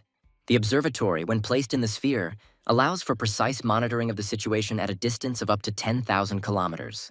The Golem Creation Book allows you to create a creature that takes on the powers and abilities of those from which it was created. Charlie is impressed by this option. He is already thinking about the result that he will get from the unification of his former mutant and Gamora. His gaze becomes determined and anticipatory. It seems to the guy that he will soon become much stronger. The divine being is pleased, feeling that he has not wasted millions of divine power points on high-level materials. He looks at his golems and can't stop being happy, finding them adorable and stronger than some heroes. Charlie looks at the golem's status window and realizes that their regeneration is not inferior even to Wolverine. He called them baby chucks. He believes that it is time to throw time at fate, as he will soon be able to enter the Imperial Academy. 3 days later, the boy stands in front of the Imperial Academy and admires how even on the outskirts of the city, the aura of the demigods emanates from the people here. Charlie hears a voice addressing him, asking if he is a preparatory course student at the Imperial Academy. The guy turns around, saying that he still sees the man the Academy sent out greeting him. A helicopter was specially prepared for the future student, and the escort reassures him, saying that he will help him get settled. Charlie gets out of the helicopter, and the man asks him to follow him as he is going to show the guy his future room. Entering inside, the divine being asks where his neighbors are and is told that the place is intended only for him. The guy is completely shocked, and the man leaves, saying that today he can rest, but tomorrow being late for classes is not encouraged. Charlie wants to get started on absorbing Divinity as soon as possible because he believes that there are a lot of geniuses in this place. He walks down the corridor surrounded by voices who believe that the guy got here thanks to family influence. They do not recognize him. Some even threaten to give him a beating, and Charlie assumes that he will not have a quiet life here. Suddenly, a voice is heard behind him, asking if he is a new student, and the guy gets scared. In front of him stands a young woman who introduces herself as a preparatory course teacher. Her name is Lena. She says that classes are starting soon and takes the guy to the necessary room and, upon entering, asks the class to calm down. Seeing a familiar face, Cian jumps up from her seat, shouting the name of her former classmate, and others look at her. They begin to talk among themselves, realizing that their local goddess knows the newcomer. The teacher introduces the new student to the students with a sweet smile and says that he previously studied at the same school as Cian. One of Charlie's future classmates jumps up from his seat and, in a displeased tone, expresses a desire to know how Charlie did. Lena's expression suddenly changes to serious. She says that in her class, you have to raise your hand before you answer. The student begins to tremble with fear, apologizing and promising that this will never happen again. The woman's face regains its sweet expression, and she says that Charlie himself should ask the question she voiced earlier. Tart says that he doesn't really care. He wants to personally test the new guy's abilities and challenges him. Charlie thinks he's nuts and says he refuses with a distasteful expression on his face. The offended student jumps up from his seat and calls his classmate a coward, believing that he is not worthy of studying here since he cannot even accept a challenge. A woman's hand lands on the surface of the desk with a loud sound, and its owner says that she has had enough. Cian angrily asks why Tart is picking on Charlie when he has done nothing wrong, and he tries to object. Charlie notes to himself that this is typical girl behavior. Even here, she has acquired nasty henchmen. After the lesson, the guy is awaited by a raging Tart and his two friends, the leader of whom grits his name with displeasure. Suddenly, Cian appears in front of Charlie, blocking him with her body, and says that, first of all, they need to deal with her. Tart tells Cian that it's none of her business. But to his rival, so that he stops hiding behind the girl, Charlie frowns. The guy noisily gets up from his seat and comes closer to the group, pushing the girl back. He says that he was too lazy to figure it out, but he also has limits to his patience and asks what exactly his classmate wants. He also shortens the distance, saying that Charlie got here by accident, and he will do everything to get the guy expelled from here. One of his buddies points his finger and says that they will get rid of him until he drops out. Charlie, looking back at Cian, suggests that it was not easy for her to study in a class with such idiots, and she says that everything was fine before. The guy assumes that the girl hasn't had time to get close to them yet and won't mind if they get beaten up. Cian says that Tart should not be underestimated. His representatives are the Steel Knights, the elite. He is very strong. Even her sparrows are weaker, and Charlie jokes with a smile that the girl is afraid for Tart's health.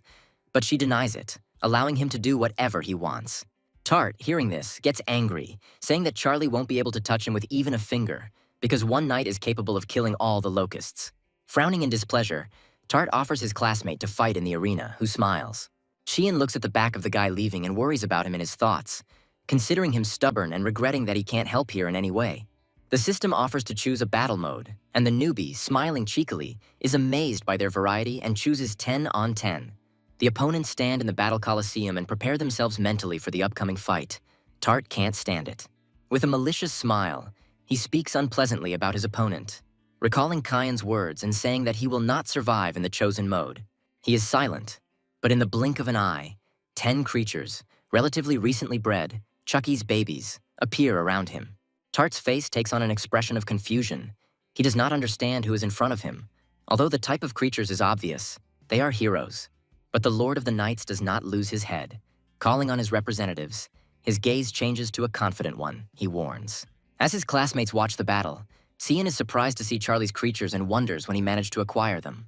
The one standing nearby scans the creatures, saying that they are called golems and are comparable to heroes, but believes that knights are stronger. Someone is convinced that Charlie is someone's rich son, because he managed to get the hero's golem, which are very expensive.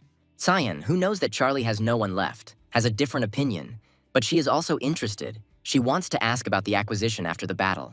With an extremely confident look, Tart sends his knights into the first skirmish, ordering them to crush their opponents. Those, having gotten to a sufficient distance, begin to attack their opponents. Tart chuckles, describing the sounds as blessed and belonging to the bones of supposedly half-heroic enemies. But his eyes widen in confusion when he hears a voice asking whether he has fallen asleep or has resigned himself to his defeat.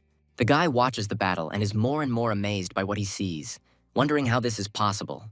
And the opponent says that this is just the beginning, and gives the order to his golems to start pressing. They rush into the attack. One of the Chucky babies lunges at a nearby knight with all his might, his muzzle stretched into a predatory grin. Observers are puzzled as to how such monsters manage to push back the Steel Knights, but it looks more like a beating. Cian watches her classmate with a puzzled expression, impressed by his strength. With a frown on his face, Charlie bids his opponent to surrender, but he refuses, telling his opponent not to get carried away and saying that he hasn't even shown half of his power. He tells his representatives to unite, and Charlie scoffs, drawing a parallel with the Transformers. But the enemy creatures gather together, huddling together, and their enemy becomes curious about what they are doing. One of the golems stands next to Charlie, and in front of him a pillar of fire rises into the air as if from an explosion. As soon as the cloud disperses, a combined steel knight appears in front of him, and its owner thinks that the enemy is scared. After all the power of Tart's creatures is collected in it. The man's leg takes a step to the side. The steel knight breaks into a run and runs straight towards the wall of enemies, some of whom are preparing to block. The united one swings forward to strike, and enemy creatures are forced to close in to meet resistance. With a grin, Tart says that he will now show the enemy the strength of someone who is truly worthy of studying at the Imperial Academy. Charlie makes a scared expression and says that the combined steel knight is very strong. Tart, with a haughty smile, says that if the enemy surrenders, he promises to spare his creatures, but sets a limit of 10 seconds. He starts the countdown, and Charlie helps finish by saying that time is up and the opponent can continue. Tart remarks in a threatening tone that his opponent has refused and is about to add something else, but falters. His eyes widen in bewilderment. All the golems that had previously been damaged are miraculously healed. Tart cannot believe his eyes and expresses his indignation out loud. One of the Chucky babies takes off, not giving the enemy time to recover, and hurries towards his target. It turns out to be united, and Charlie encourages his creatures. Others are sent to help the first one. Golems mercilessly bite into the body of an enemy creature with their predatory mouths and tear off pieces of its body. They tear the steel knight apart, attacking from all sides and not allowing him to come to his senses and defend himself. As he watches his classmates battle on screen, one student wistfully remarks on the cruelty of Charlie's creatures. Tart also looks thoughtfully and dumbfoundedly at the head of the steel knight that has rolled to his feet. He falls to the ground and says in a doomed voice that this cannot be, and believes that this is the end. Everything is lost. Charlie emerges from the portal looking extremely pleased with himself. He is met by his classmates and Cian, who addresses him by name. All faces directed at the boy look stunned. But also, in addition to all the others, the young man hears another voice from the side, addressed to him, and turns to look at it. A joyful Martin pounces on the boy, embraces him, and says that he had no doubt that the younger one would pass the test. Charlie is surprised by his friend's appearance, asking about it and saying that he feels like he looks 10 years younger. He smirks, saying that he chose the previous image specifically for the arena because he thought that he would not be taken seriously. Classmates change their minds, realizing that Charlie got here on the recommendation of a student and not because of his rich parents. Martin, meanwhile, says that he is his friend, and if anyone decides to offend Charlie, he will deal with him. The elder takes the younger one away, promising to introduce him to his friends. The latter is a little puzzled. The comrades go up the stairwell. In one of the flights, there is a guy and a girl. Martin introduces Charlie to them. The first guy to introduce himself is Thornton. He's also a first-year student and greets him politely. The girl, whose name is Loriana, asks with a smile about Charlie beating up their friend, who also shows respect and becomes embarrassed. The girl doesn't really like the younger one's words about a random victory. She thinks that everything happened because of luck, and luck is also a kind of power. The elders heard that the younger ones would soon go on a mission and asked to bring something from there. Charlie was surprised by this and asked for clarification. The girl does not consider the younger one a newbie, hinting that Martin shared with them all the details of the fight. And now he is embarrassed. Loriana tells about the upcoming test. Only students from the preparatory class can get there. Martin confirms and boasts of his strength, saying that if he were allowed in there, he would destroy the entire city in a few hours. Loriana continues the explanation, saying that on this mission one can find a rare item that they are willing to buy for a high price. Charlie, outwardly casual but inwardly jumping almost to the ceiling with happiness, says that he will take on the job. The girl hands the younger one a seed, saying that it will be useful to him to pass the upcoming test. Lying on his bed in his own home, Charlie reflects that if it weren't for Teacher Lena's explanations, he would have wasted his potential. He remembers the woman's words about accumulating divinity points. He wanted to quickly become a demigod, but it is not profitable. Then the teacher explained everything in the most detailed and understandable way. She told about all the nuances at each stage of divinity. Charlie is flattered that Lena has such high hopes for him. He simply has to live up to them, and to do this he needs to accumulate points. A classmate asks Charlie about rumors that he already knows about. Many elders have asked not only him but others for a favor. Tart approaches the interlocutors and offers his former rival to make a bet on the time of the sortie. He clarifies the essence. The bet concerns the highest score. The loser will have to forget about Cian and even stop looking in her direction. Charlie almost implies that Tart is a dull-witted man and says that he should come to terms with the fact that Cian doesn't like him. He ignores the insult and says that it does not concern Charlie. Tart is ready to do everything to protect Cian from him. The aforementioned one approaches the company and clarifies the content of the bet, saying in full that Tart is currently bothering her. He says that he really likes her and wants to ask why she needs Charlie if she has him, but the girl insists on an answer. Tart confirms Kian's words, and she asks Charlie to do her a favor and agree to the bet. Charlie notes that there are many geniuses in the academy and asks Cyan not to blame him if he loses, but she says that she believes in him. Lena enters the classroom and tells about the upcoming test. All that will be required of the students is to survive. She snaps her fingers loudly, announcing the beginning. The system informs about all the necessary nuances that will affect the students living in this world. Now everyone becomes mortal and begins to rely on the fact that they cannot use their divinity. Charlie watches. Divine beings have virtually no need for food and can go hungry for a month or more, and now they are forced to survive. He checks the basic abilities and makes sure that they all work as before, so there is nothing to worry about. Qian approaches the guy and he invites her to look around this unfriendly city. The girl, smiling, agrees. Crouching down, she places her hand on the ground, from which threads of magical energy begin to emanate.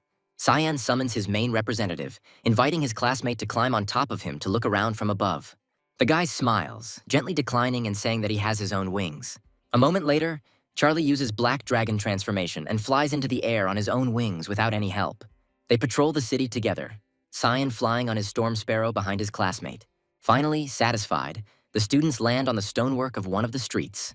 Charlie thought that there was no one in the city except zombies. But there is a lot of things here. The cafes and restaurants alone are worth something. Cyan's stomach is protesting. The guy can barely contain his laughter, and the girl, embarrassed, notes that there is nothing to laugh about. He agrees, offering to look into the restaurant. As soon as the students enter the building, they are met by a good-natured old man who treats them politely and offers his services. Charlie says hello, saying with an awkward smile that they came from out of town, so they have money problems. The man's intonation instantly changes. He rudely drives the newcomers away, placing his gun on the counter in front of him. Cyan starts to get angry, and Charlie tries to calm her down, reminding her that they now have mortal bodies and could die from a bullet. The boy remembers that the Elder One gave him a seed and suggests that it could play a role. He takes a seed out of his pocket and shows it to the man, who immediately lowers his weapon, surprised. The old man puts a smile back on his face and apologizes, saying that he didn't know the boy had such valuable seeds with him, and he was willing to buy it. Charlie says they are too hungry now to bargain, asking for food first. The old man is very kind. The table is laden with food standing in front of the two young people. Cyan even stands up in admiration, expressing his feelings openly. Before putting a piece of chicken in his mouth, Charlie asks the owner to tell him a little about the city. He agrees and replies that there is nothing secret here, but at the same time, the students found themselves in a very amazing place. In the city, people and zombies have learned to live side by side. People hunt them for resources and money, and zombies become stronger by eating brains. Every night, the streets are filled with crowds of the dead, who may even break into people's homes in search of food. The victims are protected not only by swords, shields, and firearms, but also by special magical plants. The seed that the elder gave to Charlie is just the seed of a third-order magical plant. The man will be very happy to buy it. The guy, looking thoughtfully at the seed, draws a parallel where the first-order plant is an ordinary creature, and the third, an elite one. Cyan stops eating and looks towards the man and his classmate, asking where he can get more of these seeds. The old man says that there are several ways. You can buy it in the store, but it will be very expensive, or get it from a zombie when you kill it. The students look at each other. Charlie wants to find a place to spend the night, as he thinks that at night in this city it can be very dangerous. The man seemed to read his thoughts, confirming that it was dangerous here at night, and that it would be better to buy a house or rent a room in a hotel. Charlie leaves the restaurant with the firm intention of buying a house, the old man waving his hand good-naturedly after the distinguished guests. One of Charlie's classmates is running around the city in search of food. His feeling of hunger is too strong. But the owner of the establishment he broke into is hostile. He tells the guy to get out and injures his hand. The system notifies that a preparatory course student, along with his healthy hand, loses 500 points. Cyan thanks Charlie for saving her from the fate of this mortal, because the old man actually used the weapon. She confirms her classmates' thoughts about getting a house as soon as possible, and a little later they are already standing in front of the mayor's house. The man states the price he is willing to pay for the seeds provided to him and states the cost of the cheapest house. Qian is worried that she doesn't have enough, and Charlie asks the girl not to worry, as he is ready to offer help. The mayor suggests buying one house for both of them. He just has one in mind, and announces its price. The young people enthusiastically accept this offer, because the house is not only huge, but also has a swimming pool. The man shows them a photo of the house so that the buyers can appreciate the full scale. The students unanimously say that they agree to buy it, their eyes shining with genuine delight. The man smiles contentedly. confirming that there will be no problems, but only if one of the city's conditions is met. Only married couples can buy shared homes. Young people feel embarrassed, and the mayor asks if they are ready to get married. The man says that otherwise it is impossible to buy a shared home. Their city tries to honor traditions and does not allow promiscuity. Embarrassed, Xian says that they are not even dating, and is about to say something else, but she is unable to finish. Charlie turns to her friend, saying that it's just for the house, and she, looking down in embarrassment, frowning, agrees. The young people get into character, hugging each other and smiling, saying that they agree. The mayor hands the couple the necessary documents, saying that they look great, and once filled out, they are practically married. The man hands the newlyweds a tray with a house key and the promised seeds, and also wishes them a happy life. Charlie signs. Xian tells his friend that their marriage is only a forced measure and asks him not to overthink it, and he, smiling, says that he understands. The girl is unhappy in her mind, thinking that the guy agreed with her too quickly, and wonders if he really doesn't have his own opinion.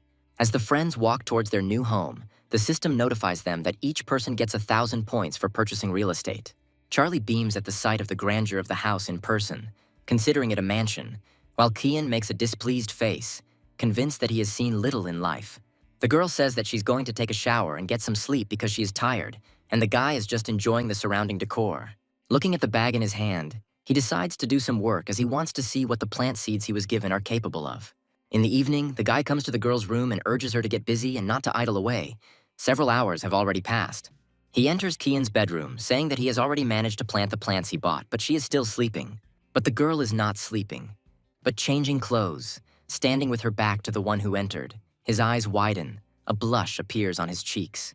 The space is filled with the sound of an angry girl's voice, who tells the guy to get out of her room, and he tries to justify himself. Charlie leaves the house and goes into the garden to the plants. He notices that they are growing very quickly. After all, only a few hours have passed. Qian comes up to him and asks what the guy is muttering under his breath, and he, embarrassed, says nothing. The guy shudders, blushing even more, and the girl looks at him with a squint, noticing the redness of his face and making an assumption. Charlie says he hadn't thought about it, but the image he saw recently appears in his head and his face becomes dreamy. Qian tells the guy not to make that face again and to forget about what he saw, otherwise she won't vouch for herself. He remains silent, smiling innocently. There is a noise coming from behind, and the girl voices out loud the question that has arisen in both of their minds. What is its source? Raising her hand up, the student calls upon a magical source of light, and the space around her becomes brighter. And at that very moment, the young people see a crowd of unknown creatures rapidly approaching them. As they get closer, it becomes clear that the monsters are aggressive, and angry growling sounds cut through the air. A smile appears on Charlie's face. He can't wait to see what the plants he has grown are capable of. Xian stands nearby, but does not share his enthusiasm. The planted plants have toothy mouths from which green pea-like projectiles fly out in a rhythmic volley. They attack the zombies, but they don't do anything. Charlie is amazed, believing that the effect produced is quite weak. An idea comes to his mind to strengthen plants with the dark attribute, and at that very moment, the corresponding object flashes in the young man's hand. The plants are engulfed in a magical flame, and some kind of metamorphosis begins to occur with them. They grow even larger, and their mouths turn into the huge maws of the dark pea shooter. For killing a first-order regular zombie and a first-order standard zombie, they are awarded a point each. The upgrade takes a lot of Charlie's energy. With a mortal body, he won't be able to overcome all the shooters, and they will soon be surrounded. The guy is thinking about what to do in this situation. Xian tries to cheer up Charlie. Tart has also already got a house. He already has 1,300 points. They can lose at this rate. The guy looks at his plants and realizes that he needs to find a way to kill zombies even faster. If we take into account the fact that they are living beings, they are also capable of mutating. Charlie approaches one of the plants and begins to affect it with his power, performing a directed mutation. The suggested options are all good, so the guy is going to try each of them. Under the influence of the mutagen, plants become even more interesting, sparkling with amber eyes and bearing even more toothy mouths. The system notifies about a new batch of kills with the accrual of points, as well as about receiving items from some bodies. A little further away, a new sound of heavy footsteps is heard, and the wind spreads in all directions from the fleshy leg. The wave of new zombies that arrive looks completely different. The young people understand that it will be more difficult with them than with the previous ones. The flag-carrying orc-like zombie swings his makeshift weapon with a vicious grin as he lunges forward. Breaking sharply, he throws it with all his might at the target in front of him. It lands right in the middle of a cluster of mutated but still motionless plants, sending clouds of dust into the air. But on the ugly face, almost as soon as they dissipate, surprise is reflected. Plants greet their rival with a hail of lightning-fast projectiles from weapons of their own origin. Under their influence, the zombie orc flies back. Charlie approaches the abandoned banner and notices that it is made of multiple tempered steel. The handle even crackles with static. He takes the trophy and goes to his money trees, which he almost forgot about. The student is going to make them mutate as well, examining and carefully studying all the proposed options. He enjoys everything again, and Charlie is going to make the most of every option, which brings in excellent profits. Chian checks the rating table and is happy that his companion has once again managed to overtake Tart in the number of points scored. The same one, watching the results somewhere in another part of the city, is indignant, not believing his eyes, because he is being displaced from first place. Tart's gaze turns angry as he looks at the item in his hand, believing that his classmate won't be able to surpass him. The item was a seed from the blazing dragon flower, and 2 hours later the boy received a powerful fourth-order plant. The zombies are illuminated by the flames emanating from the mouth of the dragon plant, and then they quickly perish in its merciless fire. Already ugly bodies become even more ugly, dying a painful death. Tartu checks the tournament table again and realizes that he has managed to overtake his competitor again, regaining first place.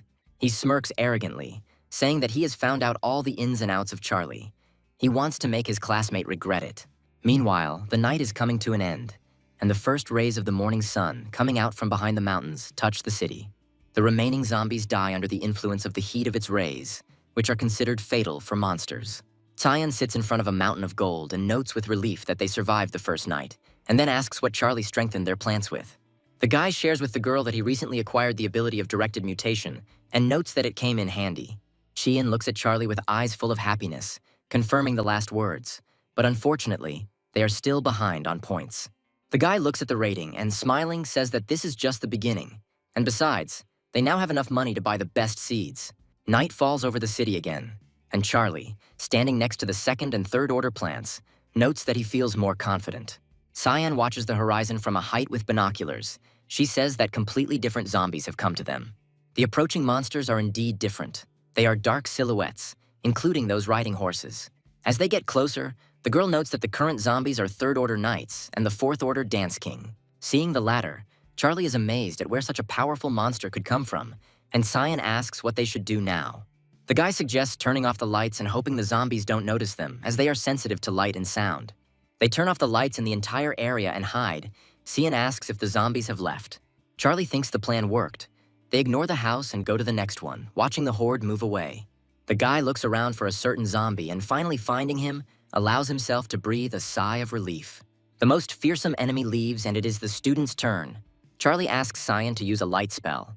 The girl agrees, and, having taken a more comfortable position, releases a step of bright light from her hands. For some time, he flies towards the crowd of zombies and finally catches up with them. They turn around only at the last moment. The sound of horses neighing can be heard in the area, and several zombie knights accompanied by foot soldiers are racing towards Kian at full speed. Not allowing them to get any closer, the plants attack the monsters with their share of volleys of balls.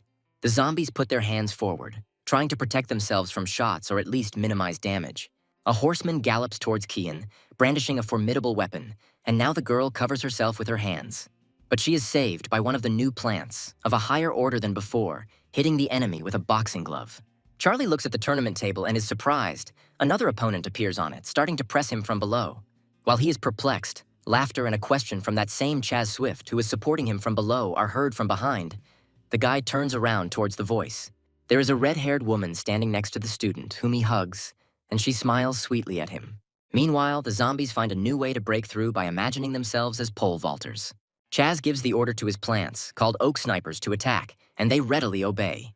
The plants are quite effective at attacking zombies, and their owner laughs madly. Smiling widely, Chaz wishes for the monsters to head straight for him, ultimately rewarding him with the much-coveted first place. Charlie expresses annoyance. He didn't think that any of the students would think of sitting on the neck of a local woman. Cian thinks that he is jealous. The guy reminds the girl that if he loses, Tart will continue to pester her, and she sticks her tongue out at her classmate.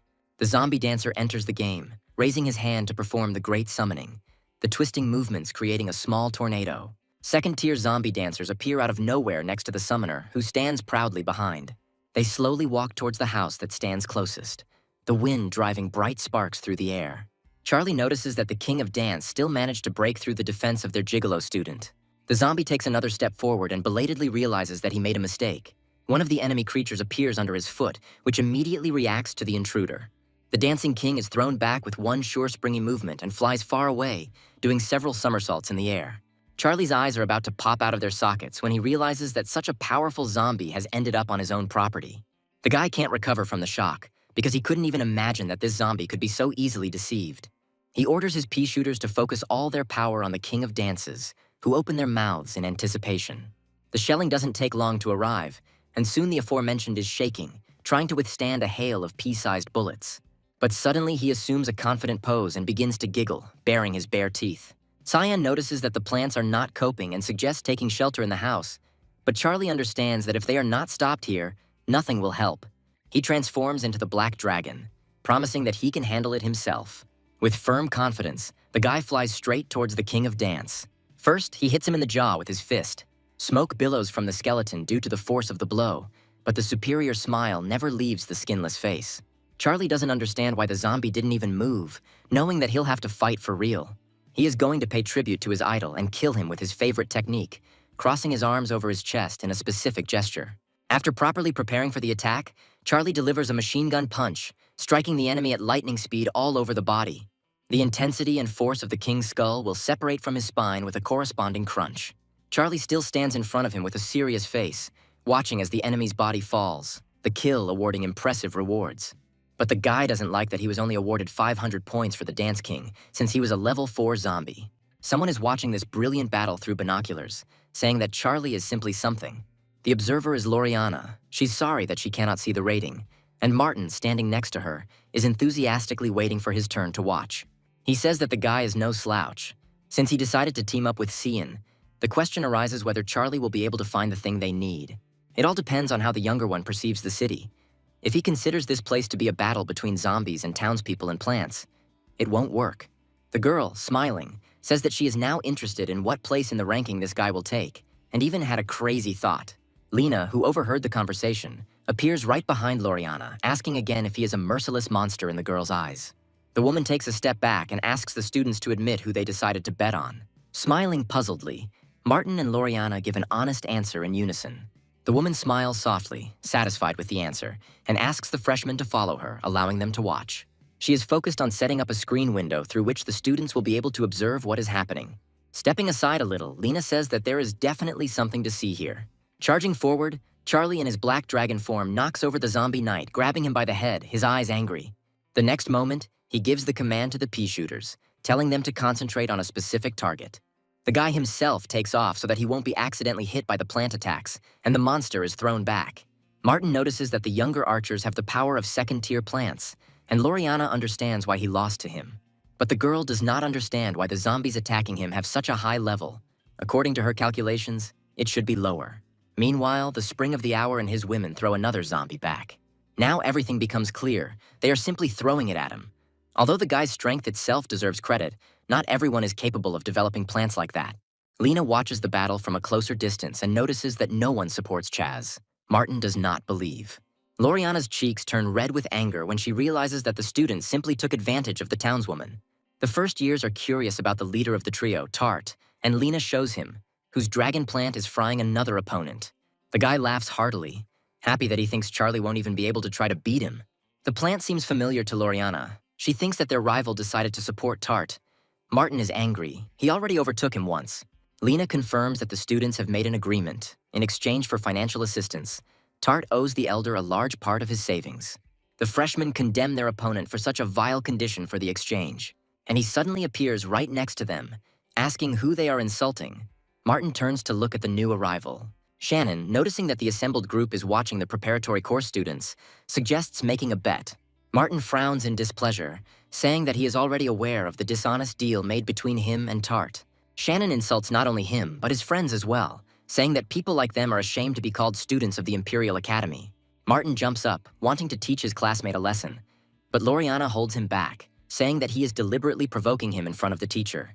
At the same time, the girl parries Shannon's cruel words, saying that they united to help the youngest of poor families. Emotionally, she accepts the challenge, and Shannon grins predatorily, placing 10 divinity points on the line. The girl accepts the challenge with all determination. Shannon says that their teacher will be their witness, so there will be no way to back out of the bet. Martin doubts his friend's victory. Tart looks strong, but the girl is determined she believes in her younger brother. Lena intervenes in the argument, saying that Charlie can only win if he gets to the bottom of the zombie city's truth. After the second day of survival, Charlie collapses on the floor, exhausted, too tired to stand up. Xian asks him not to strain himself. She will collect what she has accumulated during the night herself. The girl is grateful to herself that the guy's abilities are with him. He closes his eyes and, smiling blissfully, agrees, calling his classmate his wife. The girl quickly approaches the lying man, her cheeks flushed as she kicks and asks him to repeat what he said. Stoically enduring the blows, Charlie notes that he did not come up with the rules of this world, and in order to survive, he must adhere to them. The girl turns away abruptly and, pretending to be displeased, leaves, saying that she doesn't care and calling Charlie a scoundrel. The guy's attention is drawn to a voice coming from behind, surprised that the couple has enough time for this pathetic flirting. Chaz asks with a disdainful grin how long it has been since Charlie looked at the ranking table, since he's still in third place. Instead of the guy, Kian does it and groans, putting his hand to his mouth. The gap between Charlie and Tart has increased to 200,000. Charlie responds to his peculiar neighbor with a joke. He still has aces up his sleeve, but will Chaz be able to work off the guardianship of a city girl? The overconfident student becomes enraged, parrying the words about aces and threatening to set his springs to bombard the neighbor's yard with zombies. Standing next to a mountain of gold, Charlie replies that it will definitely do him good. But something else catches his attention almost immediately. Among all this multitude, he sees two eye-catching seeds, presumably of the fourth order. One of them is the charming mushroom, and the other is called the corn cannon. Charlie is impressed after reading the descriptions. Xian, noticing his companion's enthusiasm, suggests that he go to the store to sell what he has accumulated and buy high-order seeds. Charlie agrees, almost calling her wifey, but corrects himself in time. The girl pretends not to understand, but is embarrassed. Sometime later, the students leave the store. Charlie was hoping to get a good amount for the skill he dropped, but no one even bought it. Cyan, holding a red bag in his hand, tries to calm him down, suggesting other options and playing on the positive sides. Charlie jokingly says that the last word should remain with the owner of his family mansion, but she, blushing, offers her last name. The guy refuses and jokes again, which causes even more embarrassment to the girl and begins to run away from her feigned anger. The guys come to the mayor's house and he asks a question related to the current topic. Charlie bargains over the man's weapon.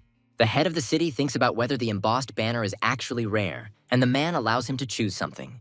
The head of the house takes the young man to the room where all his weapons are kept. The guy looks around carefully. When Charlie sees one of the swords, he feels as if it is calling him, and the boy's eyes light up with delight. Unable to resist, he takes the weapon in his hands and something incredible happens. The blade begins to resonate with dragon blood. Charlie turns to the mayor with a satisfied smile and, holding the sword in his hand, says that this is the weapon he wants. The man smiles back.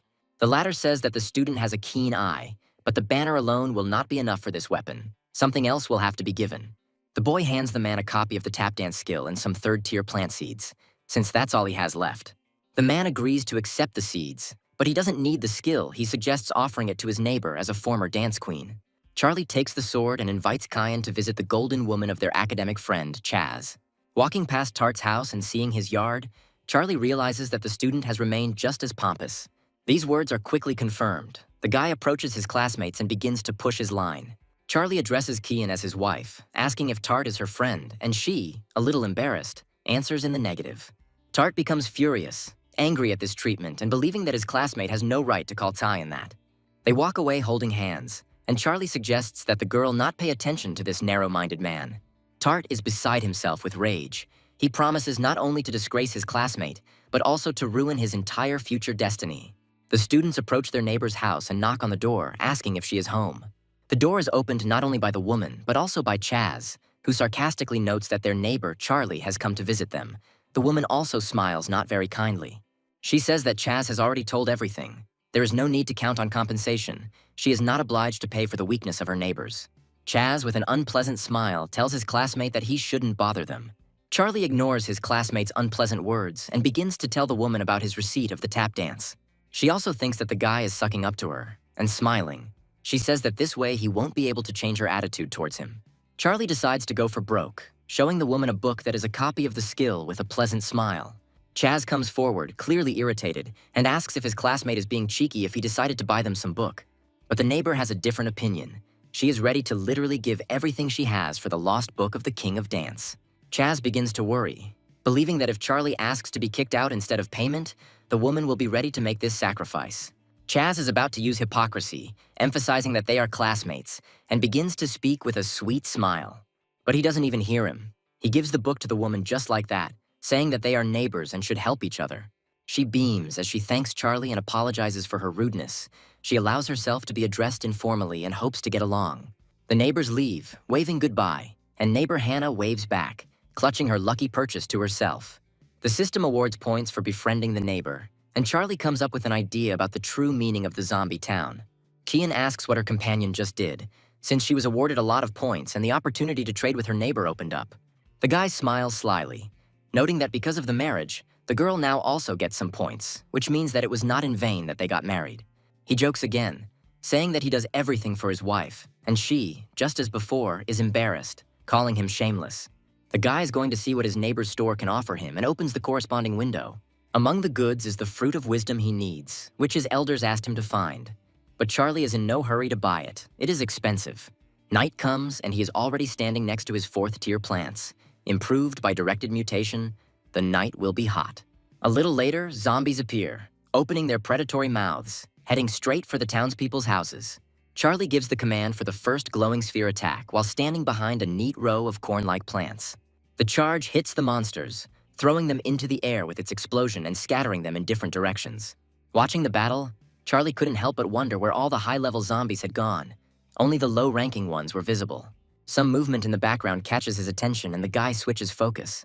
The neighbor across the street stands next to one of her plants and kindly waves her hand at her neighbor. There is no hour next to her. Smiling, she shouts to the guy with neighborly hospitality that she has removed all the springs so that they will no longer cause inconvenience. Charlie even gets depressed. The fun is canceled, and now he needs to find a new thing to do. He decides to take a little walk. He decides to do this by transforming into a black dragon. Moments later, soaring into the air on black wings, he slowly hovers over the zombie city, checking the situation on other streets and in other people's areas. The monsters walking the streets are not angry zombies to him now, but valuable points. The dragon boy rushes down with his new sword in hand, looking to make some extra money. He mercilessly strikes down monsters, making powerful and sweeping movements with his blade. The final blow causes the zombie to drop the desired coins. A little later, the monsters change their targets, switching to Charlie, and he realizes that after the strong zombies, these are useless to him.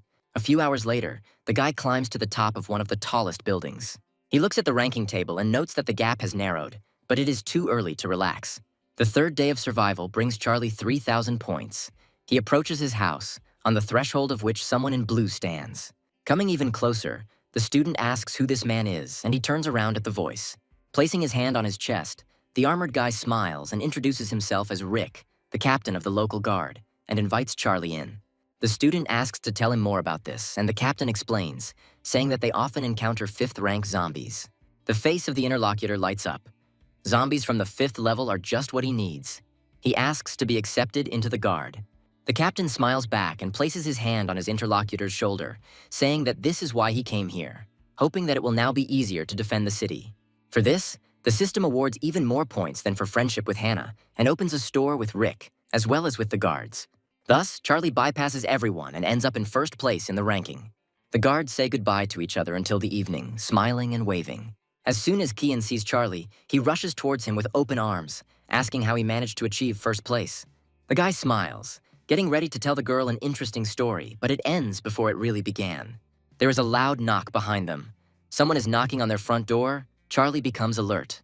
Opening the door, he asks with displeasure who brought them to their house so early in the morning. A girl with light hair tied into 2 ponytails stands on the threshold and immediately begins to shower Charlie with compliments. Looking at the stranger, he asks who she is, and she answers with ambiguous words. Smiling slyly, she says that she is the one who wanted to look at the guy who did incredible things at night. Sheehan appears behind the embarrassed Charlie, asking him what he did that everyone is looking for him today. The stranger turns her admiring gaze to the student with her hands on her hips and asks who she is. She, with short pauses and hesitation, answers that she is the guy's wife and asks in return who is in front of her. The blonde asks Charlie if he thinks it's wasteful to get married so early, and even agrees to play the role of mistress, introducing herself as Jessica. Suddenly, she turns around and leaves, with a charming smile reminding the guy that he is now a member of the city guard. Charlie watches her go, fascinated, and Xian jealously remarks that he doesn't really want to part with Jessica. She angrily grabs her husband by the ear, calling him a scoundrel, and suggests that he has started hanging out with some girls at night. But Charlie refutes everything, giving reasonable arguments, and finally tells the true story of how he got his glasses. These words have a sobering effect on Qian, she justifies herself, recalling Jessica's words about the position of a mistress. Charlie understands that the girl is jealous and tells her about it, as well as about the fact that he is trying for her sake, but she awkwardly denies the first part. The guy says that today he will go to the guard to kill high-level zombies and gives the girl the seeds. The protection of the house is now on her. Clutching the pouch to his chest, Xian asks Charlie to be careful with the high-level zombies. They are very strong. He turns to her, smiling and asking her not to worry. He says that yesterday he already tried out a new sword, which turned out to be very effective. Charlie leaves, and Qian, with cheeks red from embarrassment, asks him not to fall into Jessica's net. Dusk falls on the city just as the guy approaches a group of guards, among whom stands a blonde. Rick greets the newly minted guard, and Jessica clings to him with her cunning speeches. A tall, muscular man looks at this picture with displeasure, reminding the girl that Charlie has a wife. He politely greets Charlie and introduces himself as Johnson, and the last of the guards asks him to tell the newcomer about his strengths. The guy transforms into a black dragon without saying a single word. But after all, smiling, he suggests that most likely the strongest trump card is precisely the transformation. Jessica's gaze turns loving as she delightedly notes that Charlie is definitely her type, and she asks the captain for a favor. He looks at the girl appraisingly, and then informs the newcomer that today they will work together with the blonde, but he needs to be on guard with the zombies. The girl's expression suddenly changes, and taking a fighting stance and taking out her pistols, she says that the monsters are already approaching. Charlie is surprised to see that they have two fifth-tier plants, Flame Shooter and Frosty. Johnson also takes a more comfortable position and begins to merge with the Tier 5 giant nut that appears nearby. The muscles in the man's arms begin to bulge, increasing not only in size but also in shape. Similar changes affect all other parts of Johnson's body. Soon he appears before his comrades completely changed, with a weapon in his hand and looking even more massive than before. Now it's the blonde's turn. He takes two weapons in his hands at once and fuses Watchpine and Swordsman Gladiolus. The last male leg takes a step, illuminated by a blue flame. Rick catches up with the blonde. A ghostly fire covers almost his entire body. He voices the thoughts of everyone present. The zombies are advancing. The next moment, the captain of the city guard bursts forward, flying into the air and leaving his comrades on the ground. Jessica points her gun at her enemies with a satisfied smile, playfully offering them to eat her bullets. Three powerful monsters try to break through the blows, but are still far from getting close enough to the girl. Johnson asks for a few to be left for him as well, jumping into the air with his weapon in hand. He swings his large hammer and hits one of the nearby zombies on the head, causing it to writhe in pain. But suddenly something makes Johnson feel embarrassed. His gaze becomes puzzled. Grinning angrily, the zombie releases spiky tentacles from its split head, which quickly rush towards its opponent. A little more and they will be ready to bite into Johnson's body, entangling the big guy with nimble snares. But this does not happen. Rick comes to the aid of his comrade, releasing a volley of his blue flame at the monster. Enemies are closing in on the captain from behind, but the blonde man protects him, voicing his desire to cover his comrade's rear. The blow from his magical spear hits the monster right in the stomach, and it flies back under the onslaught. Charlie watches the battle from the sidelines, recognizing the strength of both the high-level zombies and his comrades, and prepares to join in himself. The guy rushes forward, attacking the nearest zombie. He is going to live up to his status as the divine being of murder. Charlie delivers a devastating blow to the tough-looking monster and smiles contentedly. It turned out to be easier than he thought. A warning to be careful reaches the back of his ears, and the boy quickly turns around, wanting not to miss a single detail. Almost immediately, Jessica rushes at him, rapidly approaching, her face focused. In the end, she still knocks Charlie to the ground, turning half-turn and hitting the enemy with her pistol. Leaning her palm on the guy's body, Jessica does not allow him to get up, continuing to exterminate zombies in this ambiguous pose. The blow hits the healthy monster in the shoulder. A column of flame sets its flesh on fire, causing its face to twist into an even more vile grimace. Jessica finally gets up with Charlie and explains that a level 5 zombie is many times more resilient than a level 4. And the guy seriously injured him but didn't kill him, exposing himself. Smiling, the Dragon Man thanks the girl, who replies that there is no place for heroism here, telling him to focus on support. Breaking forward, the girl shoots two zombies at once from different sides. They grin terribly, wanting to sink their teeth into living flesh. Charlie now strikes with more focus, earning merit points and knocking out the 4th-tier seed, incinerating Sunflower. 3 hours later, the guy realizes that he is terribly exhausted. Sweat is even running down his face, and his gaze seems exhausted. He is already in his usual form. His comrades continue to beat off another wave, and Charlie, looking at them, wonders where they get so much energy from. Jessica laughs, calling him handsome and saying they're just getting started, asking if he's already exhausted. The guy thinks about her words. Even though his body is now mortal, the powers of the deity are with him, so why then did he run out of breath so quickly? Suddenly, a familiar voice reaches Charlie's mind, and by the way it addresses itself as if it were a carrier, the boy understands to whom it belongs. The source says he woke up because someone made an unflattering comment about his owner's physical abilities. He can't stand such an insult to his host and is going to make Jessica take her words back. The source says it's time to open Charlie's gene lock and suggests he get comfortable. The guy is a little confused. He literally feels the chains binding his body and how, a moment later, the lock holding them opens with a click. Charlie spreads his arms out to the sides. A strange feeling overcomes him, as if he is glowing from the inside and is bursting with strength and energy. The source says he unlocked the guy's gene lock so he can now gain short-term mutations, but it requires someone else's genes. Charlie remembers that he just recently acquired a special seed and suggests that it is similar to the fusion of plant comrades. He understands that he too would not refuse such powers and, without thinking, sends the received seed into his mouth. At that very moment, the guy begins to feel an even more powerful flow of energy within himself. He rises into the air even without using the black dragon transformation wings, emitting rays of light around himself. Since zombies react to light, they freeze and look directly at Charlie, since he is currently the powerful source of it. And it's not a normal weak one, but has qualities similar to the sun as zombies start to die from burns. The comrades also note the power of Charlie's light, Jessica jokes, and her neighbor joins in. They are forced to cover themselves with their hands to protect their eyes. But the captain is serious. He orders his subordinates not to get distracted, together with Johnson entering into battle with the next wave of zombies. Rick, with a powerful and blinding flash of light, rushes between the monsters, delivering deadly blows. One of the massive monsters tries to either touch Charlie's sphere of light or at least shield itself from it, raising its huge hand from above. And the guy stands stoically in the circle of his light, clearly confident in his own strength and victory. The captain of the guard orders his comrades to deny Charlie support in order to push back the zombies. The huge monster turns around and, anticipating Johnson's attack, strikes him. Fortunately, he manages to block it, more or less. Rick thinks things are bad. The level 6 zombie turned out to be tougher than they expected. He asks Charlie to retreat, promising to help. The zombie reaches out his hand towards the light source, and the guy who is its center doesn't even think about giving in. With his eyes glowing even brighter, he resolutely declares that he can handle it. There is no need to worry. The guy gets even closer to the monster and burns it with his heat. The zombie growls and frowns with displeasure. Under the influence of such a powerful light source, the dead man's skin begins to scorch. His scream becomes even louder until it dies down. His comrades look at Charlie and can't help but cheer. He has defeated such a powerful opponent.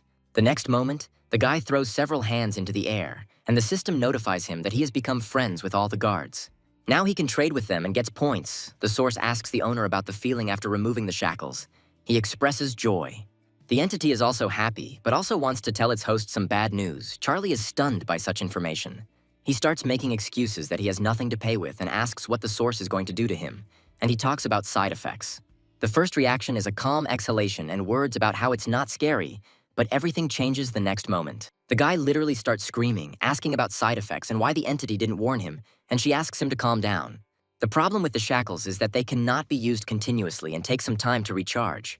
Charlie breathes a sigh of relief, not understanding why it was necessary to scare him like that, and then asks in more detail about the duration of the negative effect. The source explains everything in detail, including warning about possible even more negative consequences. The guy's comrades approach him. Rick asks if everything is okay with him. Jessica, who is walking next to him, smiles contentedly, and Johnson is serious. Charlie allows himself a reassuring smile and assures his friends that he really is okay. And then Jessica pounces on him, saying that he amazed her and convinced her that he was suitable in all respects, and also proposes. Johnson does his bit, pulling the girl up and suggesting to his friend that if he's tired, he should go home and rest. There are not very strong zombies left. Charlie accepts this offer, admitting that he is indeed a little tired and says goodbye to his comrades until tomorrow. On the way home, he discusses the negative effects of the gene lock and considers it necessary to increase his core combat power. He remembers that he now has personal guard shops and a lot of points to buy and is going to check the available goods. The guy carefully examines the skills that might be useful to him in the future and highlights the plant fusion skill. The source appears next to him and gives a not very pleasant description of his choice, and the guy denies it. Now he has no choice. The entity offers the host a deal that would require Charlie to give up some divinity points, and he refuses. The source calls the owner greedy and, feigning displeasure, reduces the cost to 1 point, saying that it cannot be lower. Outwardly calm, Charlie agrees, but secretly being extremely proud of himself. The source is not going to compete with him in the bargaining. With just 1 click, the entity improves the fusion skill. The guy can't believe it. Now he can merge with 3 plants at once. Looking at all the available slots, Charlie even finds one for a 6th order plant. He is surprised, and the source reminds him of the debt in the form of a point. In the first slot, the guy places the 5th order plant, Dahlia of Doom, due to its affinity with the element of darkness due to its dragon blood. Charlie looks at the leaderboard and is pleased with his rapid rise, and also notes Cyan's fast pace. At this rate, she will soon be able to overtake Chaz. Moving up to 3rd place, the guy returns home. He finds the girl and comes closer to her, asking with a smile what she is doing. Kian's gaze is stern as she looks at him, noticing his good mood and assuming that Charlie had a good time with Jessica. He begins to feel embarrassed, looking away and denying the obvious.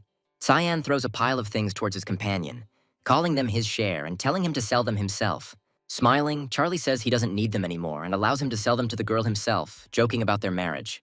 Cyan, blushing, goes on the offensive, reminding her of the agreement about dividing up the accumulated wealth and saying that she doesn't need what belongs to others, nor does she need pity.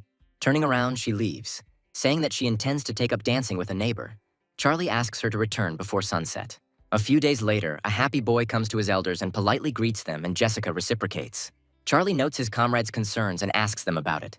The girl says that today is the day of the lunar eclipse, which only happens once a month, which means that the zombies will be more ferocious than usual. During the past, 1 girl died, and Rick says that this will not happen again. No one will die before him, the guys cry. Jessica takes Charlie's hand and asks him to promise to run away if danger comes, as she has a premonition that she might not be able to protect him. He himself understands that he is now the weakest of the guards, but he reassures the girl, saying that there is no need to worry about him. Charlie adds that he will try to protect her himself, and Jessica smiles sweetly, wishing her friend to take care of himself. With a determined look, he opens the system window, believing that now is not the time to save money. He needs to prepare as much as possible. The guy opens the store and looks through the list of goods, and then checks his merit point balance. He makes all the necessary purchases, starting his enhancement with Golden Dragon Grass, believing that he has dragon genes in him. Due to their compatibility, the fusion is even more successful. The effect spreads very quickly throughout the body. The head of the city guard looks up to the sky, puzzled as the lunar eclipse event begins. The zombies actually begin to react to this, becoming more furious and vicious, even changing their appearance. Metamorphoses that are incomprehensible to those who are not aware begin to occur with the bodies, and the head of the guard comes to the rescue with an explanation. He says that the zombies have started to level up and asks his comrades to get ready. The battle will be tough. Jessica is the first to respond, declaring her understanding and readiness by pointing one of her pistols at the enemy. Johnson prepares behind her, performing a fusion with his totem plant. David also raises his staff to the ready, his eyes burning with determination. Charlie also declares his readiness, descending to his comrades from above on his mighty wings. Noticing several living people in front of them, the zombies rush straight at them in anticipation of a meal. Generating a large blue ball of energy with his hands, Rick gives the team the order to stop the enemies. The next moment, he unleashes a blast of energy on a nearby zombie. Another monster, many times larger and physically larger than the average zombie, grins predatorily under Jessica's bullets. The girl understands that she is not bringing her victory much closer, but she does not intend to give up, showering the enemy with a new portion of volleys. The captain of the guard provides support to his subordinate from above, sprinkling the monster's powerful back with a stream of his energy. Johnson also comes to the rescue, suggesting that Jessica and Rick continue to hold the machine at a distance. They will detain him. Charlie also flies to help his friends, believing that the time has come for him to go on stage. Approaching the huge zombie, he strikes with his sword so quickly that the creature only notices the wings flashing below. But the Dragon Man is noticed by other zombies, who move towards him in a whole horde. The first guy sends him flying with one powerful kick. Rick, who is floating nearby in the air, praises him, calling his work good. Charlie silently accepts the praise with a self-satisfied smile. An hour later, another wave of zombies arrives. Rick tells Jessica to go to the mayor for help and ask for reinforcements. The girl accepts the order for execution and, turning sharply, promises the guys to return as soon as possible. Almost immediately after this, the zombie strongman breaks through David's armor. The blow hits the shoulder area and he winces unpleasantly. The blonde sees his comrade rush forward, standing up to protect the wounded man, and tells him to retreat, leaving him. Rick comes to the rescue, asking to detain the monster, and fires a fairly powerful volley from his weapon. Johnson obeys the order without question and holds the zombie in place as best he can.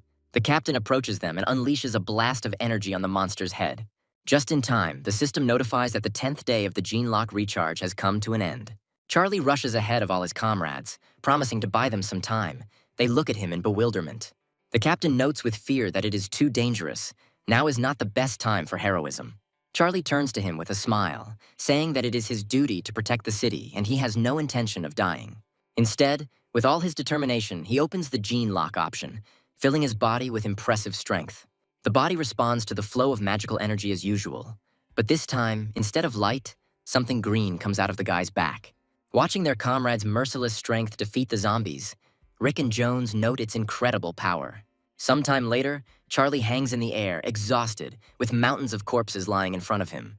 He swears there is no end to the zombies in sight, because immediately a new wave greets the Dragon Man. A familiar voice is heard nearby, and a woman's foot in a red shoe pushes off the ground with force.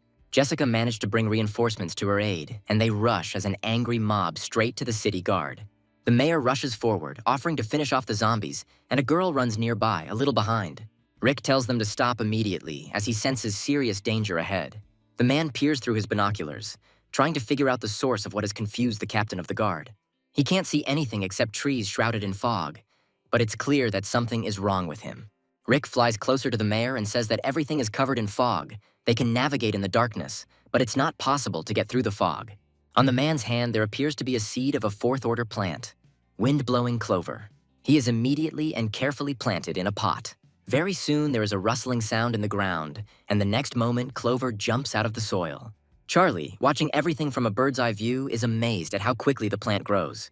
And then it rises up, like a helicopter propeller, and begins to spin its leaf blades.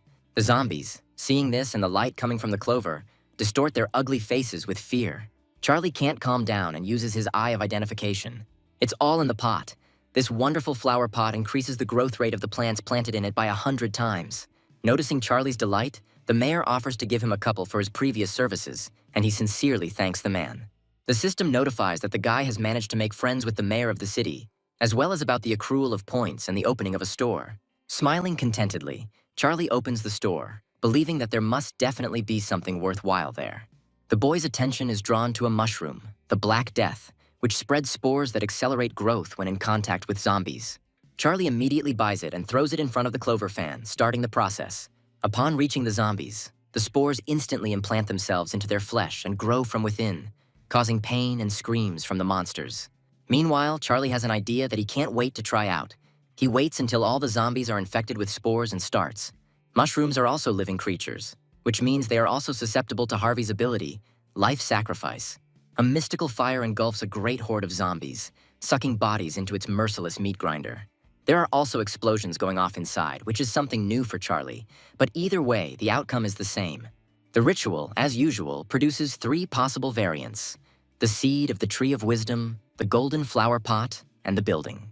The guy chooses the second option, because when combined with mutation and immortality, something incredible can be created. Meanwhile, the next wave is approaching the people, which is noted by the captain of the city guard, hovering in the air above his comrades. Standing with the golden pot in his hand, Charlie considers the mushroom to be his strongest weapon and realizes that there is no time to think. He activates directed mutation on the mushroom and quickly reads the possible options with descriptions. All 3 are valid, and the guy uses them, throwing the mushroom into the air and directing all his force at it. He grabs the plants and, hugging them, calls on all his strength to help him not fly away. A swarm of spores rushes straight towards the unsuspecting zombies. Rick watches the horizon and notes with delight that the horde has begun to slow down. The townspeople express their joy with loud cries, announcing victory, raising their hands high into the air.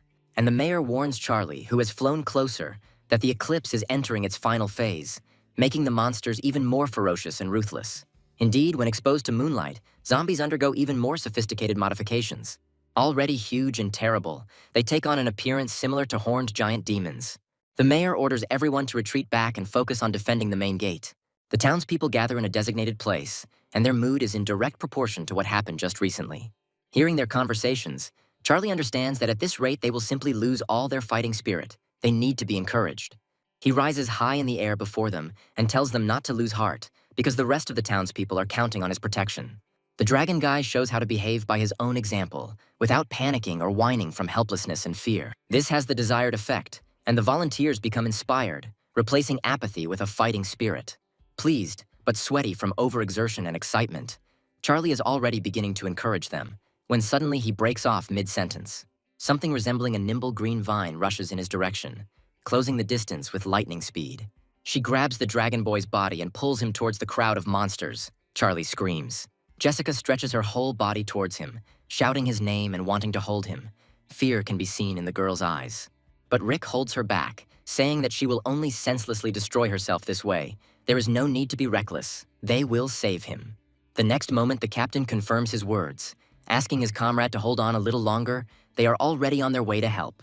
Meanwhile, Charlie somehow manages to tear off the monster's nasty tentacles, and he tells them to take their nasty tongues away from him. He flies into the air, covering his opponents with a powerful stream and forcing them to cover themselves with their hands. He looks towards the city and assumes that he just needs to fly in the direction from which he was dragged away. But something weird is happening. The city is not visible. The guy assumes that he flew in the wrong direction. The source comes to the rescue. He says that the carrier has been caught. The guy is puzzled and asks about the solution. The entity has it, but it costs a point of divinity. Charlie says that it is gone. Only life remains, which can be taken. The source, having taken pity, gives the owner a free hint. It is impossible to get out of this fog by waiting. Time has stopped here. Charlie becomes wary. He doesn't like this situation. He decides to fly up if it's useless to fly to the sides. An epiphany comes to him and he understands one thing. In his opinion, this fog simply must have boundaries, and Charlie rushes upward. After a few minutes, he notices the dome and becomes puzzled. The boy begins to growl furiously as he draws his sword, not liking the fact that he is locked up like an insect in a jar. Charlie continually hits the dome with his sword with all his might, but it gives way poorly. It is very strong. But the guy is even interested in seeing how long he can hold out, and he stubbornly continues to strike the surface. Finally, a hole appears, after which the dome begins to crumble, forming a passage large enough to squeeze through. But Charlie's face becomes no less puzzled than before. In front of him are simply gigantic trees with strange bark entwined with vines. Somewhere nearby, a voice is heard. It greets the stranger, wishing him well. A guess comes to mind, and it is connected with the tree. The voice belonged to him, but Charlie does not understand how the plant guessed about the guy's non-involvement in this world. But the tree continues. It says it doesn't mean any harm, and Charlie asks why it dragged him here then, and it's all about the request. The tree wants Charlie to save the world, he specifies, that is, kill all the zombies. The tree's cry becomes furious, and it, on the contrary, wants Charlie to drive all the inhabitants out of the town. The guy sits down, apparently expecting a difficult conversation, and asks to explain everything in more detail. The tree says that it is the tree of wisdom, the guardian of this secret world, fulfilling its duty for 10,000 years. The world was calm and fruitful until a stranger came along and decided to appropriate all its benefits for himself. He brought his creatures with him to collect the seeds of special plants for their own enrichment, and the tree endured. But he could not do this forever. So he began to pray to the god of death for the power to deliver the invaders. And then, when the prayers were heard, the tree gained the power to turn corpses into zombies, and that is how this war began. The tree expanded its army and 30 years ago launched a large-scale attack. At first everything was fine, but then someone appeared. Somehow he managed to grow the fourth order plants, the fire dragons, and personally stopped all the zombies. After some time, the tree thought that this man could be a foreigner, because he had abilities that the locals did not have. Today it noticed Charlie. Because his abilities are also different from those of the townspeople, he clarifies the request. The tree repeats and says that it is ready to give 10 fruits of wisdom upon completion. The guy keeps count in his head. Not despairing, the tree also offers 3 corpses of the gods. Although they died long ago, the bodies are still active. Charlie is silent, carefully digesting the information and restraining himself from agreeing. The offer sounds too tempting. He urges himself to calm down, remembering that this world belongs to the Academy, and it is probably guarded by someone strong. This way, Charlie will be able to incur the wrath of the higher gods, and he does not want this. The guy apologizes and politely refuses. The tree doesn't want to back down. It says that in exchange for help, it will introduce and recommend Charlie to the god of death. The guy freezes when he hears these words. In front of him now is the chance to obtain the divine title of the 5th rank, Death. It is worth a lot. The tree impatiently asks if the guy has changed his mind under these conditions. He says that he will do everything in his power, but on the condition that he establishes a connection with his own divine sphere and summons his creatures. Tree thinks about it, but ultimately says that this is only possible if Charlie takes an oath to the god of death. If it is broken, a terrible curse of death will fall upon all its creatures, and it will affect not only those who will be in this world. This doesn't stop the guy. He understands the concerns perfectly and voices the necessary words of the oath. And at that very moment, a glowing purple mark, similar to a seal, appears on his hand. When he looks at her, the guy's eyes widen in surprise and he asks what kind of seal this is. But that question fades into the background when Charlie is overcome by a familiar sense of presence. The familiar aura of his own divine realm covers him, and he feels like he can even sense the aura of his lord. Rustling its leaves and branches, the tree expresses the hope that the stranger will now fulfill his part of the agreement. It opens a portal from its world and literally spits Charlie out into the zombie town before he even has time to regroup. But fortunately, he manages to land successfully. But the same cannot be said about the place. He's surrounded by zombies looking straight at him. Charlie finds Tree's behavior impolite, suggesting that he is so eager to get rid of the people that he hasn't even offered tea.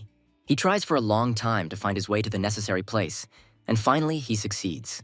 The first to greet the guy is a joyful Rick, calling his comrade by name and announcing to the others that he has returned. Jessica is distracted from her work and turns sharply towards the guy. Her face is mixed with too many emotions. Charlie lowers himself onto the paving stones, and the girl runs up to him first. She hugs the dragon man tightly and expresses her joy that he is okay. The guy is embarrassed, and in the meantime, 2 more people come up to him. One of them is Johnson, who says that he is great. Next comes the mayor with his awards, awarding Charlie the title of Excellent Citizen in recognition of his services. The lunar eclipse passes, the remaining zombies disappear, and the townspeople rejoice in their victory. Looking at the rating table and such a big gap, Tart understands that with such a continuation, he will never overtake his opponent. Since he can't get around it honestly, the student decides to do it in a roundabout way. Tart collects all the most valuable things and leaves his home with a large bag on his shoulders. 20 minutes later, this same bag falls heavily onto the tabletop, hinting to those present about its weighty contents. Standing before a man called the best mercenary in the city, the young man expresses his desire for help in getting rid of his rival. He offers the townsman 8,000 gold pieces, and he agrees, promising to wait for good news.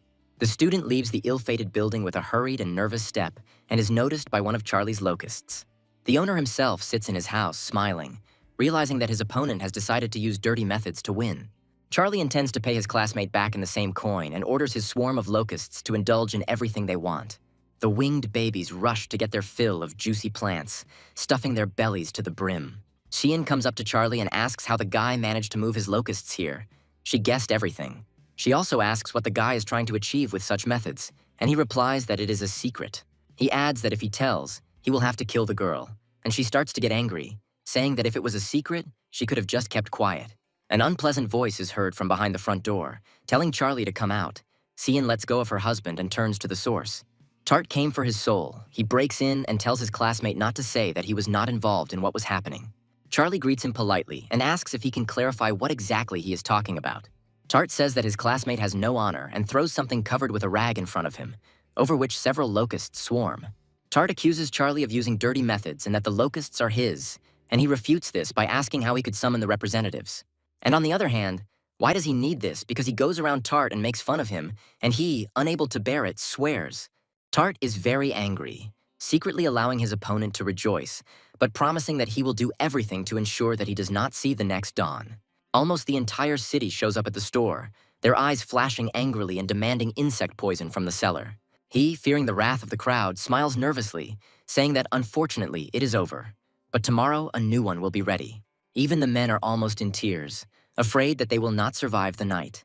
The mayor bursts into the store, announcing an immediate evacuation order, and local churches promise to take in anyone in need. Charlie notes that if the townspeople gather in the church, there will be no one to kill his locusts. Thus, they will soon have to leave the town. He approaches the city guard and hears an offer to take a day off. Today shouldn't be too hard because of yesterday. But on the other hand, Jessica would be very happy if Charlie stayed and kept her company. The guy smiles nervously and says that then it would be better to wander around the city and look for weak spots in their defense. One of the individuals flies up to his god and says that Tart and the mercenary have begun to act. He is angry and ready for their assassination. The guy finds a deserted place and sits down on a rock and waits. After some time, the potential killers finally appear. Smiling, Charlie says that you can't keep your target waiting. Tart turns angrily to the mercenary, asking if he gave him away, and he retorts that he is prepared to be insulted for anything but professionalism. The enraged young man doesn't really care as long as Charlie is killed, and he reminds his classmate that the academy records everything. Tart says the academy won't punish him because Charlie's killer will be a mercenary who is about to start work. He points his hands towards the ground, summoning a ghostly vine with his first technique, which immediately emerges from beneath the surface. Charlie sits still as the mercenary lunges forward, performing a phantom flash. He looks at the tip of his dagger in bewilderment, and an involuntary cry of surprise escapes the man's mouth. Charlie's face takes on the features of a dragon, and the guy grins, saying that for 8,000 they could have hired someone stronger. The mercenary nervously turns to his employer and asks if he turned him in, and the latter himself is perplexed. And Charlie is in anticipation of his first attack, saying out loud that it's his turn, as humanoid locusts appear behind him. Tart's eyes grow even larger. He can't believe his eyes, amazed that his classmate was able to summon creatures here. Charlie, meanwhile, gives his loyal representatives the order to finish off the one standing opposite. The locusts, with all their zeal, rush at the man who dared to attack their master. The guy is going to deal with his classmate on his own, rising into the air and ending up very close. Tart recoils in horror, reminding him that his opponent cannot kill him after all. He is controlled by the academy. He says that he has a more interesting idea. You can just throw zombies into the ring, speaking in words similar to his own. Tart turns sharply and takes off, running away at full speed, telling Charlie not to come near him. But the Dragon Man catches up with his classmate almost instantly, a predatory smile playing on his lips. Charlie grabs Tart and throws him to the ground, who screams the whole time. Bumps are already appearing on the latter's face. He, squinting tightly, asks the frightening opponent to stop. But Charlie doesn't care about all these pleas. He again grabs his classmate more comfortably and swings. And then, when launched, it sends a screaming Tart into a crowd of zombies wandering nearby. After some time, Charlie approaches the body, or rather what is left of it, of the former mercenary and is met with only bones. He offers his creations a rest while he plans to take care of the remains. In the morning, the howl of grief of all the townspeople shakes the settlement. They have lost all their plants. The mayor calls a council, which includes Charlie, and the townspeople note that at this rate there won't be room for everyone in the churches. A man begins an angry speech, but is interrupted by an idea. The voice belongs to Charlie, and the mayor is ready to listen to him. Smiling slyly, the guy asks whether the townspeople have thought about moving to another world. Some, having heard the proposal, begin to think about it seriously. The idea does not seem bad to them. They are tired of being afraid of zombies. The mayor listens to them thoughtfully, and then says that it is not that they do not want to leave this world, they cannot. The portal was destroyed. With a determined look, the guy says that in that case it's not a problem. He knows one city, Lunny, that could become their new home. The guy is ready to take on the whole process, and the man, happily agreeing, asks if they can help with anything. Heading to the tree, Charlie says that he has prepared everything. As soon as it can fix the portal, the guy will send people to a new home. The tree replies that this is not a problem. It really is able to fix the portal. You just need to bring people. All the townspeople obediently follow Charlie all the way to the forest, and the mayor voices their shared concerns out loud. Everyone's attention is drawn to Jessica's voice, who notices the tree of wisdom in front of her. All eyes turn there, and people agree with their guardian. They are in for an even bigger surprise when the villagers notice a portal opening among the branches. Seeing off the last of the townspeople, Charlie waves his hand to them in farewell, wishing them a quick meeting, and they smile back. The mayor even cries, calling the student their savior. The guy's heart skips a beat when Jessica kisses his cheek, which immediately turns red. He is surprised. Covering her lips with her hand, the girl says goodbye and expresses hope that he will at least sometimes remember her. Finally, the moment comes when Charlie is left alone with the portal and with the Tree of Wisdom. He notes that it's finally over, considering the ordeal to have dragged on. Lena announces to her esteemed students that the exploration of the secret world, Zombie City, is now closed. All the students immediately appear right in front of their teacher. She gives them a comment, firstly congratulating them on their successful return, and secondly expressing her grief for the two who have left this world. Charlie frowns, noting to himself that the Academy didn't even warn him that dying in the zombie world would mean dying here. But his attention is immediately drawn to a familiar angry silhouette, and the guy is surprised that Tart is not dead. Lena asks the students to take their places. Now she will announce the results. Charlie is in first place, and Kian is in second. Tart jumps up from his seat and says that he wants to report his classmate for cheating. Charlie turns to him and asks if he has any proof of this. His classmates look at him like jackals at carrion. The henchmen immediately snitch, saying that they also saw locusts, which everyone knows are from whose world. Lena asks why they assumed that summoning them was forbidden, since the lesson's objectives were survival and adaptation. Tart is merciless, accusing the teacher of deliberately protecting Charlie and demanding an audience with the headmaster of the academy. Lena says that no one forbids students to do this. He can talk, but she also has privileges, for example, in punishing students. She declares Tart's punishment to be a year of hard labor in the secret world, the dungeon, and he, plunging into the portal, asks for it to be cancelled. Smiling sweetly, the woman asks if there are any others who would like to join their classmate, but there are none. Even the former henchmen smile awkwardly and express their agreement that the punishment that befell Tart was just. Lena moves on to the awards. Charlie gets the jade flower pot, and the second to be awarded is Cyan. A boy walks down the school corridor and, hearing someone calling him, looks in the direction of the voice. These are his elders, and he was just looking for them to pass on the fruits of wisdom. They ask how many items he managed to get. The student justifies himself by saying that he had to spend money in the last battle, so he was only able to get 9 fruits. In fact, there are more of them, but Charlie decides to keep a few for himself.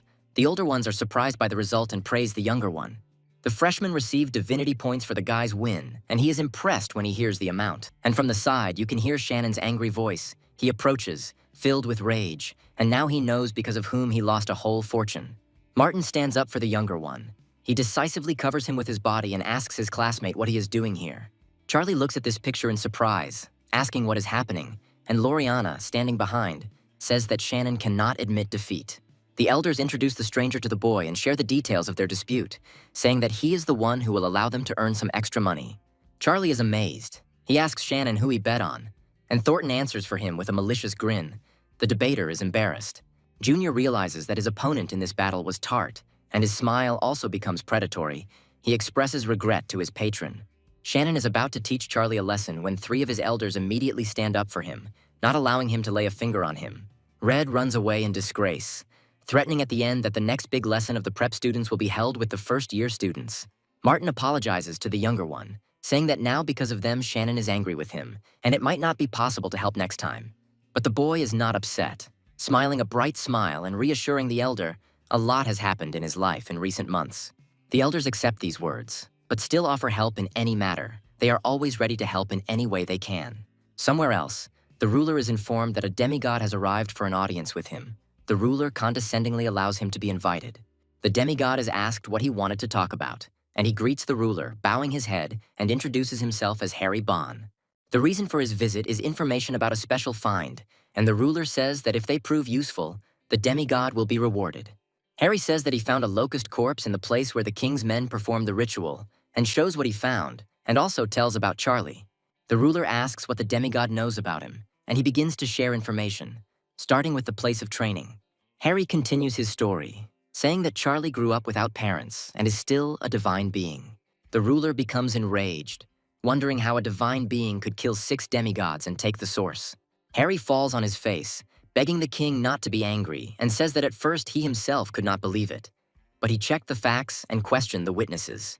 The demigod shares them, relaying the words of the divine or merchant, and that he checked the records from the inn through which the transition occurred. The ruler is angry and asks if Harry understands what awaits him if his words turn out to be a lie. The answer is positive, and he orders the demigod to take the reward and get out of here. The man thanks his king. The latter calls a trusted person and orders him to check Charlie and make sure that he does not have the royal treasure. The man's gaze is sharp, but if he does have it, it is necessary to turn the impudent thief into ashes. Somewhere completely different, a preparatory class student sneezes violently while standing by the window and assumes he has a cold. And also that you need to prepare for the next big lesson properly. Most likely, Shannon will be difficult to compete with. He looks at his reward from the zombie challenge with a smile and says, "It's good." Charlie believes that if plant fusion and ghost vine were combined, the result would be deadly. The corpses of the demigods are perfect catalysts for creating the Lord of Locusts, and after consuming the fruit of wisdom, it will become even stronger. The system window shows a call screen. The student receives a call from teacher Lena. He is surprised. The call is unexpected. And yet he takes the call, and the woman, without even a shadow of a smile, tells him that she has bad news for him. He asks if this is related to the zombie city, and the answer is yes. The city's coordinates have been lost. One of the academy's nobles is furious and challenges a student to a duel. Lena will be their referee in this fight. The guy breathes a sigh of relief, believing that at least he won't be killed.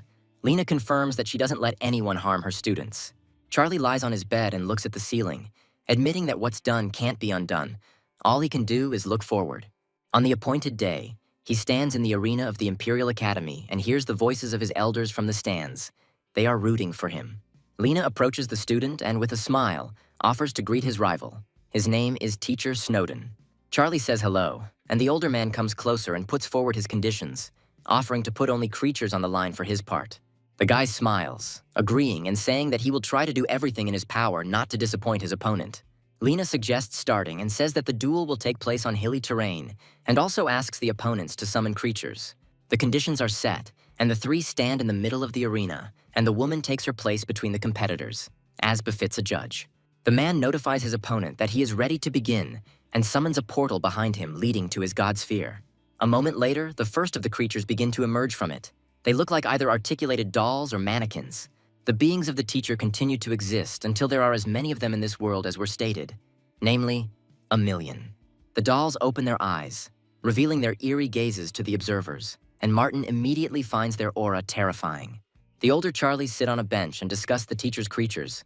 Thornton knows a lot about them, and this knowledge does not bring relief. Loriana also speaks out. She doesn't think that Snowden wouldn't use heroic-type creatures against a student. Martin suggests that the younger ones surrender, because in this case, it will definitely be possible to save half of the creatures, and there will always be time to take revenge. But something unexpected happens. The fighting teacher himself tells the first-year student to shut up. Standing in front of his army of Homo sapiens, the man asks his opponent if he would like to finally summon his creatures. Charlie also opens a portal to his sphere like his rival did earlier, and summons locusts, apologizing for keeping him waiting. A swarm of locusts circles above and in front of the orderly ranks of Homo sapiens, but some insects stand out from the rest. Snowden is surprised, asking how the student managed to develop his creatures to the super elite level and in such numbers. And a little later, the eyes behind the rectangular glasses become even more rounded. He can hardly believe what he sees. A lord-type creature appeared right in front of the teacher, smiling ominously and flashing red eyes. Snowden does not understand how the locusts could evolve into a lord-level creature, and he is also surprised by the red orcs led by the second lord. The man is shocked to the core when he sees demonic minotaurs among the enemy creatures, and fears that they too have a lord. Sword also emerges from the portal with his imperial bearing, and there is no doubt that he has also evolved into a lord. Following the sword, skeletons emerge from the portal, led by the resurrectionist. The teacher becomes completely uneasy when he sees 5 lords and a being at the peak of heroic-type combat power in front of him. Martin, seeing this from his place, is now finally convinced that Charlie's win is not a simple coincidence. Lorraine looks at her youngest like a caring mother, noticing that he has a great future. All that remains is to enter the academy. All 3 elders jump up from their seats, starting to encourage their friend at the top of their voices. Charlie, meanwhile, orders his demon bugs to attack. Homo sapiens, in anticipation, put their palms together, constructing some kind of spell. It is clothed in a golden shield that absorbs all damage inflicted on it. Charlie is stunned by what he sees, and can't even hold back his exclamation of amazement. Meanwhile, Snowden's creatures attack their opponents with golden balls of energy.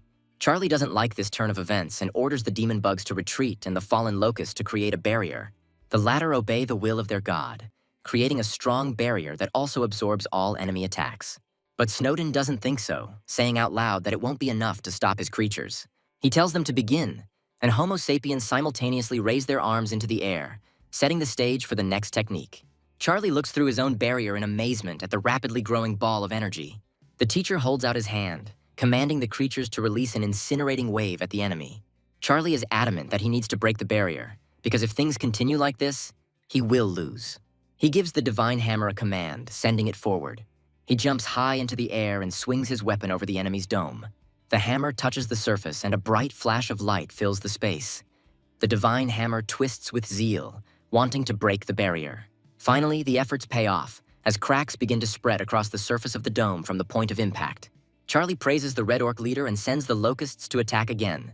Homo sapiens stand calmly in front of the great swarm, waiting for them to approach for closer contact. The elders are delighted that Charlie finally has a chance, but Snowden doesn't think so, saying that they have only just begun the battle. Charlie thinks he has a lot of locusts, of course, but their fighting power leaves much to be desired.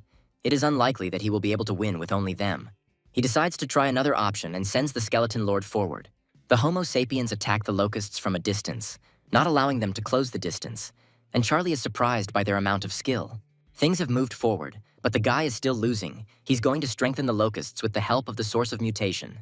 But he says that this time the enemy is stronger, and in order to avoid detection, they must immediately go into hibernation. Charlie doesn't like this arrangement. He tries in every possible way to force the source to manifest, but in vain. Now all we can hope for is the undead. The student turns to them and asks them to give it their all, and the skeletons are quite successful in their task.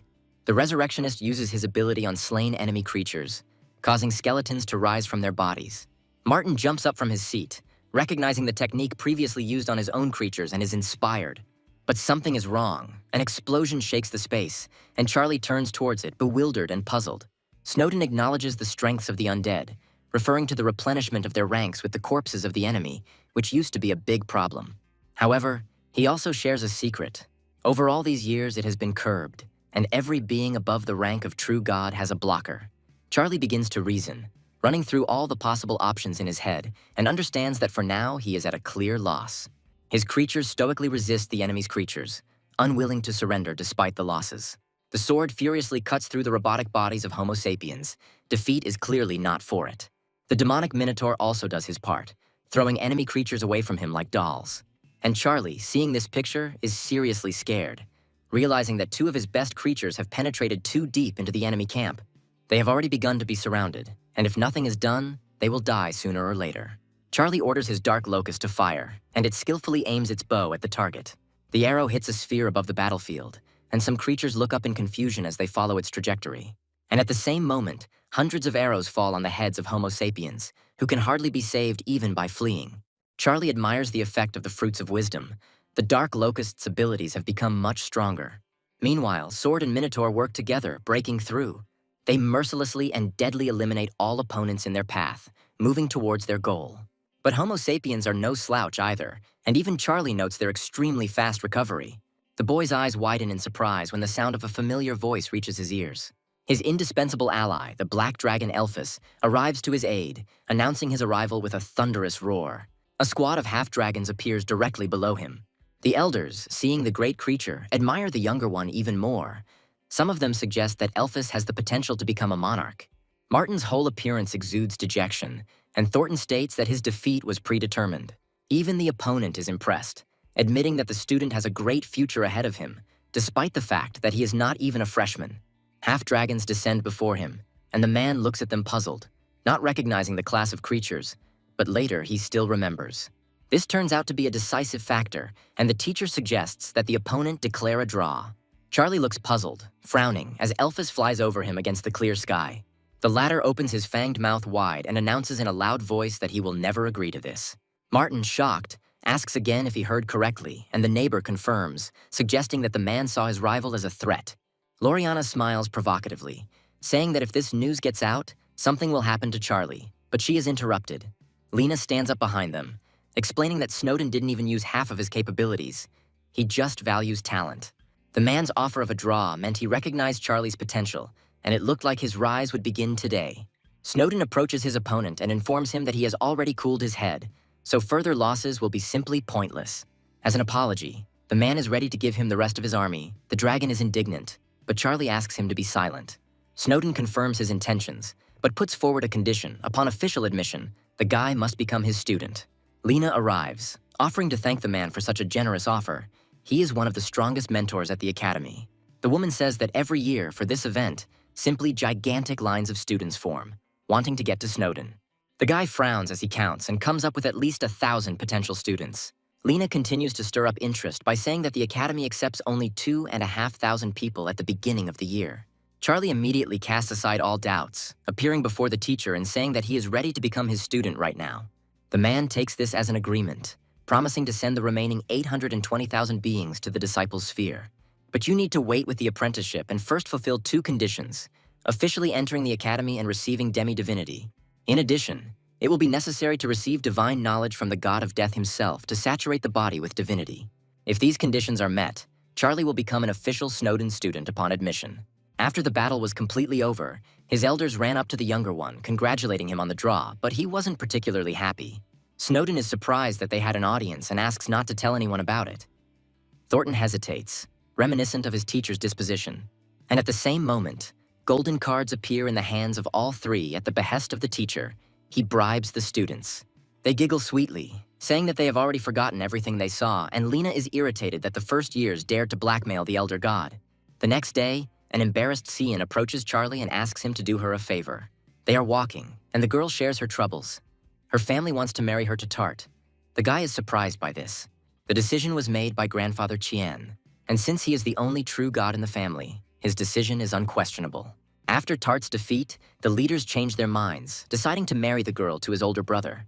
Charlie sees the seriousness of the family's intentions and promises to do everything in his power, but does not understand how he can help. Tian thanks him. He again turns the conversation into a joke, saying that any husband in his place would have done exactly the same thing. The girl gets embarrassed as usual and hits the guy in the face. He smiles, happy that the familiar Kian has returned, and promises to go with her and help cancel this marriage. The girl smiles, flattered but reserved. She's very grateful to her friend for his understanding.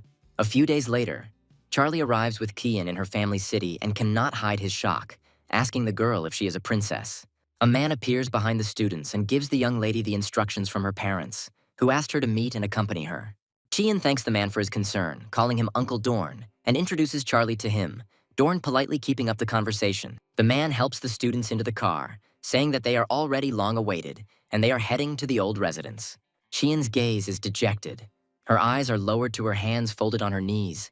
The girl is unusually silent. Charlie notices this and calms her down, promising to protect her if anything happens, and the student smiles gratefully. The transport stops and the girl announces her arrival.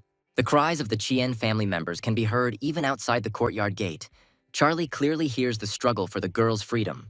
The students come closer to the house, and the arguments correspondingly become louder, with Father Cian ardently defending his daughter's freedom. Charlie looks at the girl with irritation and asks if her family's children are always treated like objects. And she, unable to bear it any longer, bursts into a room full of relatives bickering among themselves, saying that she is against the marriage. She is greeted with less than kind words, literally calling these words nonsense and telling her not to interfere in the conversation of her elders. Father Kian rushes to her aid, not allowing anyone to touch her, threatening that it will end badly for those who dare. The man is reproached for spoiling his daughter too much, which will not do her any good. But Cian's father does not back down, saying that he is doing everything for her good, and his opponent tries to shut him up, jumping up from his seat emotionally. He accuses Kian of being just a divine being, and says that the family's true god must be saved by any means necessary. After all, everyone knows what steps the members of other families will take when the Cian family loses its only true god. Charlie asks Dorn how Kian is connected to the safety of the entire family, and he briefly explains the agreement. The guy thinks about all of the above, and an idea comes to his mind. The phone rings and a man's hand picks it up from the surface, his eyes scanning the name on the screen. Davi drinks something through a straw and asks his interlocutor if he would like to borrow some divinity again. But this time, the request is different. It concerns the release of the true god from captivity. The interlocutor understands everything. Charlie is delighted, asking if Davy will help him. He says only if they agree on a price. The guy thinks about what can be done here and concludes that it would be better if he takes the blow himself, asks about the artifacts. Davy smirks. He says that the amount he spent on fixing his spear will be enough. Charlie agrees. They try to appeal to Kian's voice of reason again, saying that she cannot give in to her egoism, but her father continues to defend his daughter.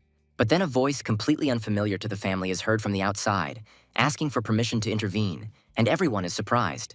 Upon seeing Charlie, one of the main troublemakers asks who he is and orders the guy to be thrown out of the room immediately. Now Cian acts as a protector, covering his classmate with his body and saying that he came here to help. Dorn speaks up, suggesting that the guy is the girl's lover. Now he understands her resistance. The girl retorts, and one of her uncles says that she should find a partner of her own status, and asks Charlie if there is a true god in his family. The guy answers negatively, saying that he is completely on his own and reduces everything to a joke. Cian asks him to stop. The interlocutor says unpleasant things to this, being categorically against their relationship with Kian, and tries to buy them off. The guy reaches out his hands to the offered card with a large sum of money and says that, in this case, he will pay for Davy's services with it.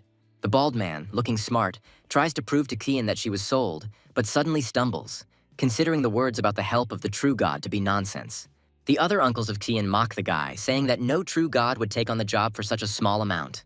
The girl's father is flattered that a classmate is trying to stand up for her, but he also considers his words meaningless.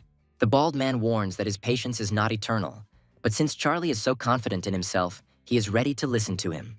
He asks to tell how the student wants to gain the help of the true god for such a small amount, mistakenly believing that he is from the Tarta family. Charlie chuckles, asking who said that he would turn to this particular family for help. There are other true gods. The behavior of the interlocutor changes radically. He drives the guy away with threats. His brother asks him not to get excited. Baldy actually cools down, starting to sense the aura of the true god somewhere nearby. Charlie smiles condescendingly, saying that apparently his friend has already arrived here. Only he is stronger than the true Tart family. Everyone present has no doubt about the arrival of the true god, and Uncle Kian is throwing threats at the student.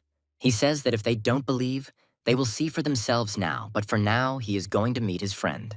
Charlie goes outside and sees Davy hanging in the air nearby, literally beaming with his divinity.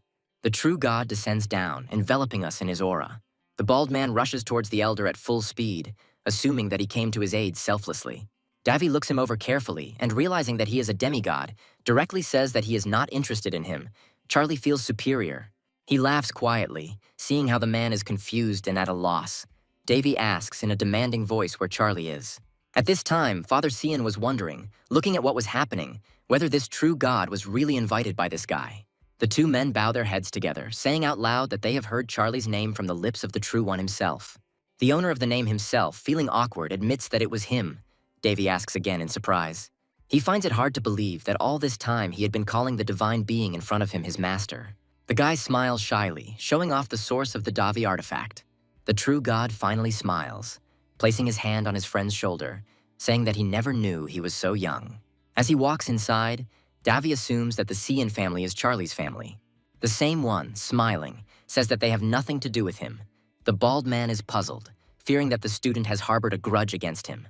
The man changes his mind and suggests to Kian's father, since Charlie is her classmate, to persuade him to help. The other brothers also begin to suck up, insisting that this is, first and foremost, in his own interests. All the men turn their heavy gazes to the only girl in the room, and she becomes embarrassed under them. The father approaches his daughter and, using soft language, tries to get her to convince her classmate to help. The girl, embarrassed, says that she and Charlie are not in the kind of relationship he thought they were. The man says that he has long since figured out his daughter's character and knows for sure that she likes him. And besides, he himself is not against this candidate. Cian, looking at Charlie talking with True God, became even more embarrassed. The girl decides to approach her classmate, and he says that Davi agreed to help, but he is in a hurry, so everything needs to be resolved quickly.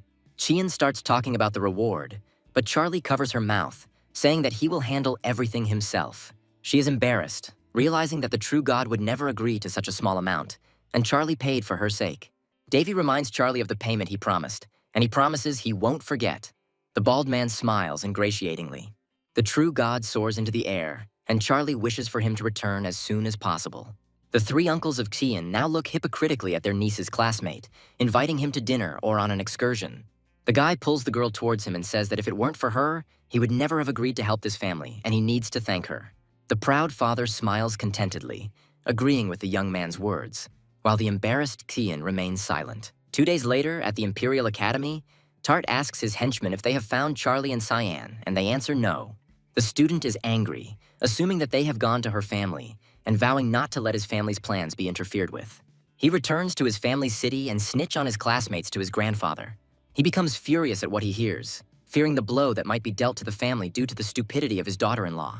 The old man tells his grandchildren to follow him, and Tart promises this time to finish off Charlie once and for all.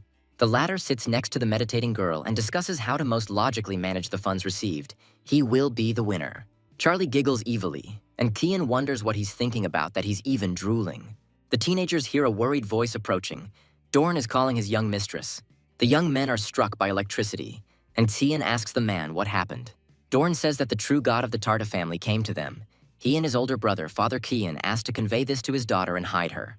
According to the alarm, the Scott family should arrive at Shirley's within 10 minutes. It must be related to the marriage. The head of Scott didn't warn. There is a discussion of this issue. Father Cian says that there is no point in marriage now, but he has retorted that the head of Scott might be offended. The girl's father says that in that case we need to lie until the very end and wait for the return of the head of Shirley. But there is also a discrepancy here. One of the men, under the influence of fear, says that they must agree to the marriage, otherwise the family will be severely punished. But Father Cian is against it. He does not want to betray his future son-in-law, the benefactor of the family, but he is again surrounded from all sides. A serious quarrel occurs between the men, where the question of initiating marriage is raised. But there is a person with an objective opinion. The bald brother says that he now sees only one way out, for Charlie and the family's son, Scott, to decide everything in a duel. Father Cian is unhappy that his daughter is being treated like a thing, while the others continue to press from all sides. And then a loud voice reaches everyone's ears, asking why no one has come out to meet the True God. Everyone jumps up and rushes to the head of the Scott family, ingratiatingly greeting him and expressing joy at his presence. But the man knows about the flattery and orders it to stop, instead demanding that Xian be brought, wanting to arrange the wedding immediately. Bald Uncle Xian rushes forward, saying that the girl's classmate has already asked the true god for help. He asks for mercy, but the head of the Scott family does not care. He is disgusted by the very thought that someone dared to go against the true one. His anger takes on materialization, transforming into peals of lightning, storms, and thunder. Baldy, like his two other brothers, falls to his knees, begging the elder to stop and have mercy. At that very moment, Xian runs into the house, resolutely demanding that they stop destroying her estate, and Charlie bursts in after him. Tart points his finger at his classmate and tells his brother that this is the same person he told him about, and he replies that he is not long for this world. The head of the Scott family tells Xian that he will not harm her family if she stops resisting and humbly accepts her fate. She refuses, saying that she doesn't intend to do it. Xian's uncles stand before her, asking her grandfather Tart to have mercy and forgive the girl for her inexperience, and her father to calm his daughter down. A conversation takes place between Charlie and the man, where the latter, if he does not like the answer to his question, intends to kill the guy. He says that he only wants to protect his friend, and Tart attacks him, accusing him of disrespect. The older brother enters the conversation, saying that he has heard a lot about it, and telling the younger one to get out. Otherwise, he will perceive the opposite as a challenge. Charlie smiles, hearing such absurdities, but doesn't even think about leaving, allowing the elder to count as he pleases.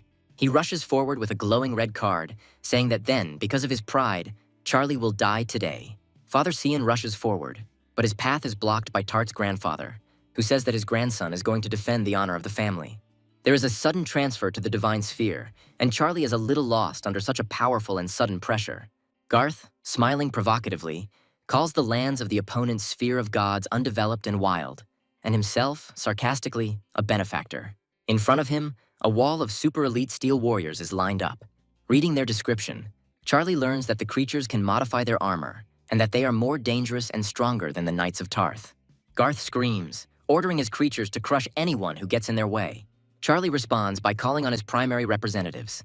A wild battle between the Locust and the Steel Warriors rages on.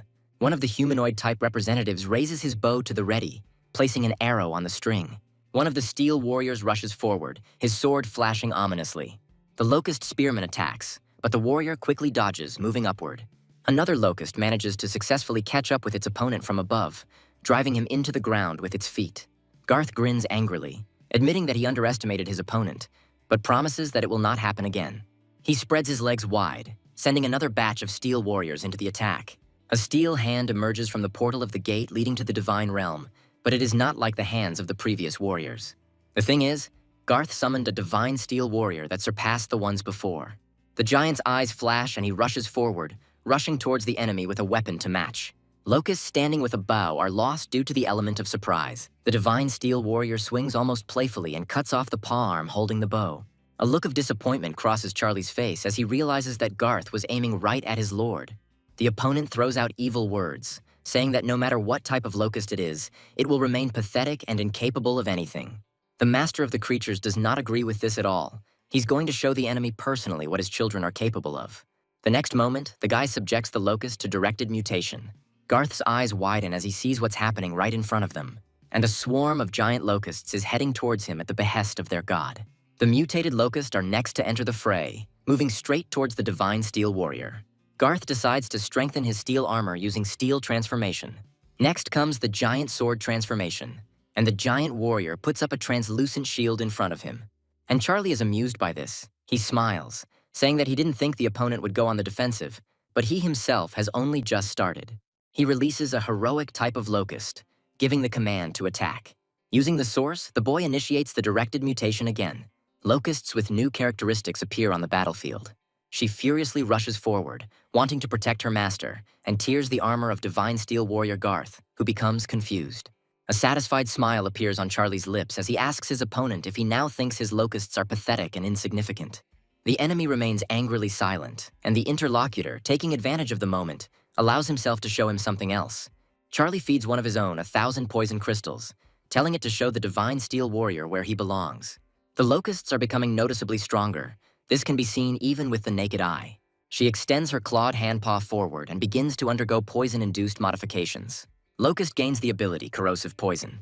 As soon as the individual has acquired it, he rushes towards his opponent. She attacks him with her new ability, even the shield is affected. Garth fearfully orders his being to return to the divine sphere immediately. Charlie squats down and smiles, saying that his divine sphere is not a walkthrough. Hearing the words that no one is allowed to come and go as they please, Garth, horrified, asks his rival what he is planning. Instead of answering, he summons all 4 of his lords at once, making the opponent feel even more uneasy. He falls to the ground, wondering how this is possible and calling Charlie a monster. And behind the open portal, a huge shadow appears, growing even larger with each passing second. Elphys flies out of the gate portal and Garth screams in confusion, wondering how many creatures Charlie has in total. The Minotaur rushes into the attack first, furiously knocking down his enemies along the way and throwing them in different directions. The sword also cannot remain on the sidelines. No enemy can escape from it. And the Resurrectionist summons skeleton knights from the fallen bodies. Garth begins to cry, asking his opponent to stop and let him get out of this divine sphere. Charlie gets angry, saying that now it's his turn, and gives the order to capture the enemy's sphere. Garth doesn't want to allow his divine sphere to be invaded and is going to do something about it. He decides to close the gate, ordering the remaining creatures to stop the enemy. The gates are indeed beginning to close as the locusts continue to peck at the remains of the steel warriors. At the same time, she heads with them to the portal and sneaks inside under the noise. Finally, the errata closes with a distinctive pop, and Garth breathes a sigh of relief. But he rejoices too soon, because immediately the huge doors swing open again. And it's all about the special locust, which is capable of strengthening the connection between the spheres. They are weak in themselves, but getting rid of them is not so easy. Garth falls to his knees, asking his opponent to bring all the creatures back. He admits his defeat, but the opponent is merciless. He believes that he did the right thing, because the one who attacks first must understand his mistake. Garth jumps to his feet and turns around, giving Charlie one last chance and threatening his grandfather. But Charlie is not a fool. He understands perfectly well what awaits him, so he is going to leave True's grandson as a prisoner for the time being. Garth says that if he is released, he will not allow the head of the house, Scott, to kill Charlie. But Charlie asks him to shut up. He is trying to find the core. But the search ends before it really began. The core of Garth's divine sphere is found. In the real world, his grandfather begins to worry, assuming that something has happened, since his grandson has been gone for a long time. Filled with excitement, he calls up the battle observation screen.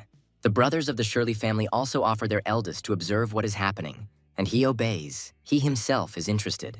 The eyes of everyone present immediately widened at what they saw. The surveillance screen shows the complete destruction of Garth's creatures. Uncle Cian is perplexed as he watches this. Garth's divine core is now under the control of his brother's classmate. One of the Charlie representatives even sits on him to further demonstrate his superiority. A projection of his rival's grandfather appears next to Charlie, telling him to take his hands off his grandson's core. There is not a grain of fear in the guy's eyes. He firmly and confidently notes that the true god is not in a position to threaten now. He orders his subjects to deal with the remaining creatures of the former enemy. The grandfather tells the boy to stop, asking what he wants in return. He is clearly hurt by his own words. Charlie is satisfied, saying that he now understands that the head of the Scott family is ready to negotiate, and that is where it should have started. The man remains silent, gritting his teeth, silently promising the one who dared to treat him and his family like this a very difficult death. But then the space around is filled with the aura of the true god. Charlie, sensing the return of his friend, concludes from the density of the aura that the mission was successful. The men of the Qian family couldn't help but let out joyful cries when they realized that he had succeeded. The eldest son invites the head of the Scots to stay for the celebratory banquet in honor of the return of the head of Shirley, but he refuses. The old man offers to let his grandson go since the true god whom Charlie was waiting for has already returned, but he refuses. He's not sure he'll survive, but Davy appears next to him, disproving his words. As long as he's here, Charlie is protected. Grandfather Qian returns home successfully, and his sons rejoice even more. Now the boy is ready to let go of his captive and leave his divine realm. He tells the true god of the family about this. Garth, standing in front of his former tormentor, says that next time there will be no one to protect him, but he is not afraid at all, giving other advice. The grandfather, appearing from behind, slaps his grandson, telling him to stop humiliating himself, and they leave. Grandfather Cian shouts threats after them and announces the severance of all relations and obligations between the families. The remaining members watch the removal of the Scott family members in complete silence until they are completely out of sight. Grandfather Cian, smiling, thanks Charlie for saving his granddaughter and gives the student a gift. The boy is surprised. He looks in amazement at the tablet of lineage, which can return beings to the appearance of the first representatives of the lineage. Charlie believes that this item could transform his locusts into the most ferocious prehistoric species of their kind, and wants to see it. 3 days later, at the Imperial Academy, Martin asks his youngest to come out. They need to talk about something. The guy goes outside and walks towards the designated place, but he is called out from the other side. The trio waves their hands, attracting attention. Charlie greets his elders with a smile and asks what they want to talk to him about. The boys want to share information about Shannon with the younger one, because they believe that he will not easily abandon the idea of doing harm. Charlie learns that his future rival is represented by ordinary goblins and considers him a genius for being able to rise so high. The guys try to cheer up, but their words make you even more uneasy. Shannon's army is strong. Charlie asks if the elders are really trying to cheer him up, but they are embarrassed. He sits in the lotus position and goes over in his head all the possible strategies for the upcoming battle, as well as how to protect and strengthen the creatures. The mushroom that comes to mind for Charlie is the Black Death, as it has already proven its usefulness in the battle against zombies. To carry out the plan, the guy needs other ingredients, so he calls the appropriate system window. He takes what he needs in his hand and begins to fill it with divine energy. A satisfied smile plays on Charlie's face. Lena announces the topic of the class, which is resistance to invasion, with the first-year students serving as examiners. The teacher promises that the elders will not use full power, but Charlie enters the portal feeling no relief at all. His examiner is already levitating in the air, and the guy closes the distance to get a better look at him.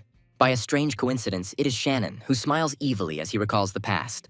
There are crowds of his creatures beneath the freshman. Charlie's eyes widen in surprise. Even he finds the scale impressive. The enemy infantry alone is worth a lot, and its coherence is the envy of anyone. Behind the infantry, smiling slyly, are the archers. In addition to the previous ones, Shannon has super elite creatures, the flame goblins. And along with them are the elite-type representatives, the frost goblins. And of course, they are all led by goblins like the Lord riding on wolves. Since they're going to fight in earnest, Charlie's army needs to be formed up too. He orders his army of locusts to adopt the defensive formation. This army includes the common locust, demonic beetles, fallen locust, dark locust, and another type never seen before. This type is the primordial locust, a very recent breed developed by Charlie. Also, smiling slyly, the guy calls upon the lords of his main representatives. Since Charlie made it into the academy with such weak representatives, Shannon wasn't going to underestimate him. First, he gives the order to attack with his frost and flame goblins who fire projectiles. Many of them hit their opponents accurately, not just knocking them down, but also destroying them on the fly. Charlie orders the fallen locust to create a barrier and the sky bugs and dark locusts to ignore the infantry but attack the archers. Insects perform the tasks assigned to them precisely. Shannon orders his first infantry unit to retreat to protect the archers. Charlie smiles, judging the decision as not bad, and orders the primal locust to intercept. They step forward, heading towards potential victims. Charlie orders the skybugs and dark locusts to eliminate the ranged archers and goblins. Shannon says he won't be as easy as one of his previous opponents and is going to show off his strength. He orders his third squad to change their target and attack form, and then attack. Goblin mages attack the enemy with a hail of magical projectiles. Charlie sees and notes with annoyance to himself that the enemy is managing to break through a hole in his defense. Shannon, meanwhile, orders the fourth squad to split up and lay scattered fire on the dome. The blows hit not only the dome, but also the locusts, sometimes wounding, sometimes killing the insects. Shannon grins evilly and promises to show the younger what happens to those who dare to insult him. He gives the next command. It concerns the goblin lords, who are required to break formation and attack enemy lords, who grin gleefully as they do so. Smiling slyly, Charlie whispers to his locust lords to concentrate on the enemy goblin lords. The latter, feeling their superiority, run after small insects with weapons, without even thinking about the catch. Leaning forward with his locusts, Charlie orders the poisoner squad to deploy the Black Death mushroom spores. At that moment, the disputes begin to dissipate. A little later, they fill the entire air around the enemy creatures, and they come to the realization that something is wrong. One of the goblins hears a strange sound and feels a strange sensation as a mushroom grows on his head. Seeing the modifications that the bodies of her subordinates have undergone, Shannon screams in horror, looking at the mushrooms. What is this? The fire and ice goblins are also not spared the fate of their brethren, and Charlie smiles slyly in anticipation of the most interesting. Here and there, the neat rows of the first-year student squads are broken by explosions, and he, stuttering, is amazed at the hitherto unseen attack. But fortunately for him, there are also those who are practically unharmed, but they themselves cannot believe their luck. Although Shannon's words sound like a joke, his expression is tense, and he is having a hard time dealing with his inner state. Charlie smiles in response to this and is about to tell his opponent about the continuous chain explosions, a technique he himself invented.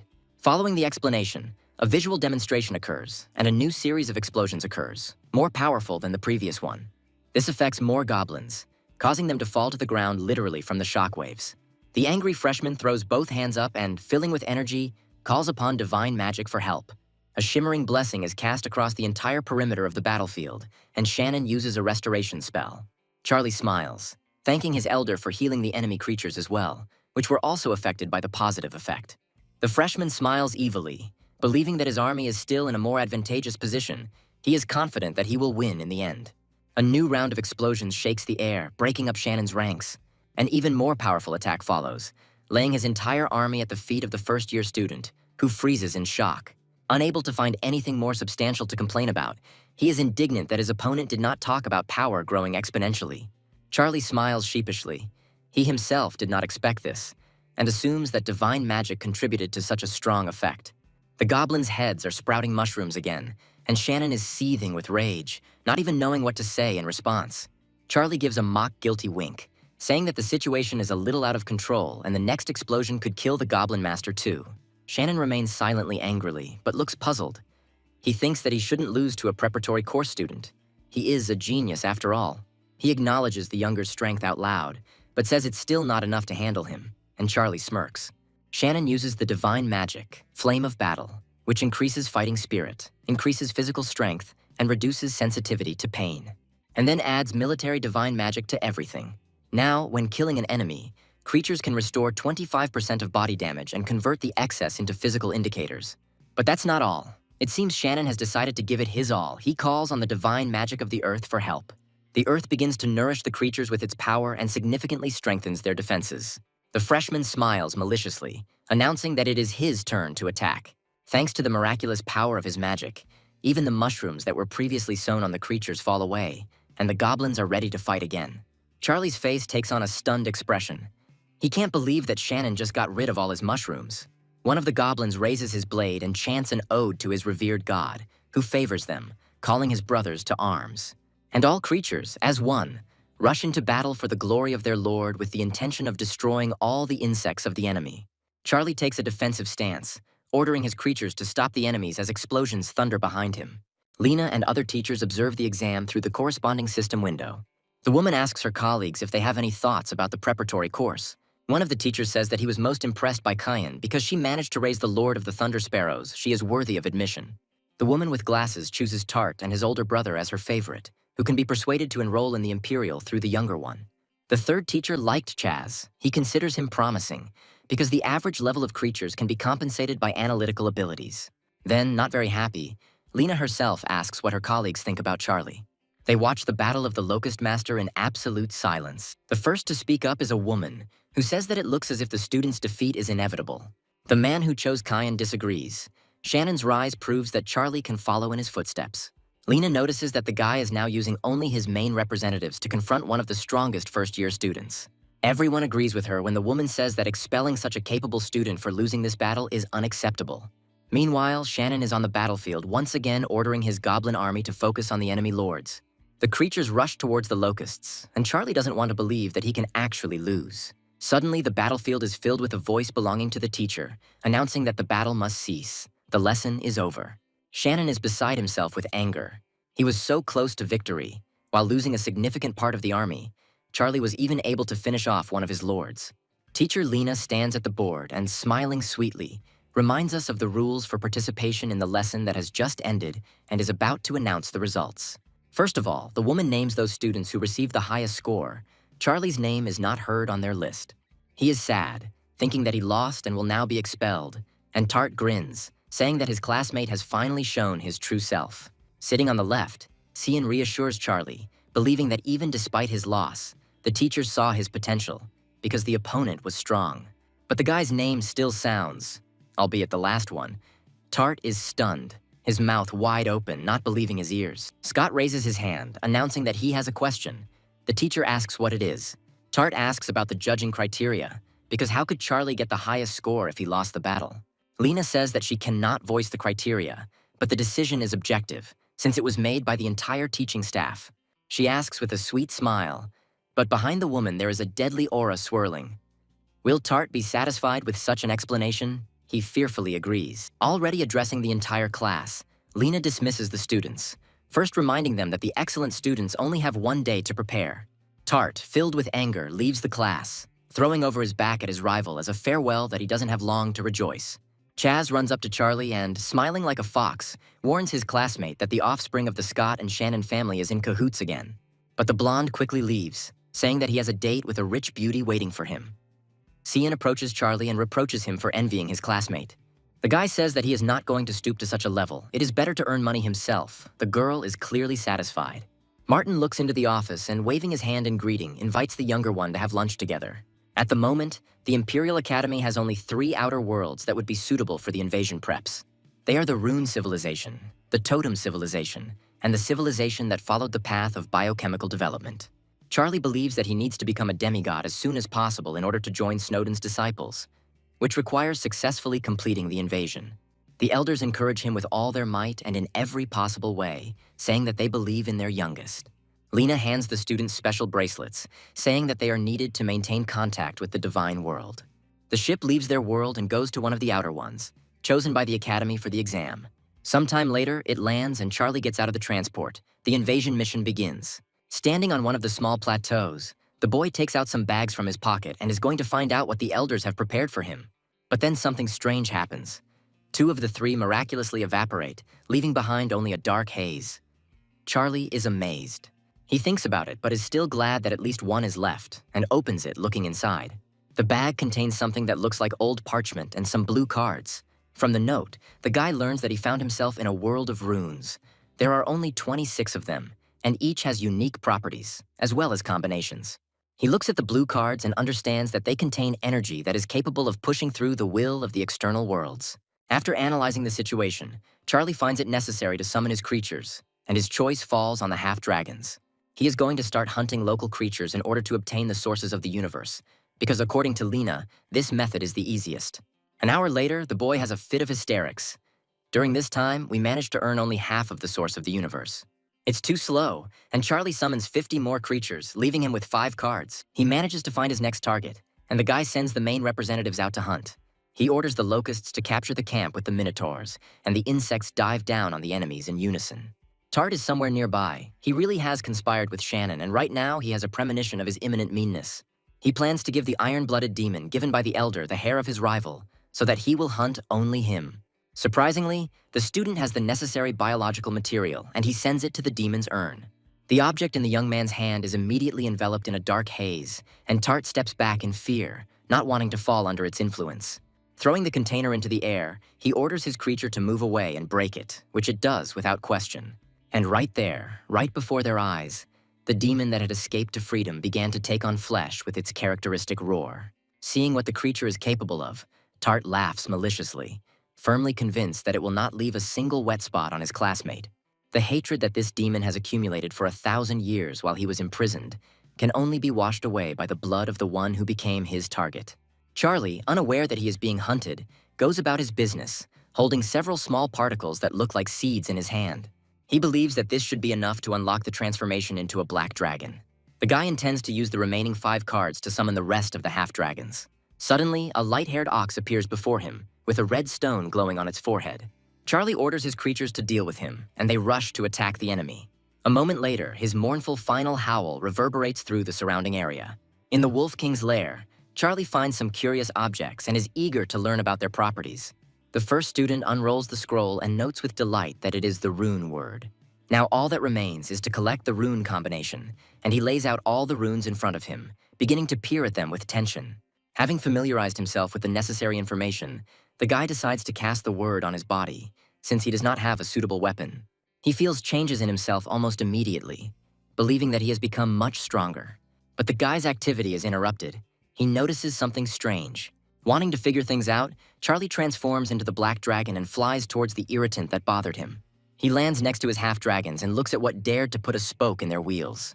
A light-skinned creature that resembles a catman just jumps on one of the creatures, causing the others to be amazed. The evil beast cuts the half-dragon's body into several large pieces with its strongest claws. The gaze of its eyes with vertical pupils is merciless. Charlie realizes that the demon in front of him is a Lord-level demon, which means that the opponent is serious. The cat is surrounded by several half-dragons on all sides, but he doesn't show that he feels threatened. He rushes forward, continuing to tear his enemies to shreds. But the demon is surprised when the limbs of the seemingly defeated begin to regenerate. The cat's gaze becomes much more angry than before as he turns his gaze to the creature's owner. Both he and Charlie agree, and the next moment they rush at each other. The dragon boy starts to emit an aura, believing that the fight will happen at just the right moment. He stops, stockpiling the necessary supplies, and the demon cat, approaching with claws raised at the ready, is perplexed. The guy's gaze is determined. There is not even a hint of a smile on his face, and the aura continues to envelop the body with its fiery tongues. And finally, Charlie breaks forward, having gathered enough strength for a blow that hits the cat right in the face.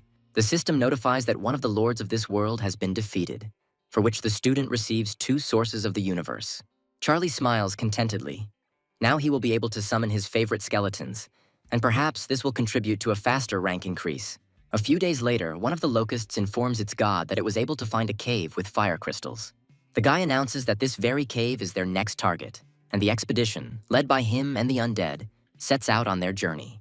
As he approaches the cave, he senses that it gives off an aura that is typical of a rather powerful creature, and assumes that someone has already taken a liking to this place. But this does not diminish the desire to go inside, and Charlie fearlessly takes the first steps. Walking further, the young man feels a wave of unbearable heat and reflexively covers himself with his hands, grimacing. A creature resembling a huge lion emerges from the depths of the cave, still covering itself with its hands. Charlie tries to understand who is in front of him, but he gets bored, and the guy transforms into a dragon, marveling at his luck with the cat family. Charlie takes a defensive stance, but the rapidly approaching lion suddenly stops abruptly. An evil face with horns appears from behind the big cat. The girl grabs the lion by the tail and pulls it mercilessly towards herself. Asking where he was running, the creature tries to escape from her tenacious hands. Looking at her, Charlie remembers her name. Her name is Flora, and Flora angrily says that since she came here first, the territory became hers. The guy smiles, saying that there is no one's territory here, and asks what if he refuses to leave the cave to the girl. She stops terrorizing the lion and rushes straight at Charlie, replying that, in that case, she will beat his face good. The boy frowns as he begins to fusion with the plant, Shadow Vine, and is enveloped in a poisonous green color, a harbinger of the death rain. Wrapping itself around the still-standing male body, the vine begins to grow. And Flora keeps getting closer, calling the technology pathetic tricks and confident that it won't help the guy. The same one, with a completely different opinion, promising to change the point of view of his rival, hits the target, provoking an explosion. Suddenly something flashes behind the girl, and she, surprised and frightened, turns around. With one sure move, Charlie cuts off the horn that flies back, warning its owner that next time he will aim for the neck. Flora's eyes widen in surprise and the realization that she is lost.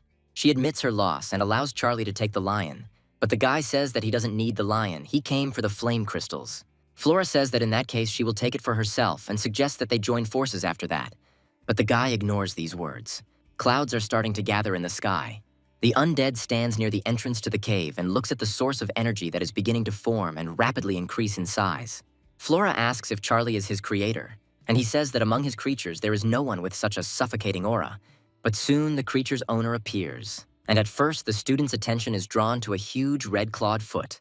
Following her, her owner, the iron-blooded demon, emerges from the haze. He screams at the top of his lungs that he can smell his enemy, pointing at Charlie and intending to wash away his shame with his blood. The guy fuses with the golden dragon grass and Flora runs away. After completing the process, Charlie uses an ability called Golden Dragon's Breath, which envelops the enemy in heat. But he doesn't care. He releases his demonic aura, opening his mouth wide and angrily flashing his red eyes. Charlie's next attack is Phantom Flash. He is helped by Flora, who appears nearby again, breathing fire at the monster. The boy notices that the fire is effective and summons the Divine Hammer. To do this, you have to spend a Source of the Universe card, but it is a necessary measure. A moment later, a red orc blacksmith appears in the arena with his beloved weapon. Pointing his finger at the demon, Charlie asks his protege to destroy it. Divine Hammer looks at its master carefully, taking in the order. He, as always, is ready to fulfill it. Unquestioningly following the will of his great god, this can be seen just by his eyes. The orc begins to emit streams of more powerful aura as he prepares for the upcoming attack. The demon overtakes the creature in front, calling it a pathetic servant and telling it to die. But the red orc also completes the attack and rushes forward together with the formed snakes, predatorily opening their mouths at the enemy. Something similar to stone icicles flies at the same time from the side of the enraged demon.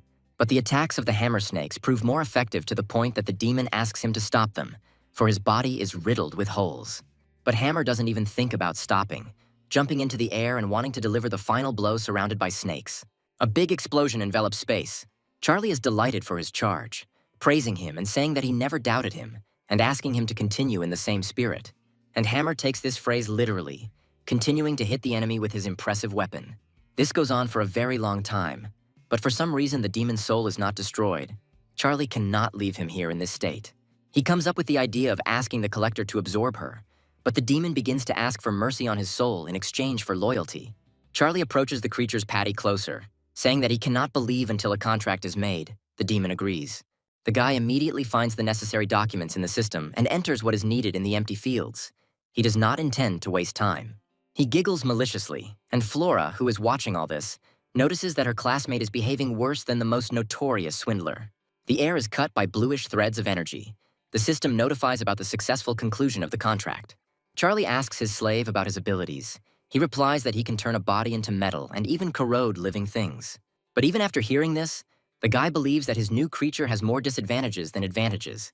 And the first of them is the fear of fire. Then the demon says that he can become a weapon. Thanks to his corrosion, any weapon that comes into contact will rust. Charlie likes this. He tells the demon to proceed, and it turns into a powerful sword, letting out a sigh of relief. Charlie smiles. He has wanted a sword for a long time. It turns out that the demon turned up in time, and now the guy can continue his hunt. A few days later, a man crouched closer to the ground, afraid to even look up at the army of undead. He intends to immediately report everything to the city lord, because the army consists of 500,000 warriors. Sometime later, the local ruler almost screams in shock, struck by the report of a 500,000-strong army of the undead. The witness, continuing to bow at the feet of the ruler, once again confirms his words. The Lord understands that he is losing. His army is far inferior to the undead. If they decide to attack the city, nothing will remain of him.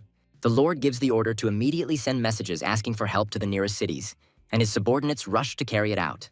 The next day, reinforcements arrive in the city. The army grows, but still does not outnumber the undead.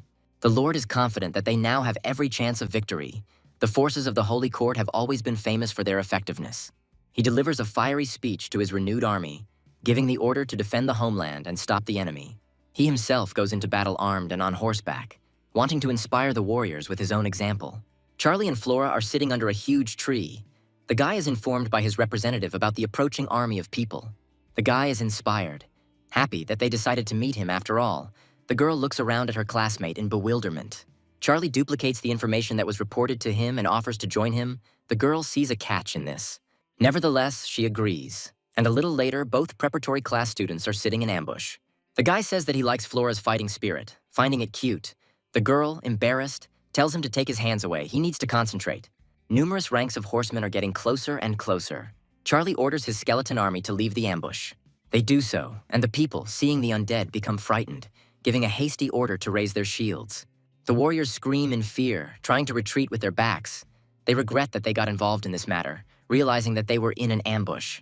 The undead are right inside the locust swarm, their lipless teeth clicking menacingly.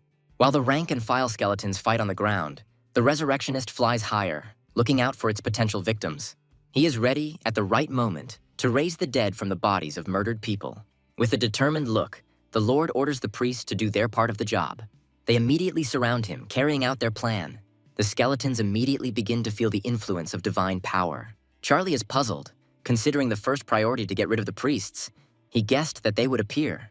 Suddenly, Flora bursts forward again with her horns in a swift flash, her gaze focused and serious.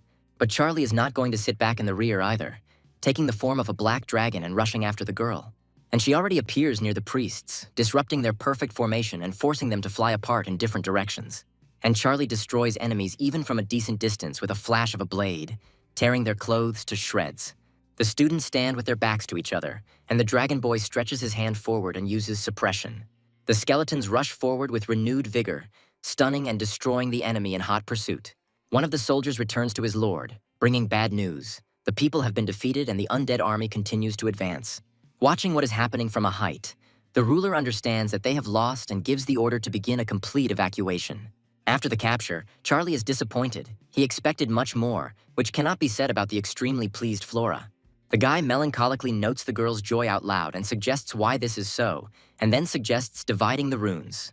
He notes that he has 4 slots for runes, but considers the runes he received weak and decides to give them to the creatures. Flora is happy when she chooses a rune. She is glad that she is one step closer to getting her first monarch, and thanks Charlie. He winks at his classmate, generously allowing himself not to be thanked. Flora's cheeks turn red as she finds the guy funny and begins to understand why Kyan likes him. In another city, the ruler is stunned, unwilling to believe that an undead army has captured his neighbor. The subject confirms these words and says that the disaster has affected 4 nearby cities, and the army of the undead is growing. The ruler jumps up from his seat, ordering that the archbishop be brought to him, and also that the king of the elves, minotaurs, and werewolves be contacted. A little later, a meeting of the aforementioned takes place at the round table. The kings of the elves and werewolves are ready to unite and attack. The king of men is glad that they were able to come to a common opinion so quickly, and is confident that with joint efforts they will be able to destroy the dead. The woman tells the man she is sitting on that his father is going to unite with representatives of other races and priests. The guy's eyes widen in surprise, but he doesn't show his anger in any other way, because he understands perfectly well who the intruder could be. Rumors about the number of creatures in the classmates' ranks make Chaz think about friendship and teaming up with Charlie. Thanks to this girl's hints, he finally understood how he could become a demigod. And first of all, he needed an impressive army. Chaz believes that in order to become a demigod of this world, he needs to master a special runic word. The problem is that even the royal family doesn't have it, and the guy doesn't know where he could find it in principle. Chaz sees the only way out as joining forces with Charlie. Only through joint efforts will they be able to obtain the necessary word.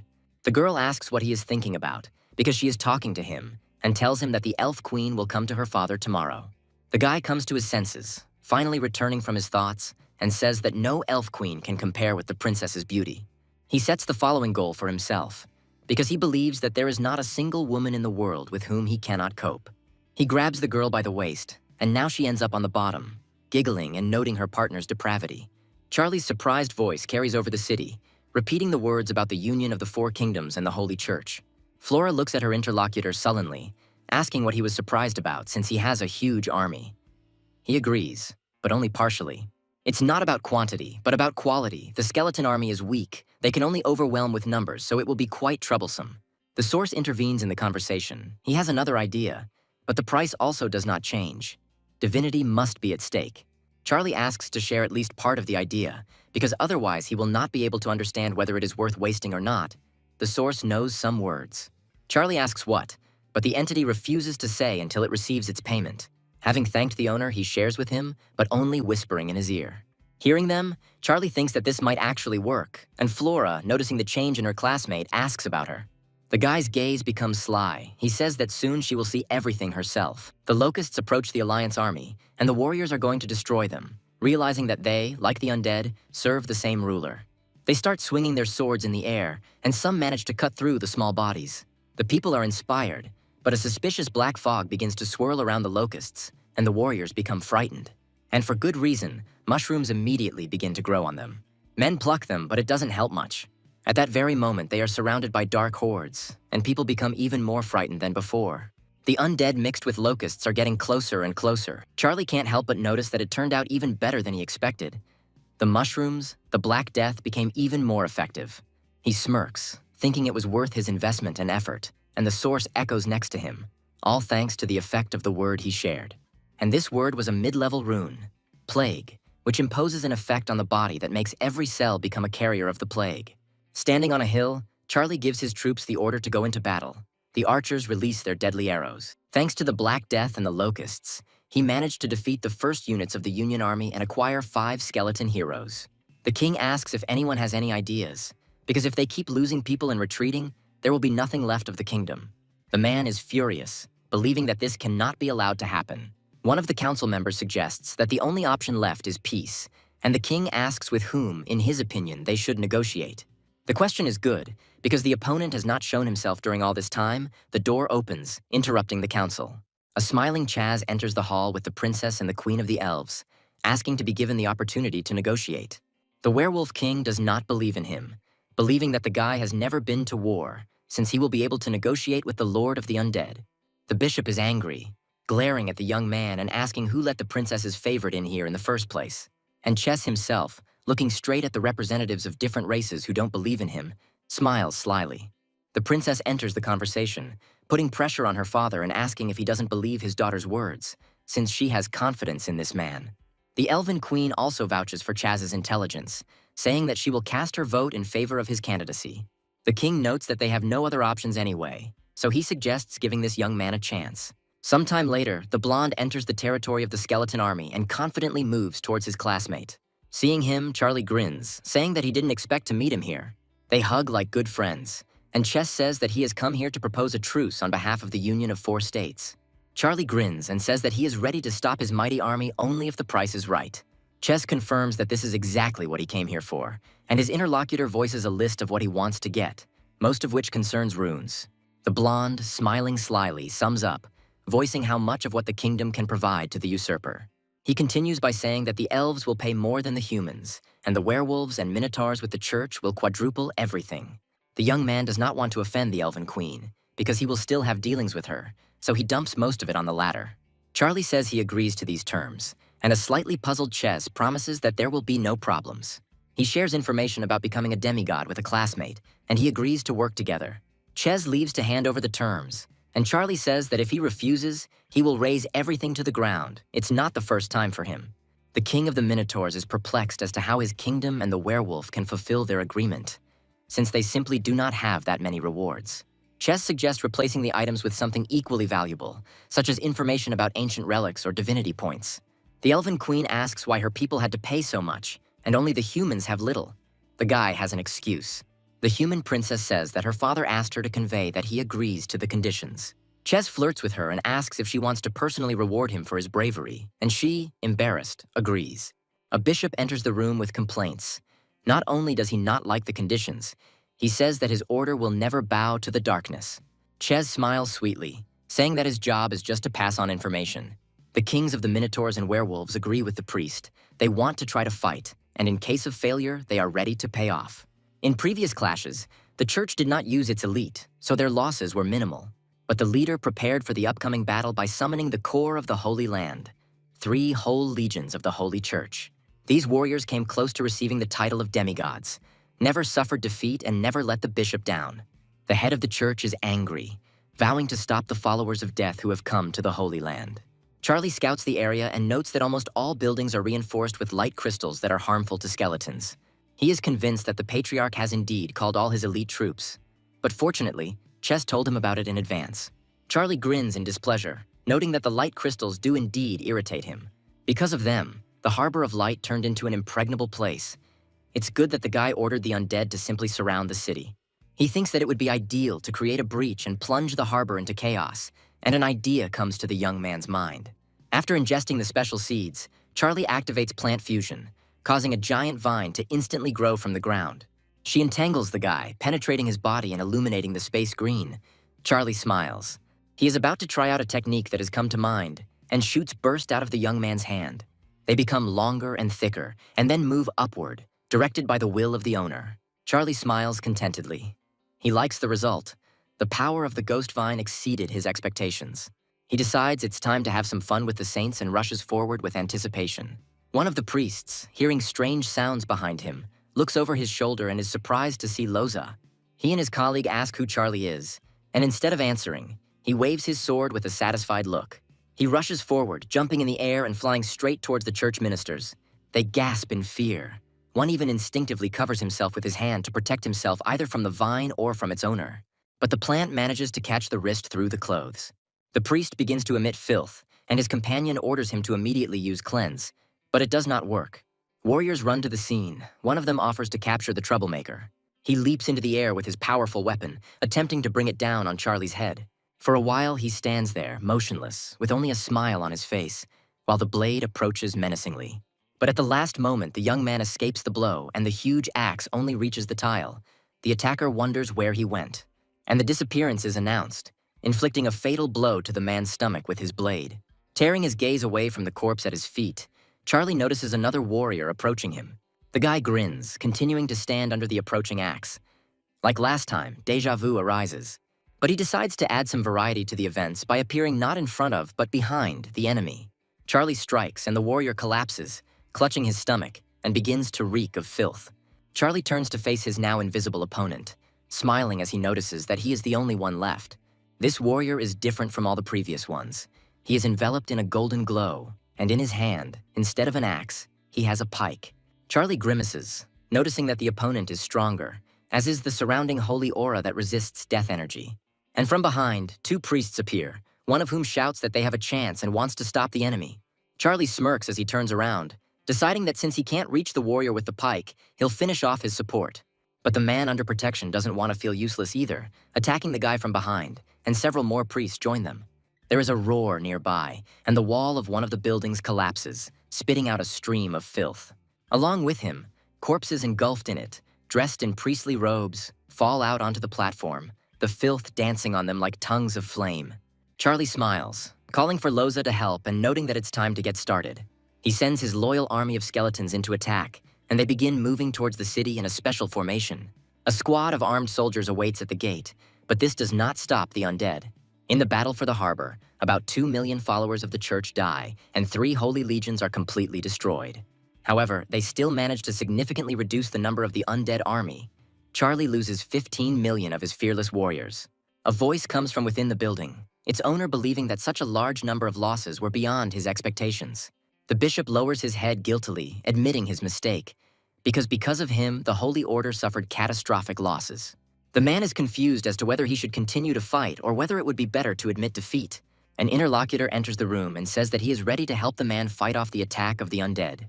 The priest is frightened, asking who is here besides him, and turning sharply sees a grinning tart. Warriors of light try to patch up their wounds during the temporary lull and clear away the rubble. But their joy does not last long, one of the soldiers reports, seeing the enemy, that the undead are attacking again. Charlie gives a ruthless order to kill everyone. Sometime later, the undead fill the nearby streets of the city. The skeletons push forward, destroying everyone in their path. A projection of the bishop appears in front of her. She frowns, calling the undead pathetic, and she looks puzzled. The patriarch suggests stopping voluntarily. Perhaps in that case, God will agree to stop his righteous judgment and spare. The undead are not only perplexed by these words, something appears in front of them. A squad of Tart's warriors appears in front of the army of the dead, and then his voice is heard, filled, as usual, with arrogance. Charlie frowns at the enemy creatures, calling them copperheads. He doesn't want to believe that the local patriarch has united with his enemy. Meanwhile, the Steel Knights are roaming the battlefield with all their might, destroying the skeletons one after another in a variety of ways.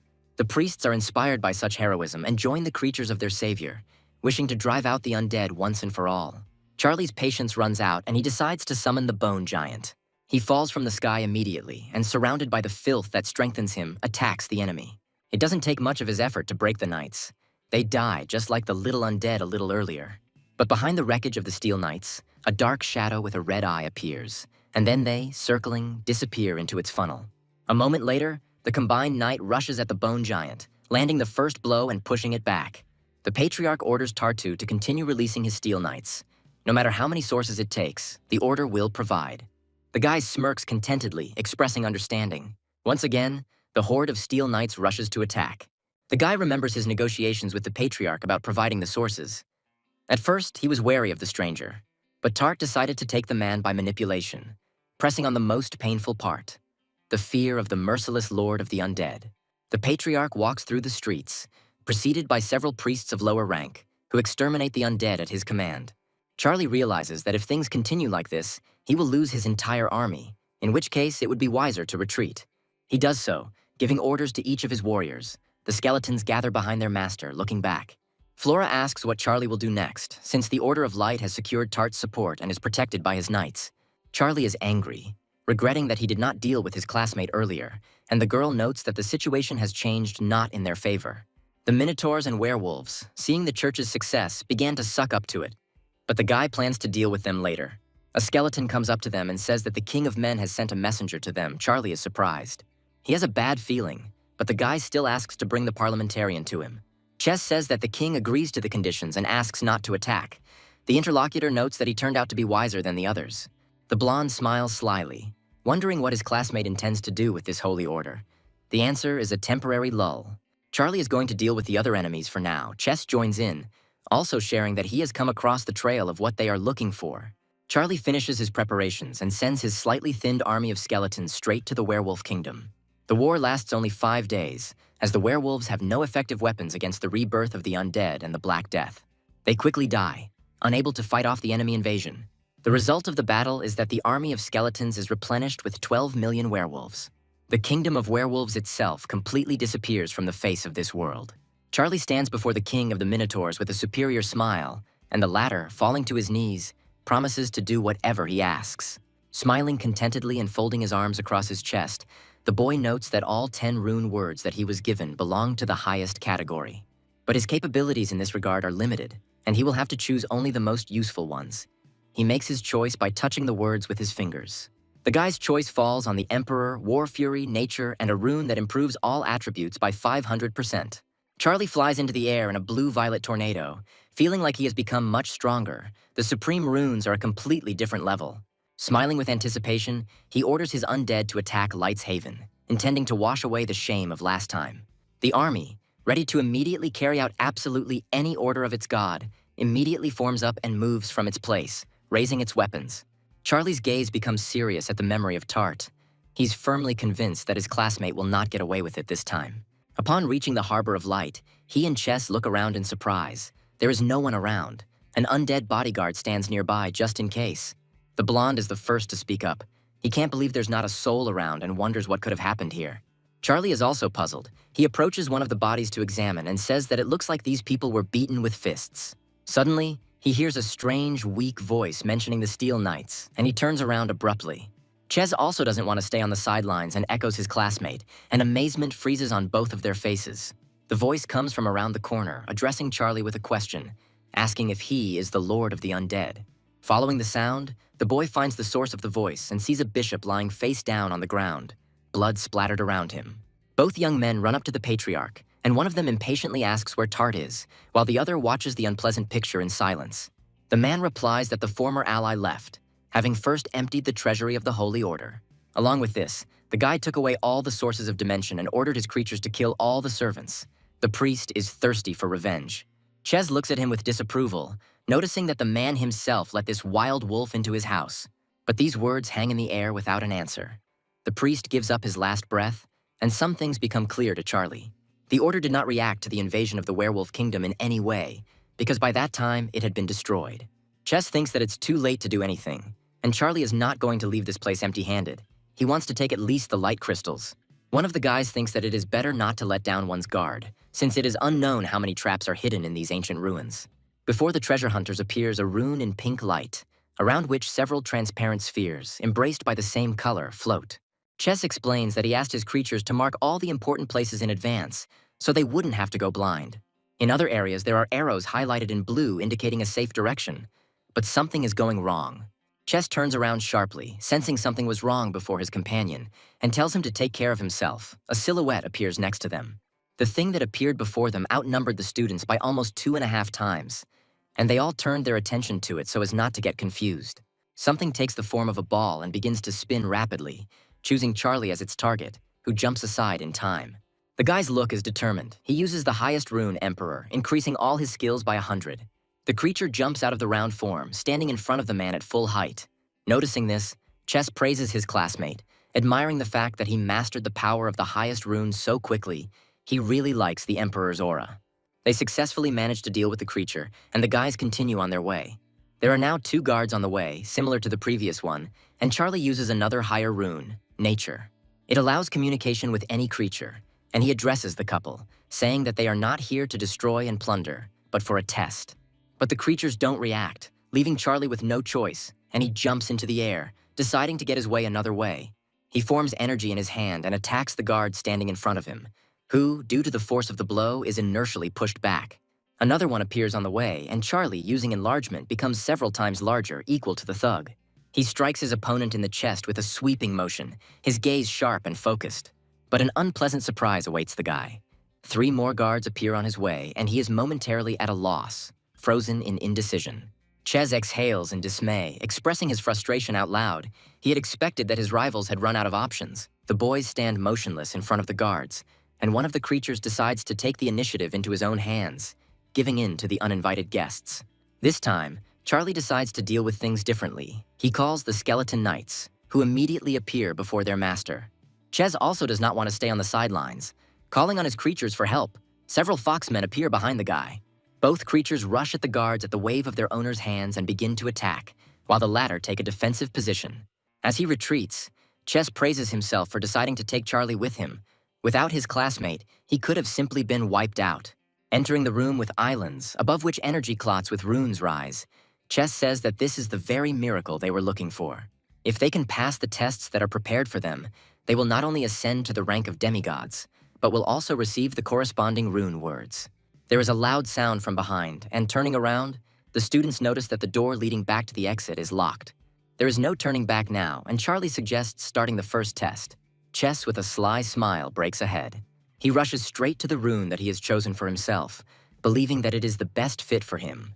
Disappearing into the portal and waving goodbye to his classmate with a fox-like smile, Ches recommends that he not linger either. Charlie frowns, feeling slightly annoyed that his companion had chosen his challenge so quickly. But almost immediately, his mind cools down. The guy approaches the portal he chose himself. It's time for him to begin his test.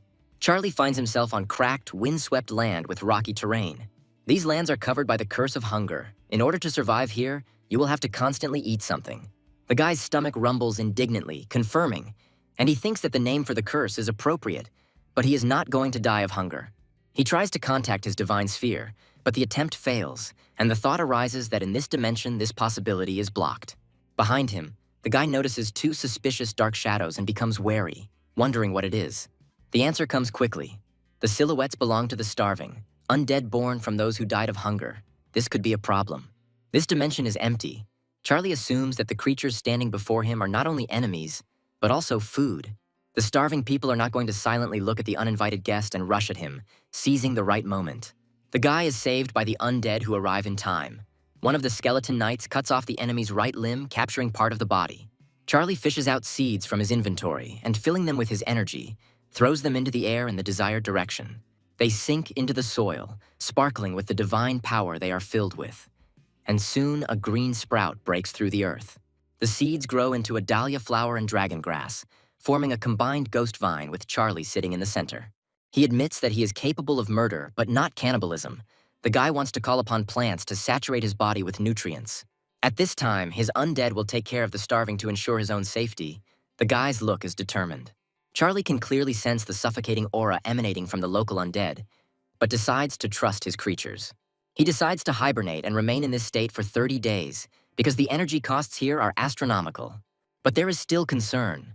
Although I would like to hope that nothing serious will happen during all this time, somewhere else houses are smoking. The Steel Knights walk over the debris sticking out on the ground, crushing everything in their path and flashing their terrifying red eyes. Tart stands over the fallen body and rejoices in his victory. The kingdom of people now belongs to him too. His Steel Knights destroyed all obstacles in the path of their god in the form of the Holy Order and the kingdoms of Minotaurs and humans. The guy smiles slyly, believing that the Elven Kingdom will not be able to maintain its magical barriers for long, and that it too will soon be destroyed. There is a heavy tread, and the Steel Knights are bringing someone to the master, holding her by the hands on both sides. This girl, Flora. Tart pretends that this is a surprise for him, and touches the girl's cheek with his hand, saying that now she belongs to him too, she threatens. The guy's face turns angry. He says that Charlie will not come to her aid because he will not return alive from another dimension or will become very weak. Turning around and smiling slyly, Tart orders his classmate to be locked in the dungeon, and she says that he won't get away with it. One of the creatures reports that Lily has pushed Kyan back to the mountain gorge on the border of the kingdom as his master ordered. Tart smiles an even crazier smile. He didn't expect less from his classmate, because she is greedy for money and is ready to do anything for it. Clenching his fist triumphantly, the student promises that this time Kian will not leave him. Somewhere in the mountains, a loud explosion is heard, scattering fragments of rock into the air, and smoke envelops the surrounding area. Steel Knights fight other creatures that resemble stone golems with crystalline inclusions. Cyan, who is watching the battle from the sidelines, sees this as an opportunity for herself, as this way she can escape under the noise. Another explosion is heard nearby, and the girl looks up in confusion, trying to find the source with her eyes. She doesn't understand what's happening. A smiling Tart appears nearby, who, approaching Cian, says that now she cannot worry about anything. He drove away the enemy. The girl thanked her classmate in a crumpled voice, and he, smiling slyly, said that it wasn't worth it, that it was worth nothing to him. Tyan turns to face her bird, about to leave, and Tart is at a loss, asking the obvious question of whether she's going to leave. He comes closer to her, not intending to let her go since he spent a lot of money on this scene, and offers to join forces to overthrow the remaining ones. Tart and Lily discuss their deal, the girl asks to transfer the rest of the promised amount, and the guy promises to do it after one more favor. She must let her classmate destroy his army of stone giants with the steel knights. The girl notices that this is not what they agreed on, and the guy begins to blackmail her, threatening to kill the army even more shamefully. Lily tries to save at least some of her honor by asking to take away at least half of the army, and puts forward the condition of doubling the second half of the promise. She can no longer refuse so easily, but if her classmate agrees to these conditions, the deal will still be successful, and he agrees. With a slight strain, Cian, being polite, says that she appreciates Tart's efforts and help, but she has her own ideas and goals. The guy acts meanly, lying that his blood demon has already killed Charlie, whom the girl wanted to find. She frowns. Cian can't stand slander against a person she cares about and parries the cruel words. The guy couldn't die so easily. Tart tries to object to her, but the girl adamantly says that she does not intend to continue this conversation and says goodbye to her interlocutor. But he doesn't let his classmate leave so easily. The girl's golden bird is grabbed by several steel knights. Cian, frowning angrily, turns to Tartu, asking what he is doing, and he threatens, saying that he is now the strongest here. Golden feathers fly through the air and the boy lifts the girl above him by the throat, telling her to stop resisting. Tears well up in the girl's eyes, and with all her might she begs Charlie to come to her aid and save her. The boy screams and opens his eyes in the arms of his plants, realizing that what he just saw was nothing more than a dream. But he is interested in how Kian is actually doing. They haven't seen each other for a long time, and then he glances at his hand and realizes that he has lost a lot of weight. The local undead continue to battle his own, and their master emerges from his makeshift lair. A sly smile appears on the guy's face when he realizes that 30 days have flown by so quickly. The highest rune, Hunger, comes into play, allowing the owner to take control of the energy exchange of creatures. Smiling, the guy looks at her, burning in his hand blue and blue, and a moment later he feels his body fill with a strange, previously unknown energy. The smile on his lips becomes jubilant. Charlie finally reaches the rank of demigod. He looks at his hands, unable to believe it. The guy thinks it's time to get down to business and takes his undead with him, entering the portal. Frowning, Charlie reaches out his hand towards the exit of this unfriendly dimension. Landing on solid ground and looking at the new energy, the guy wants to check how the increase in rank affected his performance. He's upset. They only gave him one new divine ability. Fortunately, they at least raised the natural-born warrior rank. But that's not important now. The main thing is that he managed to obtain the title of demigod in the outer world. The guy can't wait to absorb divinity. Something makes him uneasy, and Charlie glances back to where a portal is beginning to form out of nowhere. Soon, a familiar blonde head appears from the portal, and Charlie's eyes widen at the sight of it, and he steps back. Chess falls onto his friend's lap and with a dizzy head, lifts his finger up, saying that it seems he has become a demigod. Charlie notes that his classmate completed the test faster than he expected, but he is no use in his current state. He recommends his friend to sleep and, in proud solitude, goes to the steps. It seems to him that someone has come. Lily gives the order to her creatures. They enter into a fight with the guards of this place. The stone colossus rushes into battle. Charlie emerges from the cave, asking his classmate, who is surprised by his appearance, what she is doing there. But the girl is happy. She says that she has information about Cayenne, and the exchange for it will cost 10,000 dimension sources. The guy immediately gives his interlocutor the necessary amount and rushes her with an answer, and she is seriously surprised. Lily is angry with herself, believing that she should have asked for more, but admits that Cian is now locked up, and she herself cannot free herself from captivity. A classmate shares a more precise location, also saying who exactly is the one who captured Cyan. Charlie is outraged. He transforms into a black dragon and sets off in search of his girlfriend, looking for her wherever he can. Finally, the boy finds the first clue, the dead bodies of his classmates' storm sparrows. He closes his eyes and concentrates, wanting to find traces of Cyan's aura. Something is fishy. Charlie is gritting his teeth in anger. He can't catch the girl's aura at all. Suddenly, something behind him catches his attention. A lightning-fast blue flash flashes past, and the guy turns around sharply. A golden feather flies past, and Charlie realizes that its owner is the golden storm sparrow. The guy approaches the cliff and looks down, and an unpleasant sight appears before his eyes. The Steel Knights of Tartu are holding back the golden storm sparrow Cyan with all their might, and he is trying with all his might to break free. Charlie rushes forward, activating the highest rune, the Emperor's aura. The The seal is placed on his body, filling it with energy. One of the Steel Knights turns sharply, leaving the bird alone, and, having transformed, directs his gaze at the enemy. Charlie grits his teeth in barely contained anger and moves on to more decisive action. He activates a unique rune, Hunger, causing the attacking and already exhausted Steel Knight to fall to his knees. The Golden Storm Sparrow glances at his assistant in amazement and pushes away the enemy creatures holding him. Charlie flies up to the bird and growls angrily, ordering him to take him to Cayenne. They can't waste time. Sparrow is puzzled. Sometime later, they are already heading to save the girl. The guy is sitting on the bird's back, already in his usual form. The gaze involuntarily clings to a small cave with a burning interior, and the bird and the flyer head straight there. A man's hand pulls the clothes off a woman's shoulder. Kian asks his tormentor to let her go. Tart looms over the girl with a platonic smile, continuing his actions and asking if Kian is tired of playing hard to get.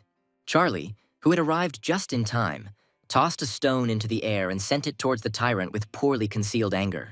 The stone hits Tart on the head from behind, and the guy's face distorts with bewilderment.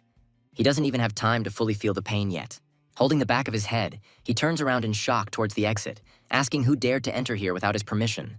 The boy's eyes widen at the sight of a familiar face, and he asks in bewilderment how this is possible, since he thought Charlie was dead. The latter can no longer contain his rage, and rushing towards his classmate strikes him, threatening to kill him. Tart, wiping the blood from his face, expresses joy that he will be able to get rid of his rival with his own hands. But Charlie has a different opinion on this matter. He activates a unique rune, Hunger, which appears right above the target, absorbing its juices. Tart falls to his knees and clutches his stomach, grimacing. He begins to feel an unimaginable hunger and wonders why. Due to the effort he put into maintaining consciousness and awareness, beads of sweat roll down the guy's face. And Charlie approaches, drilling his opponent with a merciless gaze. A red aura begins to form around the latter. Unable to contain himself any longer, Tart folds in half, spilling the contents of his stomach onto the ground. Raising his head to his classmate with the last of his strength, he squeezes out the words, denying that he has become a demigod. With cold determination, Charlie raises his sword, saying that the demon that Tart sent for his soul has become his humble slave. The swordsman says that he will now allow the demonic power to be tested on the enemy and swings. The latter's eyes widen.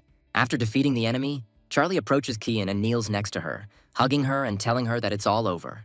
The girl, her clothes slightly torn, looks at her savior with embarrassment and thanks him with all her heart. Charlie carries his classmate out of the cave in his arms and is met with a heartbreaking sight of the Steel Knights.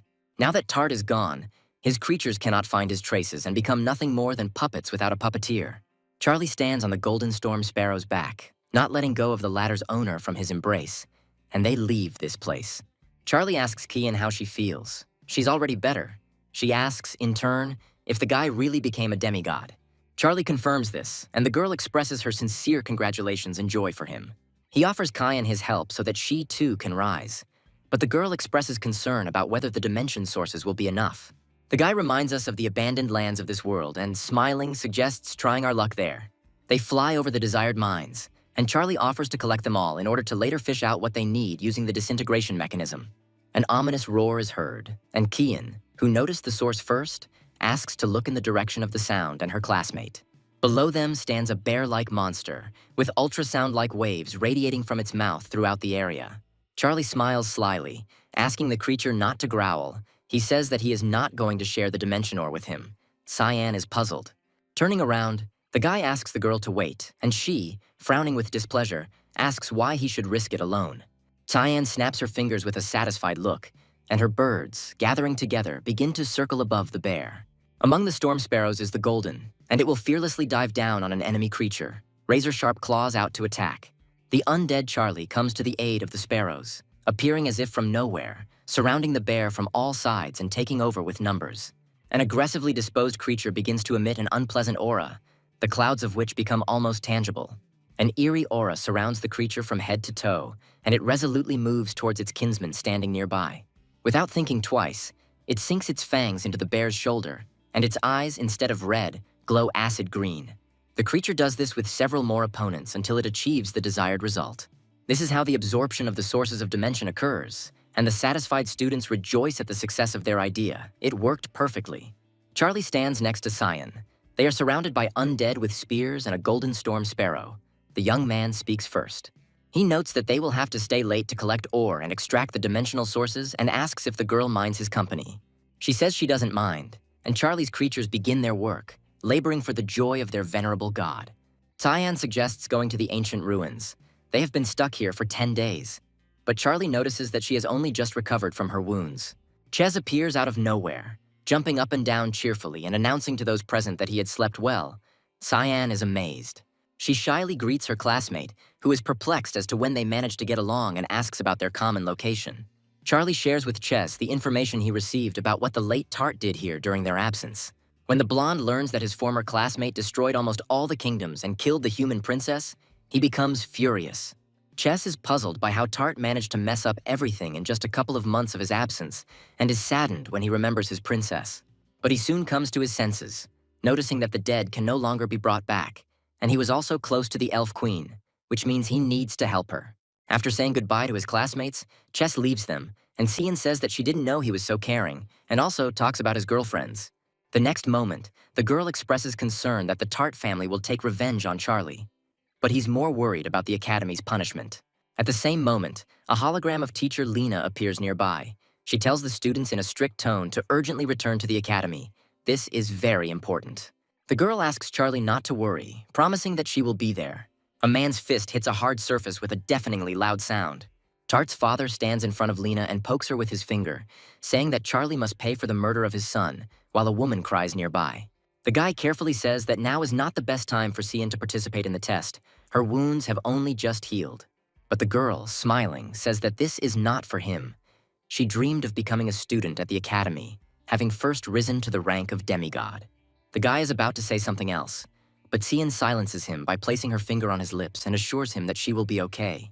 Disappearing into the depths of the portal, the girl says goodbye to the guy. They agree to return to the Academy together as soon as the test is passed. But Charlie is being cunning, smiling. He orders the undead that appeared nearby to protect his classmate. They nod in agreement and readily enter the portal after the girl. The guy comes to that same portal a whole month later and wonders why Cian still hasn't come out of it. The skeletons he sent didn't return either, and Charlie frowns and suggests that something might have happened to his classmate. He realizes that there is no point in waiting any longer, and takes a decisive step forward, into the portal. The guy is immediately met by the familiar guards, and the bodies of dead storm sparrows are scattered all over the area. Charlie takes on the form of a black dragon, and with determination in his eyes, orders his enemies to get out of his way. The creatures surround and embrace the glowing purple dragon, but they are unable to contain it for long. As Charlie frees himself, he shoots upward in a spiral motion. His gaze is presented with an unusual picture in the place where an ordinary portal should have been. Touching the pink stone with his hand, Charlie realizes that the portal leading to the testing dimension is closed and cannot be opened from the outside. The guy quickly moves forward, trying to ram the stone and try to open the entrance with his elbow. Nothing works, and one can't help but think that those who have already passed the test cannot enter it again. Then Charlie tries to use 2 higher and 1 unique runes, Emperor's Aura, Nature, and Hunger. The forces begin to intertwine into one, forming an explosive mixture that is needed to destroy the portal. There is a powerful explosion. The wall collapses, forming a passage into the depths of the cave. Fog billows around the area, swept by clouds of wind. Finally, Charlie's eyes are met with familiar islands with brightly lit portals, with runes in the center. The guy looks at them inquiringly and tries to figure out which one his classmate might have gone to. His heart beats desperately, worrying about his friend. But Charlie tells him to calm down. He just needs to find the remaining traces of the girl's aura. As soon as he concentrates, one of the blue portals is illuminated by a bright flash. He literally spits out something that appears to be a girl with pink hair. It looks like she is unconscious. The guy's eyes widen at what he sees, and he can't help but say the name when he recognizes the girl as Cyan. Leaning forward and giving himself a boost to get there in time, Charlie scoops up his friend's limp body in his arms. He asks how she feels, if she is hurt, and she opens her eyes, staring at her savior in surprise. As Charlie moves forward, his foot hits a rock and he trips, flying forward with Cyan in his arms. They freeze a few centimeters away from each other, miraculously not touching lips, an embarrassed blush playing on both of their cheeks. Cyan indignantly orders her to be let go, and the guy, obediently fulfilling the request, smiles awkwardly, turning away. The girl boasts about her result, saying that she has finally broken through, and the highest rune, Thunder, appears in the air before her. The system projects an angry Lena into Charlie's view, and the Academy's leadership demands that he return immediately. The young men stand in front of the portal with a determined look, and Cian declares that he will go with Charlie. 3 men stand in front of a large portal that has formed in the air. As soon as he notices movement, One of them, with an angry expression on his face, orders Charlie to be grabbed immediately. Having left the alien dimension, the guy looks ahead gloomily but confidently. The girl standing next to him is also full of determination. Cyan steps forward, shielding her classmate and defending him, saying that Tart wanted to rape her and Charlie saved her. The parents of the murdered man intervene in the conversation, sharply stating that these words are a blatant lie, their looks full of anger. Cyan rushes to the director, remembering that he can read her memories. There is no way she could have faked them. The man agrees, noticeably calmer, and reaches his fingers towards the girl's head, from which particles similar to pink pollen emerge. Cyan obediently relaxes, allowing an outsider to delve into his brain if only he could justify his loved one. Having scrolled through the memories like a film reel, the director finally calms down, and Tart's parents look at him as if he were a traitor. But the man says that Charlie will still be punished and suspends him from classes until the official entrance exams. Cyan considers the punishment serious, but the guy reassures her. He was going to rest a little anyway to establish himself as a demigod. Half a month later, Charlie stands before a hooded figure and asks to be promoted to the level of a perfect demigod. He fulfilled the conditions. He stands before the golden statue, kneeling, and awaits the verdict with bated breath, catching every ripple of air. Finally, a sign from above follows. The stone in the forehead of the golden figure sparkles like a ray of sunshine. And the next moment, Charlie is illuminated by divine light, which, in his opinion, indicates that his offering has been approved. He rises from his knees and looks with thoughtful surprise at the statue emitting tongues of flame and asks if his rank has increased. The answer comes quickly. Now the guy, even without transforming into a black dragon, feels that he has the powers of the rank monarch. But that's not all. Another light appears in the air, and Charlie, with a distrustful look, tries to understand its belonging and meaning. He checks his status window and marvels at the changes. His rank has reached as high as rank 5 and has been granted the soul-eating eye. Charlie becomes thoughtful and begins to talk about fusion, suggesting that his divine energy is exactly that. Surrounding himself with the necessary aura, he summons darkness, black dragon transformation, and plant fusion technique. To the above, he adds the Emperor's aura, mixing the energies into one dense lump right in front of the golden statue. The lump flies up to the creator and enters his body. A moment later, a transformed man-dragon appears before the sculpture. Trying out his new powers, Charlie is once again convinced that fusion is an incredible technique, and it is not for nothing that it has a unique rank. Since he can now combine not only the force, but also objects, the guy decides to try it on his creatures, summoning locusts into his hand. The little insect flutters in the air, unsuspecting, and Charlie begins to slowly feed her with his mixed aura. Moments later, something completely different appears before God, something almost 3 times larger than his own size. Charlie is convinced that he has indeed become stronger, but he can't help but notice that the fusion is using up too much divine power. He goes to check something else, and small red crystals surrounded by fiery energy appear above his hand. They intertwine into one larger one, and Charlie finds a great way to earn extra divinity points. He clearly likes it, and the guy laughs contentedly, continuing his favorite column, experiments. The guard says that outsiders are not allowed to enter the Imperial Academy, and the man standing in front of him silently and discontentedly glares at the man. This man's name is Hugo, and he is a true god. He is angry, but forces himself to calm down, realizing that there are even gods of higher rank here. He is looking for Charlie because he took his master's thing, and is seriously thinking about a way to infiltrate the academy. Voices are heard nearby, and Hugo listens in as Tart's parents cry about how they can't just let their son's killer go. A man approaches the inconsolable parents and begins a conversation with the fact that it seems that fate itself brought them together. He suggests that they unite. Tart's parents express their indignation to Lena, who defends the honor of her student and the academy as a whole. Hugo stands nearby. He takes out a device that looks like a smartphone and starts the process of carrying out the necessary diagnostics. The system detects Charlie standing nearby, and the man realizes with delight that this student is the thief. Hugo understands that if he delivers it to his god, he will reward him generously, but wonders how to do this. The angry parents speak inhumanely of Charlie, while Lena stoically continues to defend her student, telling the Scots to leave. Tart's father tries to do something else, but Hugo stops him, putting his hand on his shoulder. He says that they are leaving. As the door closes behind the men, Scott asks if they are going to let Charlie get away with it, but the true god retorts. He says that from now on the boy is his concern, and the parents will only have to wait for retribution, and they leave in anger. Hugo comes closer to the door and starts to peek. He sees Lena, who asks the student to ignore her. The woman says that Tart is to blame for his own death. Charlie was only protecting a defenseless girl and himself. He asks not to worry. Lena likes this attitude. She reminds him that now the guy should focus on increasing his divine rank. She hands the student a pass to the ancient ruins of one of the outer worlds and gives him the opportunity to try his luck there. Lena advises her ward to dive head-on into the demigod competition. This will be very useful in the future, Charlie thanks her. Hugo finds the words about the ancient ruins interesting, and his face expresses anticipation. As the boy walks past him with a satisfied smile, the man makes a silent promise to meet him at the designated place. Looking at the pass, Charlie is surprised to see that it can be used for one more person and thinks that going alone would be a waste. A hologram of Tom's teacher appears in front of the guy. He greets his former student and asks how he is doing at the academy. Charlie returns the greeting and shares that he has achieved demigod status and offers to join him in the ancient ruins. The man is sincerely happy for his former ward, wondering when he managed to become so strong, and accepts the offer. The interlocutor rewards Tom with a bright smile and announces the time and place of a potential meeting. Charlie sits at home, excited to select relics that could serve him well in the upcoming adventure. He looks at the artifacts he has, and his gaze catches on the Law of Gluttony, the Stone of Revival, and the Book of Clones. Among all the others, his attention is drawn to the 4th-level sacred artifact, Thunderbolt.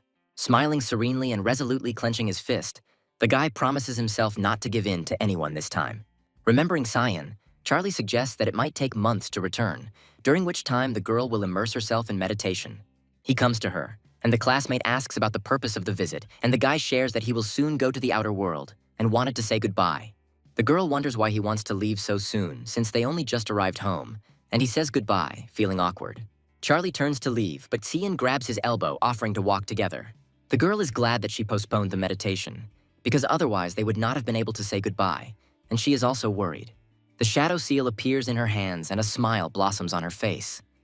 Cyan says that although she has many limitations, she is useful.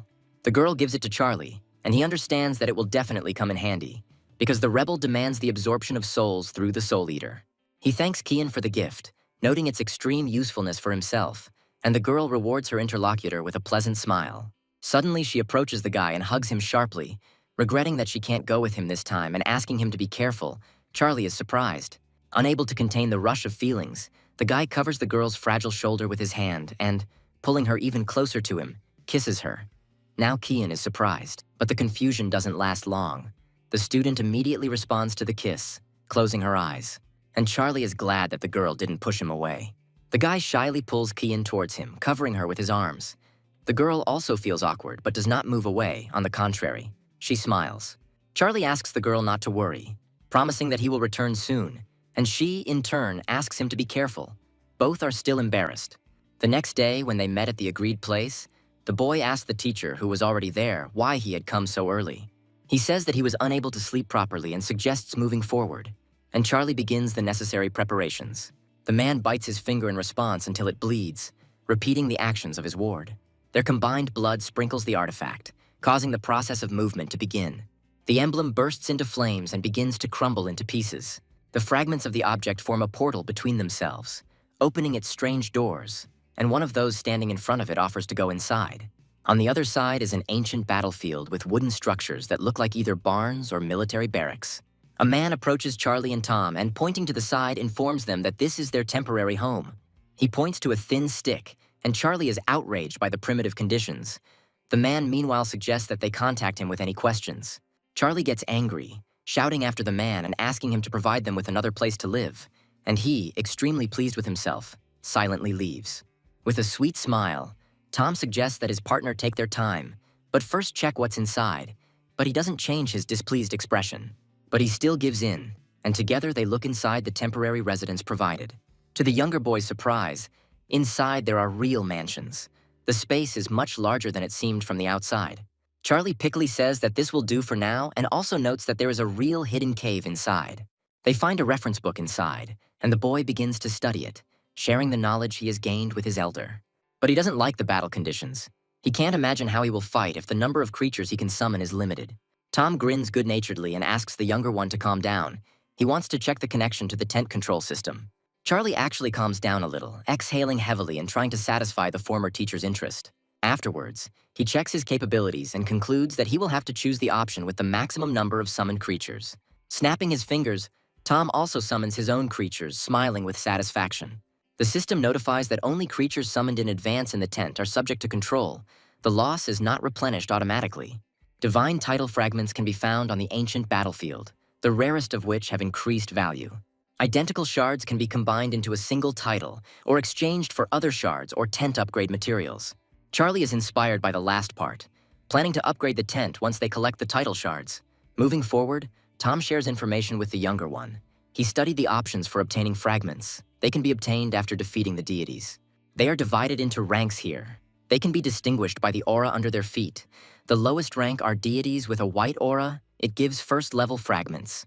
Those with a blue aura give shards of the second level, and deities with a red aura are the most dangerous and give shards of the 5th level. Something catches Charlie's eye, and he turns his piercing gaze towards the source of his interest. He does not allow the elder to go further, stopping him with a wave of his hand and asking him to remain silent. He looks at his companion questioningly. Charlie smiles, asking Tom to look at the same thing he does. A creature is walking nearby with a white aura visible under its feet. In the hand of this man in light clothes is a weapon that resembles either a staff or a spear, and white threads extend from his entire being. Tom notes that although the aura is white, judging by the brightness, this representative of the lower rank of deities is quite powerful. Charlie snaps his fingers with a smile, calling on his primary representative, the Dark Locust, to test the enemy's strength. The modified insect appears right there, grinning predatorily at its potential enemy. The next moment it rushes forward, ready to attack. The locust directs a dark aura at its opponent, who still walks serenely, either unaware of the threat or not afraid. But now he holds his weapon out in front of him, his expression still as serene as before. The opponent's attack hits a hard object. The dark locust is amazed, as this attack causes one of its legs to break, shattering into pieces. The insect gets angry, spinning around quickly and deciding to use another of its techniques. Many dark fragments fly towards the white deity, and now his expression becomes puzzled. The shards break into a dark energy haze and surround one of the deity's legs. The dark haze quickly grows, absorbing the aura of its victim and entangling them in its now physical tentacles. The locust, meanwhile, is already attacking with its next attack, which it managed to prepare during the creature's confusion. The blow hits straight into the chest, creating a hole through the humanoid body. The next moment, several pieces of fragments emerge from it, in the center of which certain runes burn. Tom advises the younger one to collect them as soon as possible. Even though these are fragments of the lowest level, there are 8 of them. A good catch. Charlie follows his elder's advice, and the flame of the first-level Indomitable Valor title dances above his hand. The guy asks if this is really the divine title sealed in the fragments, and the man confirms his words. The elder explains that although this title is only of the 1st level, it has an extremely useful spell. Its value is twice as high. Charlie is glad that he invited Tom along, believing that with him the hunt will definitely go faster. And Tom smiles. A locust lands on the guy's finger, and he informs his partner that the insects have found new targets. A swarm circles around the divine beings, not allowing them to escape. They guard potential prey for their master. Charlie notes their untrustworthy appearance, believing that they are unlikely to produce as many shards as the previous deity. But Tom doesn't want to let them go just like that, saying that even a fly is meat. Several of his creatures appear next to him. Charlie doesn't mind. He smiles. Calling his representatives, he agrees to destroy every single one of them. Together, Tom and his younger brother unleash a series of powerful attacks, causing the space around them to literally explode. Dying divine beings leave behind first-level fragments. Tom notes that there are not enough fragments. Even with 1 second-level fragment, it is not enough. Charlie supports him. The locust gives the guy the information again, and he shares it with his friend, with 2 unknown people behind them watching them. Charlie grins, asking the teacher not to worry. The guy is ready to teach a lesson to those who set their eyes on their prey. One of the strangers tells the other that Tom and Charlie have few creatures. He considers them newbies and thinks that it will be easy to deal with them. The hunters discuss a cunning plan among themselves, wanting to observe the newcomers for a while and then rob them. Turning around with displeasure, Tom suggests that the younger one return to the camp to process the received title shards. But he asks the elder not to worry, believing that everything is under control, because the Dark Locust informs him about every step of the observers. Tom sounds like he's calming down. He even allows himself to smile, but he still looks worried. He notes to himself with a grin that his student is calming him down, and he kindly asks his kids to continue in the same spirit. The locust flies up to Charlie once again and tells him something. But now the guy's gaze becomes worried because of what he heard. He immediately informs his partner that the would-be observers have discovered a deity with a purple aura under their feet. The purple color foretells a shard of at least the 3rd level, and the friends go hunting because together they have a high chance. The sand rises up in tiny particles, spreading clouds of dust throughout the area. If you look closely, you can discern in this fog-like haze the outlines on the ground, which are the defeated divine beings. One of the creatures is still alive, standing with a feather fan in its hands and a purple aura swirling beneath its feet. Watching from his hiding place, Charlie concludes that judging by the creature's battered appearance, it has just emerged from a brutal fight. Tom notices that it destroyed several lords. The effects are similar to the Wind Elemental Master. The teacher's creatures will be able to delay him for a short time. Charlie suggests wearing him down, and the man suggests a complex strategy, but the boy counters, believing that this deity is not worth it. Tom asks what their plan is then, and the answer is a pair of black dragon man wings shooting into the air. Charlie charges forward with a determined look, believing that a frontal attack is the best strategy at the moment. The creature, noticing an approaching enemy, raises its fan, which apparently also serves as a weapon, at the ready.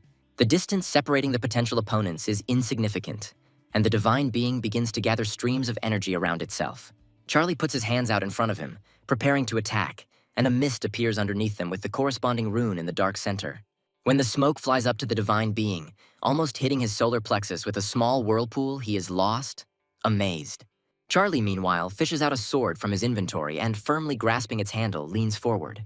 He rushes headlong towards the bewildered enemy, his dark blade gleaming menacingly. A powerful explosion occurs, throwing up a cloud of dust into the air and announcing the successful strike on target. Purple fragments fly out from the epicenter in all directions. They also reach Charlie and Tom's pursuers, who, catching the fragments, laugh happily, believing that they have hit the jackpot. Charlie and Tom also collect the fragments that have reached them. The dragon boy smiles contentedly, picking up one of them. One of the pursuers looks enviously at the couple, noting out loud that she has as many as 8 pieces. His companion also looks at his enemies with hostility, but acknowledges Charlie's strength, reminding him of the danger of encountering him. He suggests that his partner leave, since they have already received several third-level fragments without any losses or effort. But they fail to do this. A large black shadow with outstretched wings falls onto the ground on which they stand. Charlie is furious, speaking about the audacity of these people openly and how they dared to appropriate what rightfully belongs to him. But men do not want to give back so easily what they have taken. They give not the most reasonable arguments in their favor. Smiling, Charlie notices that his interlocutors do not value their lives and sharply raises his right hand. He deals a dragon strike to his opponents, materializing a huge shield in front of him, the energy power of which causes stones to fly in all directions. An explosion occurs, sending dark fragments flying in all directions. The bodies of those who previously considered Charlie and Tom their prey also crack and split into several pieces. They drop several blue and purple shards with a rune on them, which head straight for Charlie. The guy smugly rakes them into an armful and still wonders how such weak creatures dared to covet what belongs to him. He stands next to Tom, both smiling, and the teacher summons a dark purple flame above his open palm. It spawns shards, and the man, still smiling, says that if they sell it at the camp, they can upgrade their tent. Meanwhile, a portal opens near the camp. Laramie and Harry emerge from the portal. The former expresses admiration for his partner for being able to get a pass here, and Harry grins. He says that it is a trifle for him, but to himself he thinks that now he has no shortage of such resources after the reward from the great deity. All thanks to the information provided, but suddenly the men hear a familiar voice and turn their stunned glances in his direction. Charlie discusses with Tom an expansion of their tent, which can be obtained after a portion of the rewards provided in the future. And the next moment, the gazes of all 4 involuntarily intersect, and deathly silence reigns. Tom is the first to break the silence, greeting the men with a smile and saying that he didn't expect to see them here. Laramie doesn't answer, he just grunts discontentedly, but his mood can be sensed by the aura swirling around him. Harry turns out to be more accommodating. He even allows himself to smile and says that their meeting is a real stroke of luck. The blonde asks Charlie if he knows how hard the man has been looking for him since they missed each other in the ruins, and he expresses confusion. The guy tries to understand to himself how the demigod was able to guess the student's true identity, since he was then wearing a mask that hid it. Harry admits that he may have been mistaken and compliments his son's former classmate, surprised that he has already become a demigod. The man was furious inside, still remembering the insult to his son, because of this, he would not be able to raise Divinity. Tom and Charlie politely say that they still have other things to do, so they are forced to leave their unexpected interlocutors and say goodbye. Tom thinks about leaving here immediately, because he feels that otherwise the men might start a fight. Laramie asks Harry if he is really going to let Charlie go so easily, since it was he who crippled his son. But he says that there is no need to rush yet. If the guy does not leave the ancient battlefield, they will definitely meet. The teacher agrees. Entering the tent, Tom expresses his concern about the people he met, believing that they will certainly cause them problems in the future. Charlie asks why the teacher downplays their own strengths and extols the enemy. In his opinion, there is nothing special about them. Tom says that Charlie knows little about Harry and shares that he recently gained the support of a very influential person and gained power. The man believes that the guy now needs to save as many of his creatures as possible, because a big test awaits him soon. And the guy says that the chance to be here is very rare. He will not refuse this opportunity even because of Harry. Tom is angry because of the stubbornness of his ward. In order to be able to counter Harry, Charlie used the Eye of the Soul Eater to greatly increase his rebel title in a matter of days. After 6 consecutive buffs, Rebel's experience finally reached its maximum, opening the possibility of evolution for him. Charlie receives his divine spell and is given 2 options to choose from, but he doesn't want to choose. Holding the sword in his hand, he ponders whether to follow the path of a warrior, since the first option is the Rebel sword. However, the Rebel weapon converts ranged physical attacks into magical ones and vice versa, and can fuse with other firearms. He doesn't think for long, and the next moment the sword filled with magical energy that was there originally appears in his hand again. The choice is made.